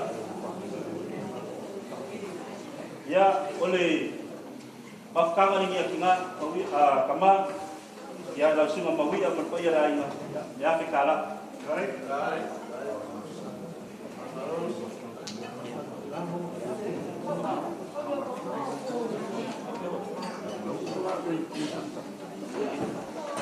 ya yo mari kemingi tolong dua laba ya kari ko mala masa ya dia mo ya masa amuya ngi ya o mai bala mai ni ya lo fa bel ma fai ya me lo fa ngi ra masa kasi da fikala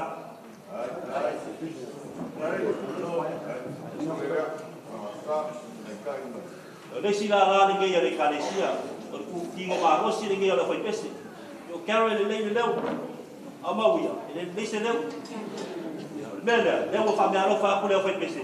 Kasi da fikala.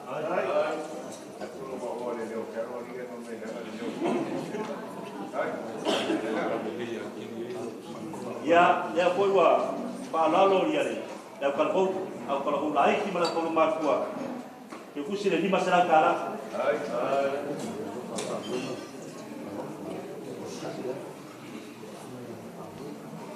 Ya, fai ka ko ngofo vai masunga foi ki akongo. Dewa fa lo le sunga fa moi malofa. Ya kusai foi mole. Fa moi moi ka kinga. Ya Afrika la.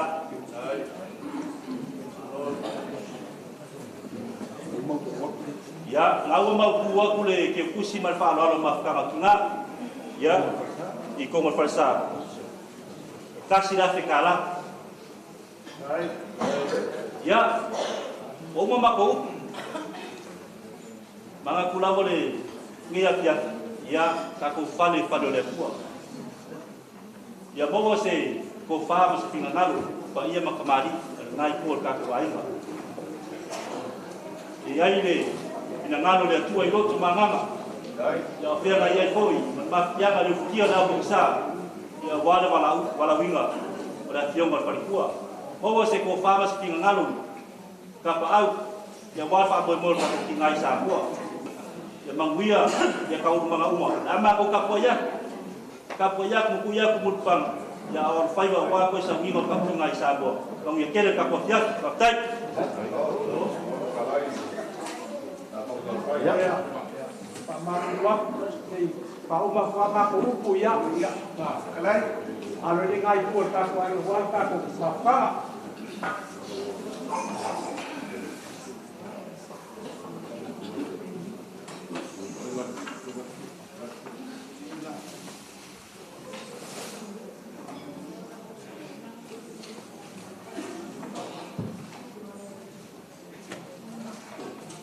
Lea ia se isi ko e kui nei, e se mai ai o kako ngafa, o kako mai.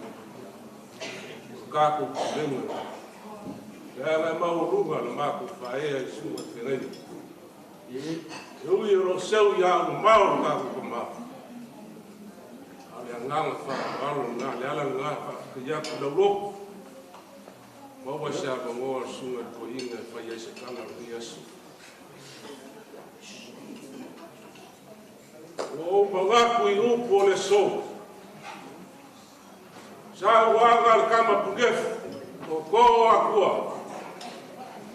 Sini le kinga ngalo le akua le oki o lon kangaka pa kukua. O I ngao ke taufi le lango iai se la ngonga o kamako I. A le so ma le vanganga le kalesia.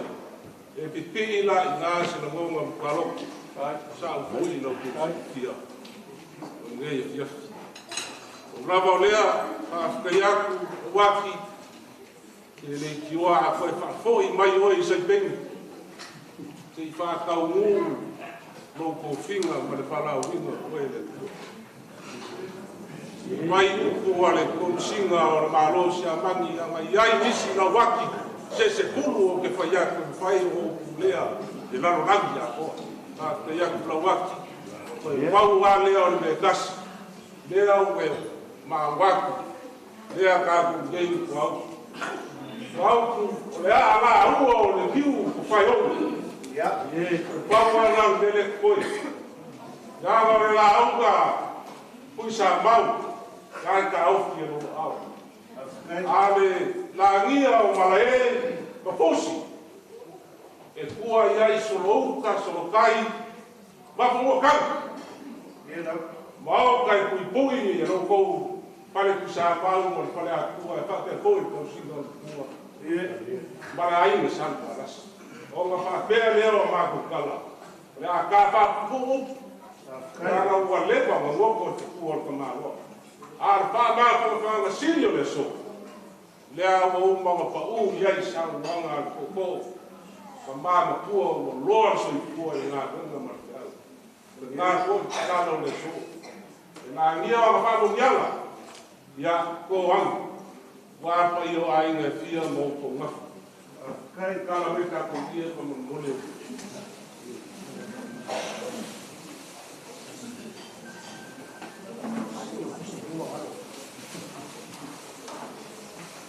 O whamausili ko whai. Ka manga al fulenga. Pawa vai pai ese vai ai no vai mau. O sunga ya fa bosili lea e kau kua ai ni fulenga ni. Ia ngai ka opo.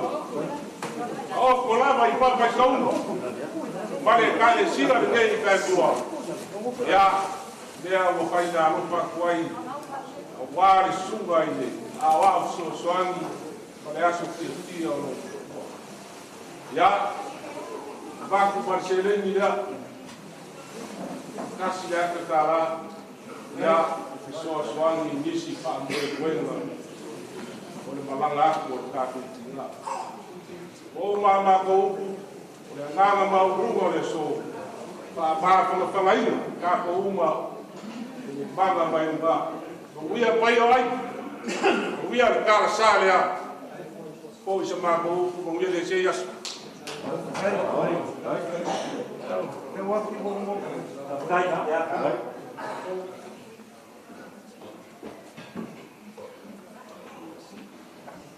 o ke mga ko leo i ke le malama i sawa awa wa whaka waka le lama le masinga ma whekua le fōwhanga leo wa kako ka ngū i le kau fiafi ma le kau lau mea awa siri mea fo i le seu ngā li seu mele wa i u whiau mga ruenga leo whai ngā ruenga kofi e le kua awa sa winga wha le ainga le whionga le whaikua o le whionga i ala ka whale a wā le kua le malo ma le usuia le fongo.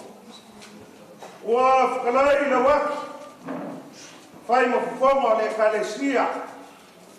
E ai lo mako mangaku, le waki o se seu e langa kila e whakulou kua lima o whamalofa i le whaiba. E le mai a ina ia. Mako ke lagonga poiwa e whakalai o wā langi o le kua le malo ma le usuia le fongo.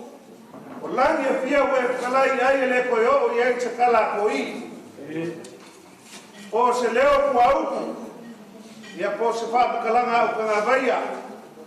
Lea ngau whai aku sa winga o ka ngaka malonga a inga o ka ngaka malonga whasimo manga. Ai kele po ia o ka ngaka i loa le la au. O whape leo langi e fia ua e whakalai ai o lea ka lolo. Lea ngau sa moa, o lea o mamala, o lea kuua umunga kofu. E kala kau konga au Samoa uma kosi lau ki, ma mamamu whakiki ma ku lau pua, o ngā Samoa ma whainga. Mai ale mara saua, ia se ia paia na lenga Samoa, ia wa uma mka oko, wa upu e leo ia isa kala, a ko ia ma whapelea. O langi e fia o le a kaloro, leo wa uma ma Samoa, kako mafukanga wha le kua le fiafi ngele o whinga ruenga. Sunga toina pensionge, ai le ngaka i leo kai kai o sa winga. Le o whinga ruenga, ngā lurue wafai fi au. Pensionge le kalesia i Mount Roskill. Al ka poina foi le paio le kalesia. Ka lolo paane paio le o whinga ruenga. Ale pulenga. Leo wa ka whao kalingo kufunga uli. Ma maua le whānoano e hui o no whengai tuma koinga. Mangisi o kukungia le waulo ku whānoano. Whape leo le kala koi, o le paia o Samoa. Ka lono e le koi o yeisa mako kala. O ko le kumu, mako ke le koi asa sa inga le pipile o basa. Pe mako ke koi whālo inga le awhaloloa. Ka oko ao se alolo, o lagi foi. Pawale me fi o yeisa mako kala. O nga se paulo e manu ai. Ninguém ainda. O apai ele, ela vive le lula le ele puia com fa o fofo. O fai a kafua le bukua. O le pai ela valeu lá na Malaya causa sa lua. O le fale o porco coffee. O apu é fia o sia fia essa boa. O le foi a fia vai pai ela que não, que ele era fio da ela que fale. Leu a fia mai a sa malau. Ia o sa fa, ai le ngaka leo le rio le puf, kala ia la bea. O le aki pongiu ma le fasau. E mai se foi pai o ai sa ngau falea. Kau se faka ma maurolo kui le ngako i kele. Ma le banga ngai kula fale ma kusa mau. Ia o le longuo kumua ai kai gange le sua kai ma yaba. Kau se le iko ngaka ma le mamari sa kol pai. O paolo ma manu ai ngai ainga i faleaka. Awal bala awo le kua ka lolo. Kalolo ia le paia o le whainga luenga. Kalolo paia o le kalesia. O walo ko usonga.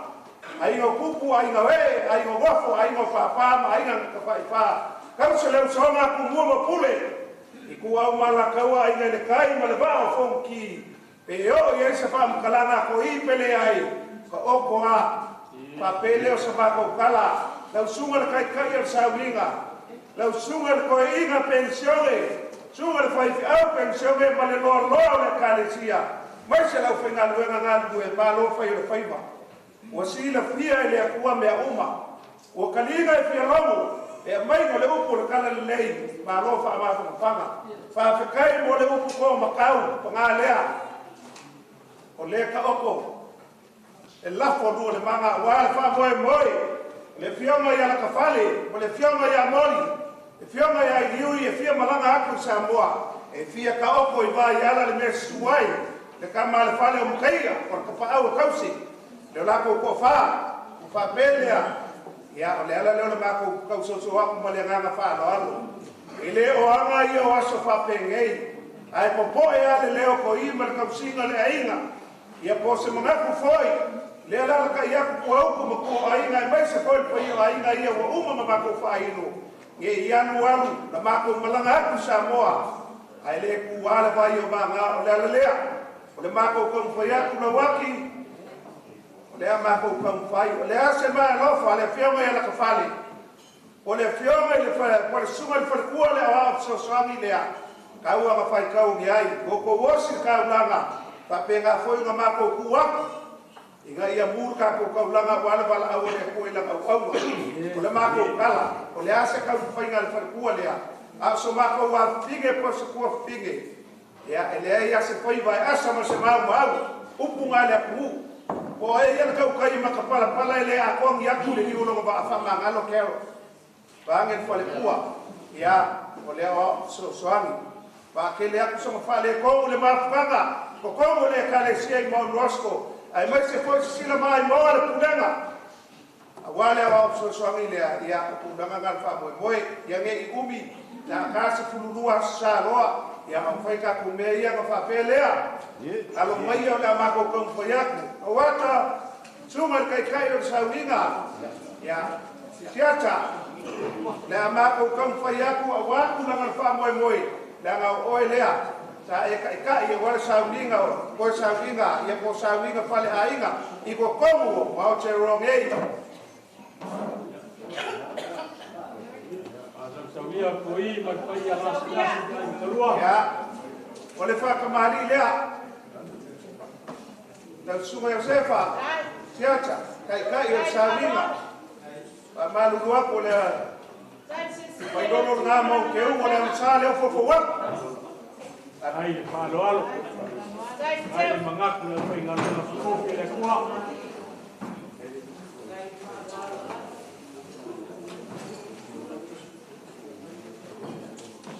ole sua ya le malu palangi le ko ke busi le kasi le Afrika la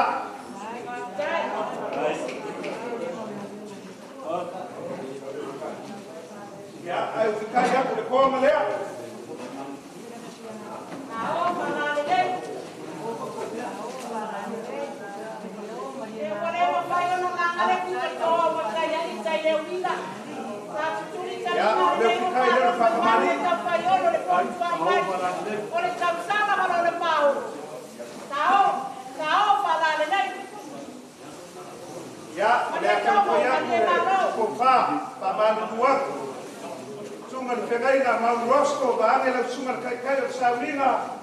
ya apa o me o ele fai ele a so sangue de mo ainda no matangi de me por ka ko ainda le o to ga ka sa o ile le o ile le ka le sia o e ka lanki mai ai o le ya se le o na o le fa sai mo sa ka mi o le na na wa o e fa o ite le masala sao pa la le o me le ko o me le ma ro pa se le e lu a fe kala ai parol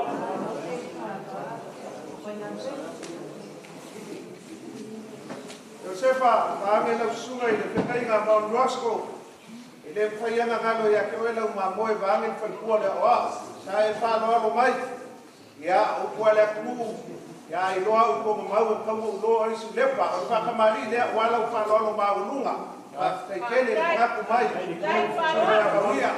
Koe loro ngā mau ke unga upo waku. Ya, koe muri aku le mau msal ngā walau sukauke. Le sua kari sua Ya, bang parang ni leo pur pusa. Right, Cecilia, ya tua malanga na tuenga.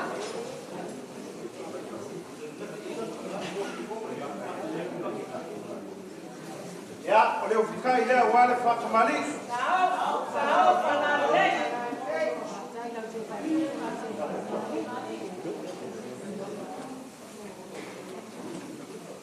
Ya, walau ko fale walau wale bale lofa. Uang ni leo ya mawia ba. Dai bao, foi para lá, cai pelo que fez como na participação do Mariana. Sao, panale. Ya, lo pasal sila.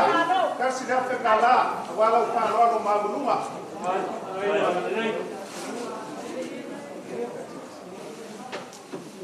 Kawaki, lesa nginga, le au apa le lipai te au wa pulangan pa moi pelanga kewe Samoa. O le melea ya ko pa malie ka o ko mai. Ya, te ka wa ku le pai te au, pa ilo ya inga mai se le moringa. Ya, ole a faima. Fika ile sao hero ole fioma ya na fale mulmuli yako Samoa akamu Samoa mesuai kama fale ba yala ya ole sipaso ako imalinge ya inga ai mese foi o bolo manga ko sao sema ma wel ko o malo male usia como ya la usunga malingi sa e for ina le upor kana le ne ya fiafi ya fa kai kele le ko tau pakai sawa fa ko inga fala e au fa pelea ya mai o da ka fa ya ole fa ko mali na ko wa ole so ka ke vai no mo ke uma kai mga ka ma pension ya ole mo sala na wala so ka ke ya le ba lu mo la so ka sua ya le bang palangi le ku ko mo pusa kai maaf ayo fikai de ko mo le Sao, panale. Eto, mai malo, kai malo.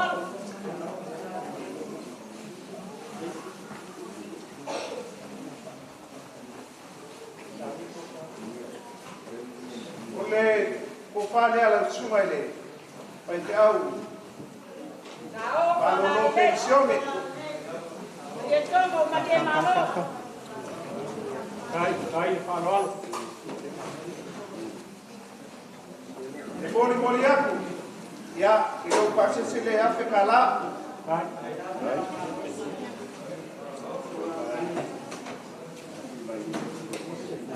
fa kai kele el farol ele o me ia a ro ko mangaku de bango foi malewa belea el sunga de mama no pensione o la farol le na fase sila me ai pa io le calesia me foi ai na fia ela kan foi aku la fa mali dia kai ko me bile por su que nga ole mo salga wala su que ai ya te va wala mo la su que sual man palangi na kurfusa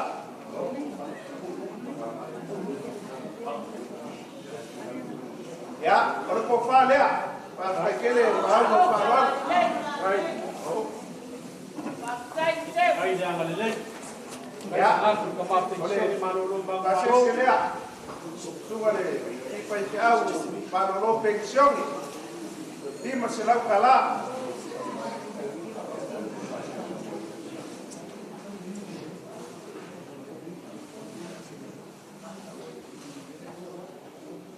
Le papá foi. Para el día le paía la oficina buena, se ha pungado güey. Y le va a ir a la oco al paía para la cua. A veces o con la oficina buena. A festa ma ko kala la ne wangi ngal pa lolo mi mai sa o man pa yo le ko le ainga e ka sa ma u ke pa ka ko inga suma ko inga lenga pa pele a fa ka mali le a sunga ya ko liu pa mosili ya la so ka ke nga kai mga ko kamar ko ya le mo sa nga wala fa ka mali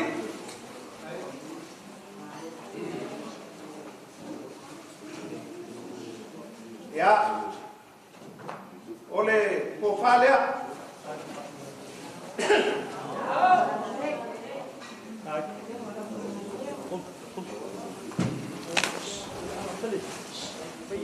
Oleh ke pusila. Sungai Joina yang mobil pemosili.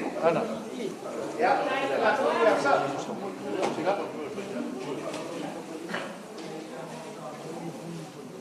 Ya, lepas ia lo pengen wega, oleh mo buka pengangai ya. Ini falon sungai Joina, oleh melea, oleh kamali lea, wal si falon mai, ngaku mai sungai Pongiu, ya wafoi wafanga, ya ini bang mo fai, oleh. Vai dono ngao na sokau ke. Ayat mengaku kamar kulenga. Kulenga fakom. Sungai ya Pongiu, pemosili oleh mo msale o kuat. Wana sokau ke. Oleh sua kali sua bang palangi leo kurkusa. Oleh ko fa le sunga Joina leo au fa wao.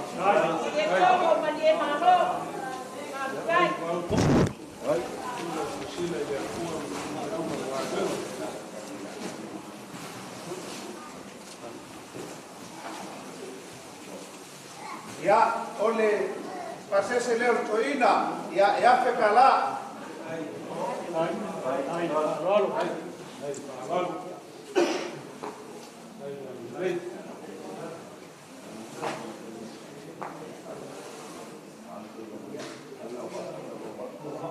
dan semua pak ya ikan penyeluruh pengaduan dengan dua ini siap ya oleh akau payah oleh suakau kelea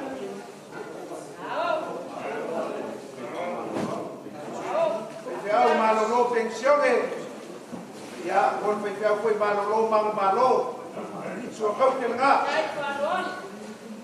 dan rumah pun memiliki malolo malo ya suakau kelea ufuak oleh suakau sualea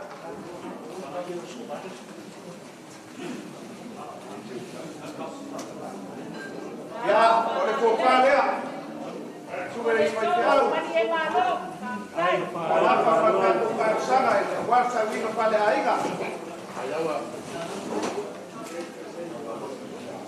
ya oleh kepusila ya EFKS lea walau tekalo langai kekang oi fu aku langa wa or foi langa fa mau ni pa kekau ya le api tekalo ya le foi sai fa no mai le foi nga mai ngol foi le kalesia mai se ai nga tia ya ku ala mai lalo lo ko wanga le ya fa belea ya fa kamali lea Sai Faruan. Sai Fatamani. Ya, oleh mau sale ko walau sokau ke. Walau si Faruan mai. Kan so.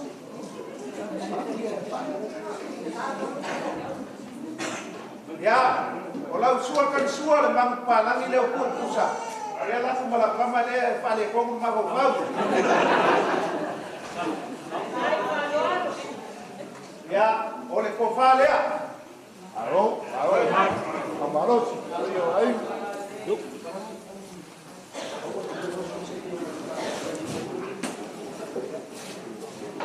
Ya, kalau pasal selea.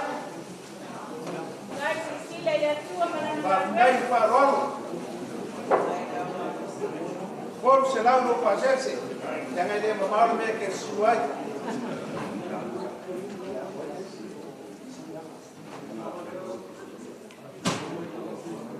Ya, sungai lewat sesuatu. Oleh kene, yang baik kamu ni, ya, yang bela lepas baik kene boleh baik kawin oleh primo kerja ada kuah. Sungai lewat sesuatu lah kamu payah. Kalau fak kembali dia. Baik. Baik mengap lewat sesuatu. Sungai yang mulia ngah. Ya, oleh mau salah pun waktu awal usukau kita. Magi kausi mau pulang ke Filda pai ya oleh bang palang ini aku pemerkusan dia walau super sua Ya, or ko fa lea. Tunga lea wa.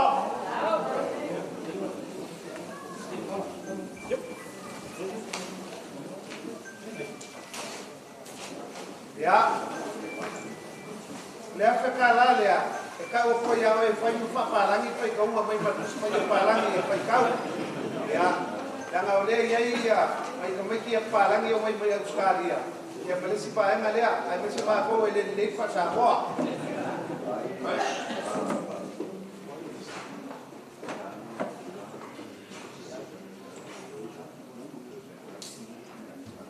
Ya, pa ia lau whainga nuenga o lo whai o ma sumai o ma foi le boli mawinga o le aso fia fia o le fionga ia la kapale ia pol whaikua foi le oaf so soangi ia le la kam whaiat tau sunga feo tunai e tunai ia o ko whalea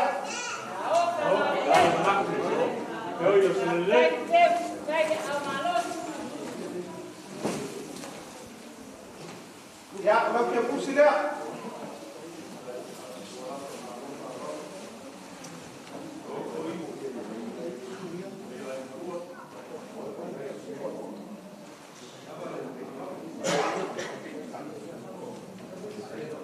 Sunga whawhitai ia o ko whalea.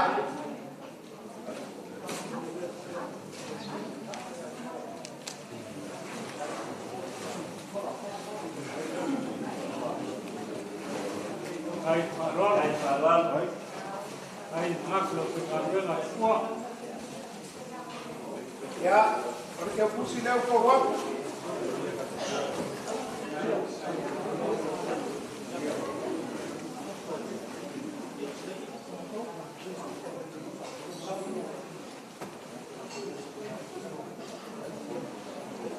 Tapi tolu, sunga le foi keau. Ya, alo mai dela ka foi ko sofa lea.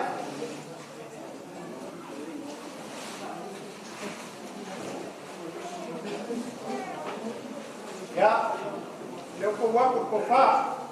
Ao wala ni le. Dai tele no le tua mana na ngwe. Dai teu. Ya, sunga tap tolu la ke pusi lea.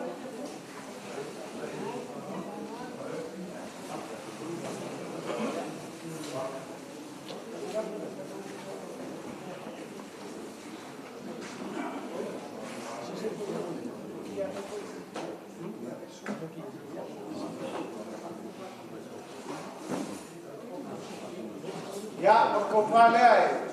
Sunga ti a ko inga ve. Kurenga pa ka ko no te ko ki ai.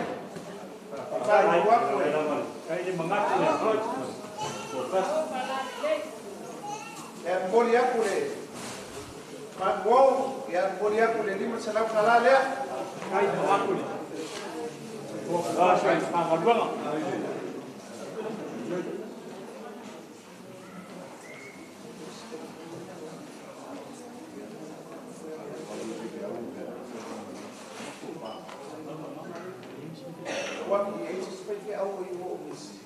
Ko malawa lama ka ko afio po mai ya to ya ia ngisi o le whainga luenga ka ko mafuka lo mawak ranga nga falualo ya ponia o so swani fo Fale kua fo. Ele sumai ele finga luenga sumai. Ya, le ko pai le fionga ya gal malmana fa kua fa kiau na rol Hamilton. Ya, ale kalesia le. Pues senta ko fa le.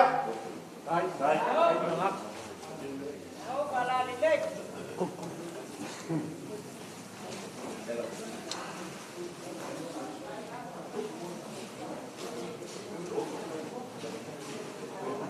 Ya, malmana le ke pusi le ko wa.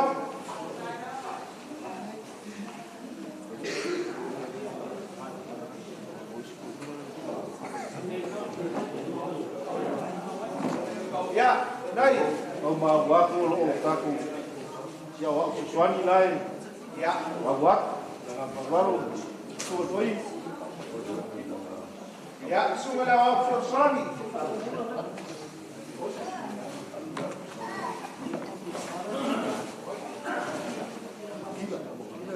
Ya, sunga la wa so swani le ko fa le.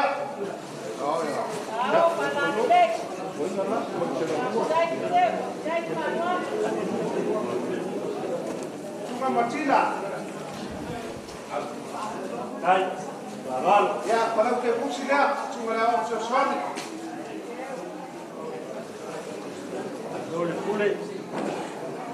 Ya, wajah ke mana? Wah, cuma ya. Lalu mak. Ya, langsung mulai forma de Calesia. Ya, la compañía que se paga ahora. Rio aí na tia, ya wa ia na suba. Au skusi. Ya, é o pior que nai. Nai tua de. Ko fale.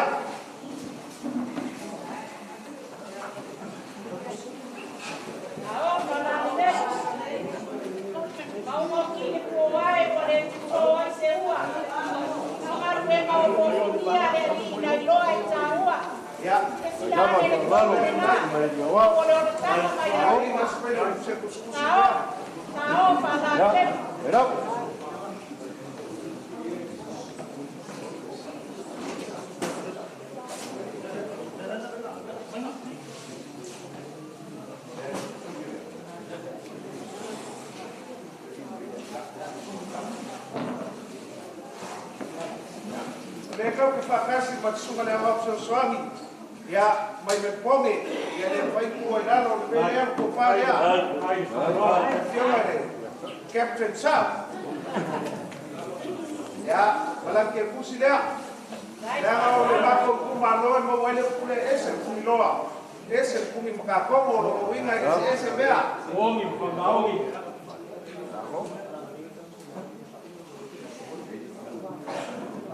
Ya, langsung ada pengoleh Kalesia. Ya, dia mau faya komite faya se ko fa lesia wa oleh yang umal malio ke ko foi mai ko kingal ko foi lang ngal wa so swami. Ya, ko fa le supaya mawia.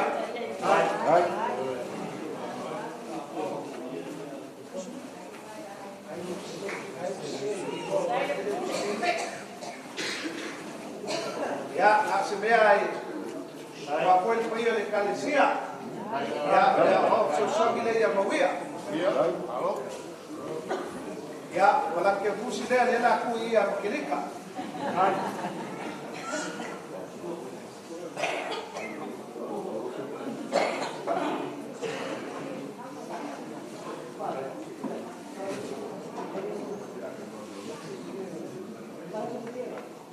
Dela mako kom faya ku wan kwa hiyo ni Kalesia. Ya, ai paman wak, dengan lengo kau yang kuai, kau yang kau kau makapal pala, ini ya se kau kau yang kau yang tujuh loh mak, yang kau yang makapal se,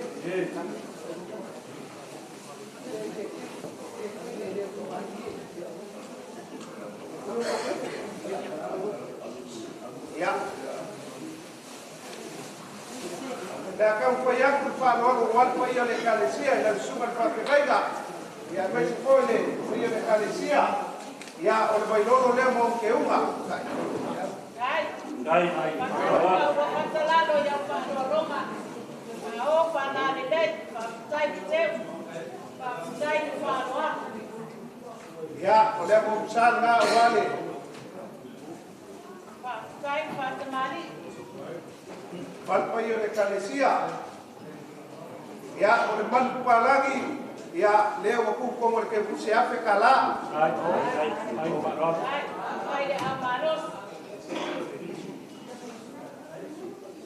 Ya.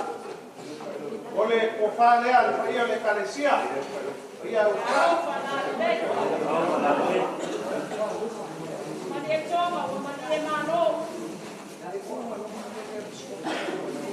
Yo bukai dia. Ya, berkofal leo for work.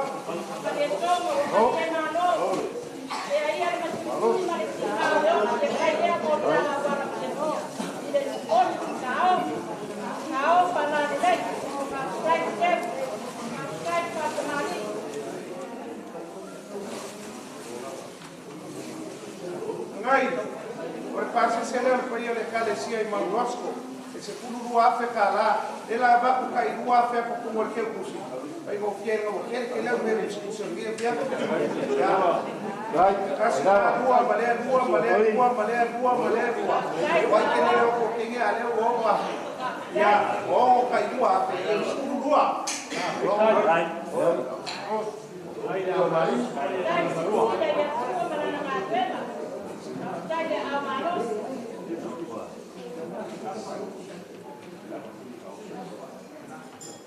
Ya, por favor, sobre el cuello de carecía.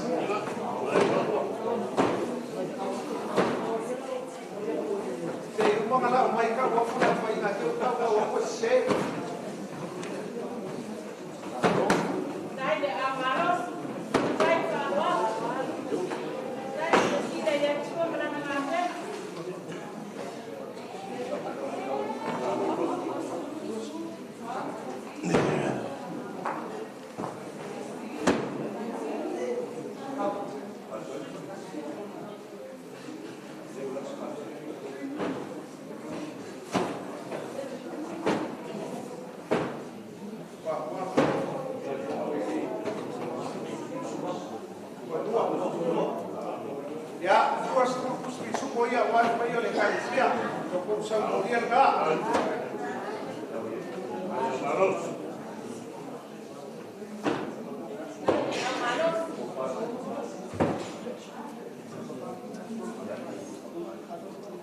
Olha fa kamali gay, sungal kay kay, fa kamali gay ale. Perkuwa marmafkan atiga. Afkai.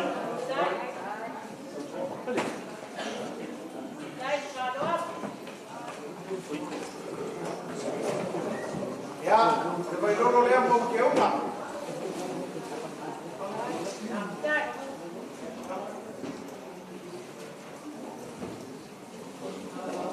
Kau kira le amo chale o kuwa.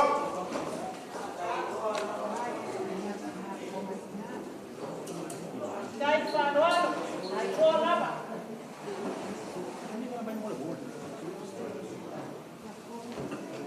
Ya.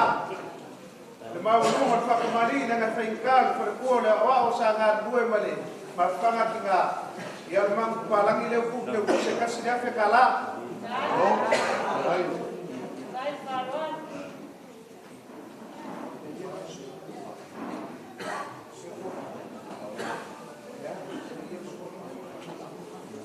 ya oleh ku faler mafangat tinga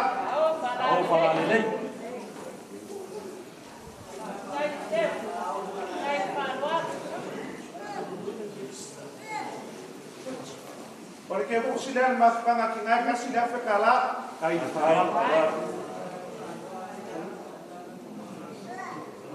ya, lembra ele lei vai o ano foi que eu, ya, lembra alo falei ale aí ga, e mas ele o canal é o fur que bus, ai, falou.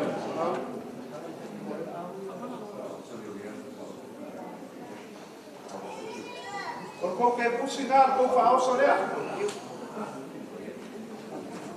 Ima se lau kala.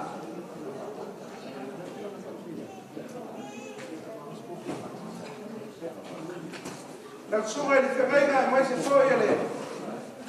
Sungai di fongo le kalesia ma le pai o kupu bai. Ile ai ase. Pai no le olanga no so puanga ile ai ki o malami. Ya kalau bawia makua ai na dia fio pai na fia ia. Ya fa mangalo ia. Ya quero levar uma calecia, ya, e ele fala mangalo ini se eu quero, ao mato boa, eu vou dar um dia de uma. Aí,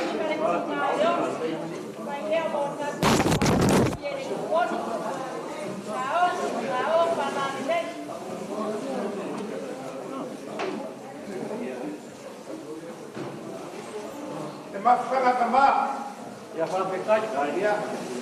Kamali lei makama fa ale lei yoi pe masa wo ele kai kai sa oile la umar ni as ya ai ma ko ke mo wa mo Roskill kamali lei ya belea ya la ka fayaku O le afe lima se lau lea, fai mea ropa kuai kero o mo ko.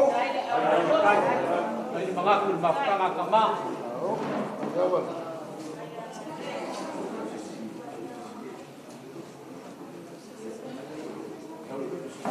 Ya,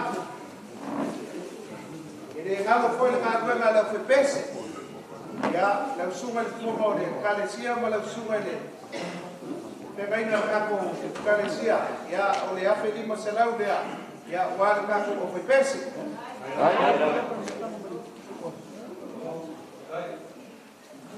Ya, e fa pega foi ngalo ngalo karbo. Le afe kala lea. Ya so soami le o karbo e kaua no fai pe alo fa ai ma ka wani mo kero o fai pe alo fa kule o le pua le o ya ko ti ko sili ma ka mo ka bai me le o le ama sa ka pe ni ma se lau le fai pe alo fa wai o le pua le o ia le ama sa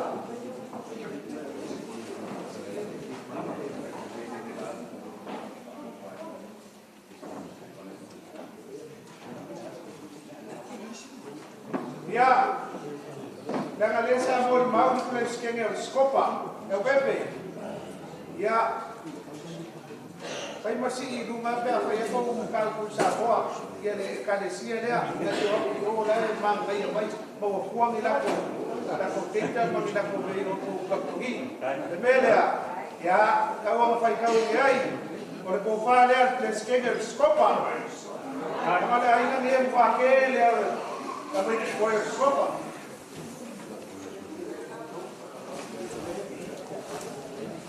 Ya, bak marko ke kursi dia. Ave ku como le counter skopa ngai, ile pelete super yai.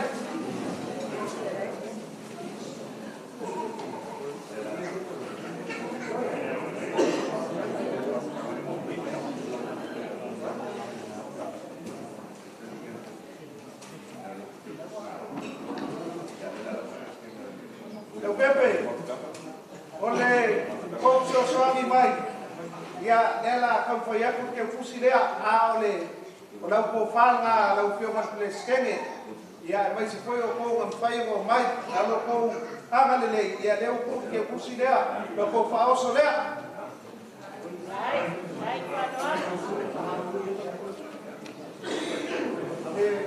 Mo fa Maria le fai le kalesia mo se lo foi ngaruega.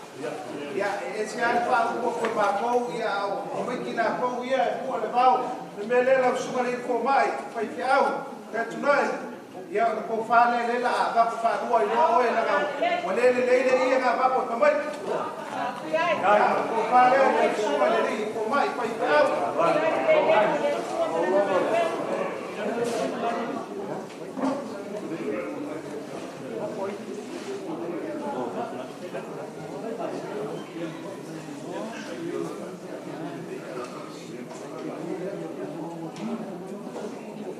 Ya.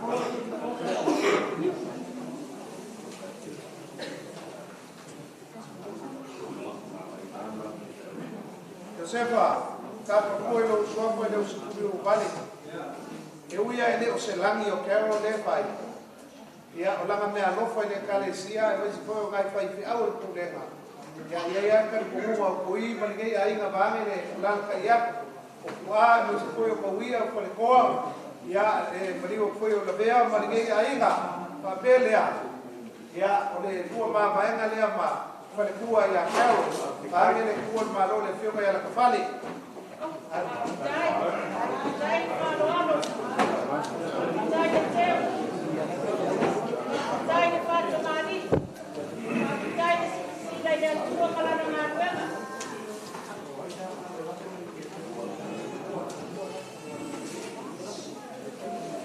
ya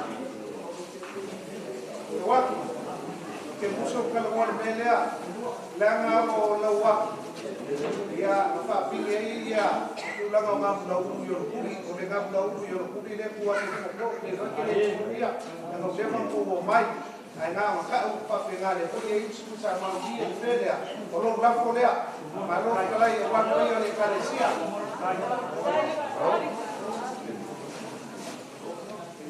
Ya, mo le aku le lima se la kala le lo lafo. Ya malele.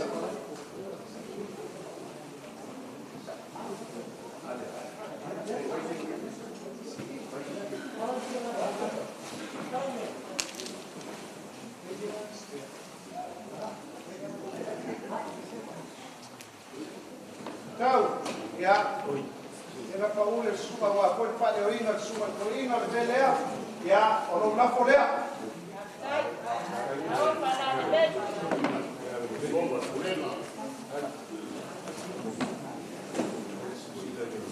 Ya. Ole. Lima se la ve mo le foi lo la fola que fe ka de. Que fa le oinga va ngel ba ngana kalai suba ko ina. Ya.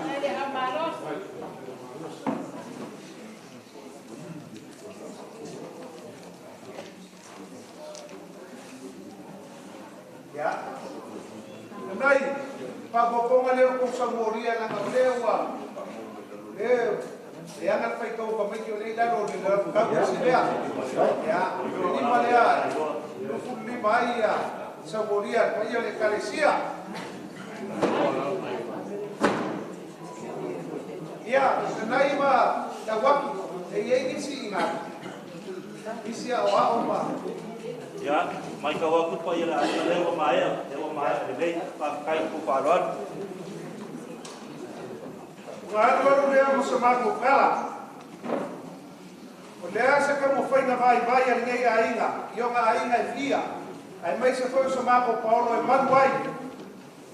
Le ala ka ya ku ko fale ma ko le fioma le ku ya ku fa ko ko. La ka ya ku sale mo ba le fio, la malai. Ya ba kele ko yo ko finga ngalo upo masangia ile ku o ia be dia inga yala pe po inga ile vao se lima vai yo inga yo le mea lofo le ma ko per ko mua ya le mea lofo le ka vanga nos le ma ko kala lea fa mo le ku le loma ma ka o le la fo le bala wale fa balanga ko sa le fioga ya ka fale por ku le ao isa mo ai la mo mau ba ya le mesoi ka mal fale pa pena ma ko kala ya lo famia ile kuwa lo ye le ba kui mo ma ngao ma fa na de au fa pena ko le ba fa ngei o le kala ko ia fa ya kuwa mo le kuwa ma kala le fideli ya lo famia ile kuwa fa mo boy ma fa pelea ila ya mo ko ka fa ku mo le le na ki fa ka ko wala fa ia la fa ngalwena ma lo ko fa le kuwa o loko fa fale le manu ai wal ka usinga le pai le ola o ai foi le a fo langa aku le suma le pega ida e fa la le ko pe o le ala pe o le pasa pe o le a ka ko fe lo ai vai ala que le se vi ngo le kua e al pai le calesia ba o loko ko fa wal lang lo inga ya le ngal wenga le fai te au ma le calesia ko mo ma Roskill ya olangi kele wasa mo le yo isa mako kala ala mako kala ya fa mira le kuwa lo ko ka no se le yaso ya lo mai le kuwa lo langi o ame ko se fa ku ku le kuwa wala ma fa ma wi le le o so swangi ya fa pengai ai ali ni mai le ku pa yo ai le pia ai mai se ya la ku ya ko fa ko fa le kuwa ai mai se foi le fio la mai ya ma wala la ma sa le kuwa ai le pia ya lo fongia le kuwa ya fo mai se ba ko kala falava ko ya manguir ka ko wapiati ya la galela ka su ruaf a ba silo ya ma fa no baba amalo fikalai kui ya o faila lo fuma ka mo ya wale sunga le biawa pai se le pai ya ai madua ko mal ka we ya mangaku le ma singa dua minggu kele se yo liwe sa ini se ayat makai ya wa fa fa la ro le wa o pe Entonces ya pai kali cuma ko inga se yo dengan pe tinggal ki sa bo ya ka kwa le na ale ai ya ko fa marka ya kai lo waki e sili o ka o e na bonga ka ka le alo i lava o ku ko mua te ni mo mua no ku manai ni O pu foi o le pu. Raso ni. Ka ku sa ni o ka ku gafa mai no ka u. Ia o lau ku pa mai. Ei foi se kan ma foi se ka. Ia o pa u sa wa ma ka le ni. Wow. Por fa mai bom e se foi. O fai a Colombo. Eu falo no ar. Eu me se foi o lugar mudou. Já agora eu cá com falha pô. Já ele não mudou. É mais com seu capô. Não me ela fala com o amigo Jeff. Ya, lepas ia oleh kaku kangal wenga. Ya masih foi Samoa pokok. Ya maya le kau fakok kwang.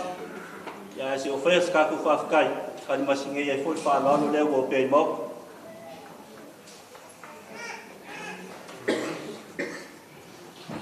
Ya, kau semua mau wia, ya, dalam kofa kui. Ele ya isi mengakul ulangan oleh awak ya tak buat ya. Ya. Kau berbuat. Inga, mafakia oku, pengol bala apa ia. Ile afioma, falkua pada waktu sesuai. Ya, dia forward dulu oku awak. Ele fala lo le europea awale sunga fa fengai ka le langi le sunga mawi mo ka fa pea le sunga i ma pe siongi sunga ri awao pa ia la fa ngorbenga ngai kulen fa malo fa malo fa lo le ila va se fa pomo ele yo wa yai ko fa lo ngai kula la tia ei wole ka oko ya ka mo mo na ka ko ngai samo ya le la boa ta ki wolo fa lo ya o pora mu fai fa lo le wa ka kala ni koma mama ya wa su sunga ngai sunga fa fe mai ya mai se pa ia le kalesia o la ka ikas pa pese la ka bo ma fa kinga e pero fa ya ele ai lava se vai pomoa e ele yo ia isau fa lo ngi kula sia yo mangaku le la kiki lava se mere kam fai kuat do ke lo le koi kula kasu dua ele kau la fa mo noi le ngai kul ka kuai ya fa lo le ka dia ma ko ka dia ma fa lo ai la kau fa ya ko ke le fa na bali i pe makani ka mo inga le sao le ka le si o lo fa nga ya ko ka ko mo kala ma ni le wo mo nga fa mangimo i kai ni so la pa pia wa ru ka ko ma ta ma oi ko fe la fa ko ya ya i le wa oi ya la ko fa ko i la wa ma ka wa le a pia ma ai wa lo da ko fo ya ele uma ya ko sa mi mal ka kunga lalu ya lo mal malanga wa sa mo ko sa mi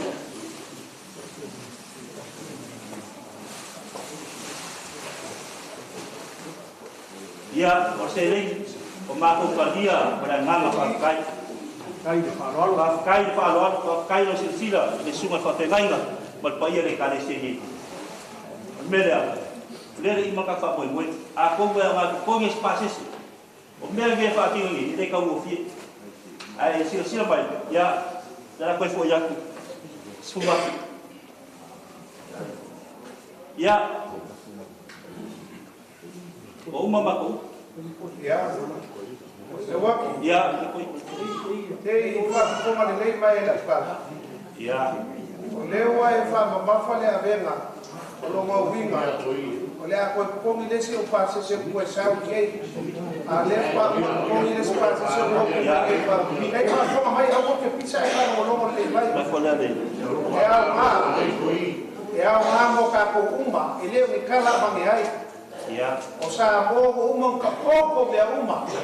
E ka ko ke ama i mea uma ma malu fale ko ai makau le ko mo no finga galo O fa pele au ko wa no fo ya ma wia ma ko wa no fo mai kia. E ku le mele a e fai daba. A le ma le abenga le ko ka wa. Le nga ka no ngos. E le kai ma fai na fe al fa ia ka ko kala. O le mele a fai sa o si mai ko ka wa. Le ha foi ko ku ku ba ko di mai o si le ma ko ka wa. O fa pele a be fa pele. A o ko kala. O le ko ma le fo ia ko le ka le sia. O mea lae ka oko Samoa, e whai hei wha blagi Samoa, e la mako koe malanga, ka lako kai au e ke masa samu. O le kupe lea, tau kau langa lea kero o wale ka le sia. Whikai. Au kei loe, kau ke le masani, se asa anu maku wai kia. Ao, ngā pāua ka ngā kai kukusa le mawhi ngau. Ngā o, ngā kawai ia kukunga whi ngau male ange. E ao ka whi ngau. Le mea nā lea. Ya mali dia mai e ao ka ko fiha ai ka ko me nga ka ko fa ku ia bea mu ia ko ai na le yo no fa me ka mo fie ku saka ya ile na fo le ku ai nga ka le por fa kai ya ka le por ka fa ya fa kai ui ya le u marka ko fia fa kai fo ka mo mai se pa ia ya oleh telingi dah ya baik wali bahkan Afrika lah ya ngomong makau pula iya ya ala fobia fa mangwia le wai le ai se mangwia ya ka ya ala fobia dengan ikut kaku ya mai mereka kofia pro tak alfa kau le ya sa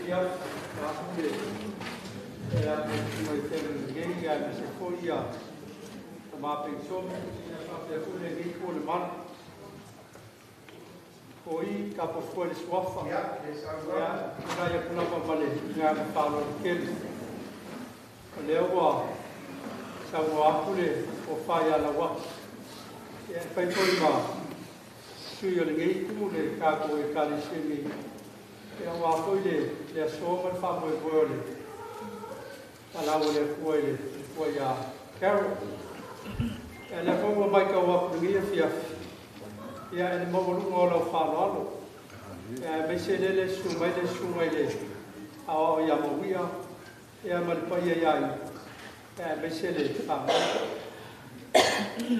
ya me ka wo ya lo ngi ko fa ya ka ko fi ngam a wo mo lu ngale le ma le lo fa e ku so pe le ngole fa ku ya ku sa me le malawo ya ku mo ma ka le ko fa sili se fa ka lang awa le ko I pale pa ia o aiva ta ku le sunga ya mo ele se mang ia ya Josefa pale ka le se ngi ba ku le suwa ku ma o le la bawa o foi la falo o le nga pe la fa nga lo mo ka ku ma ku le ia fa pe foi sunga ko I ka fa ku mo ku le ya me se foi ya ko I ka pension ya ma fa ta pension ya me se le ngi ka le sia ya o fa pele o le ku la bo mo ia o le anga le ka ma ai no me o na ko fa wa mai fo mo ia o le ku ko fa ku mo ku me o fa ma no ya o le no fo mo le anga le wa pele no fa ko ya ke la ba ku kalo se ka ya o fo wa mo mo dia yo no ma ki ngo ba di sam ya kai malama le ku kau dia le famo moe kau fogua na wao ko sa winga ya la foi sila le ngai ku le ngai fiafi wa fu dia ngal ngai ku a mes le ngai kalesi ka tu lava ya le pa ku a fu nga ya le ku la ma sila fia be uma ala me le me o fa ki ngai fiafi ya famo dia le ku ya le fa pa ya ku le ma le ngai fa ro kele Bawia ya mo pelo ma fanfang ya e pele file mo le ku Ya me se foi ngai whanga e a man whamoi boi. O kia foi lau whainga runga ngei, ka kai o le au mai kaua. Te o le lama ua, mafuka mai se ia whakingo le ngai e fiafi. Ya me se o kako mafukanga whale ai ngā wale whakoi a kero. Ka kai aku foi lau sunga le whonga le. E kare sia i le sunga to ina. Ya whai la moe masui o kako kulenga. Ya me se foi le whanau le mauru. Ya wasi o mako ki ngā ngei, ka maungia le. Ya kua mori ako makoro whāngai ko inga sa. Kai o mea ngā mai a mau. E le la kui a Iosefa. Kau ia kele ni ia fiafi. Ya kato whai ni talu. Tu atu le Oh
e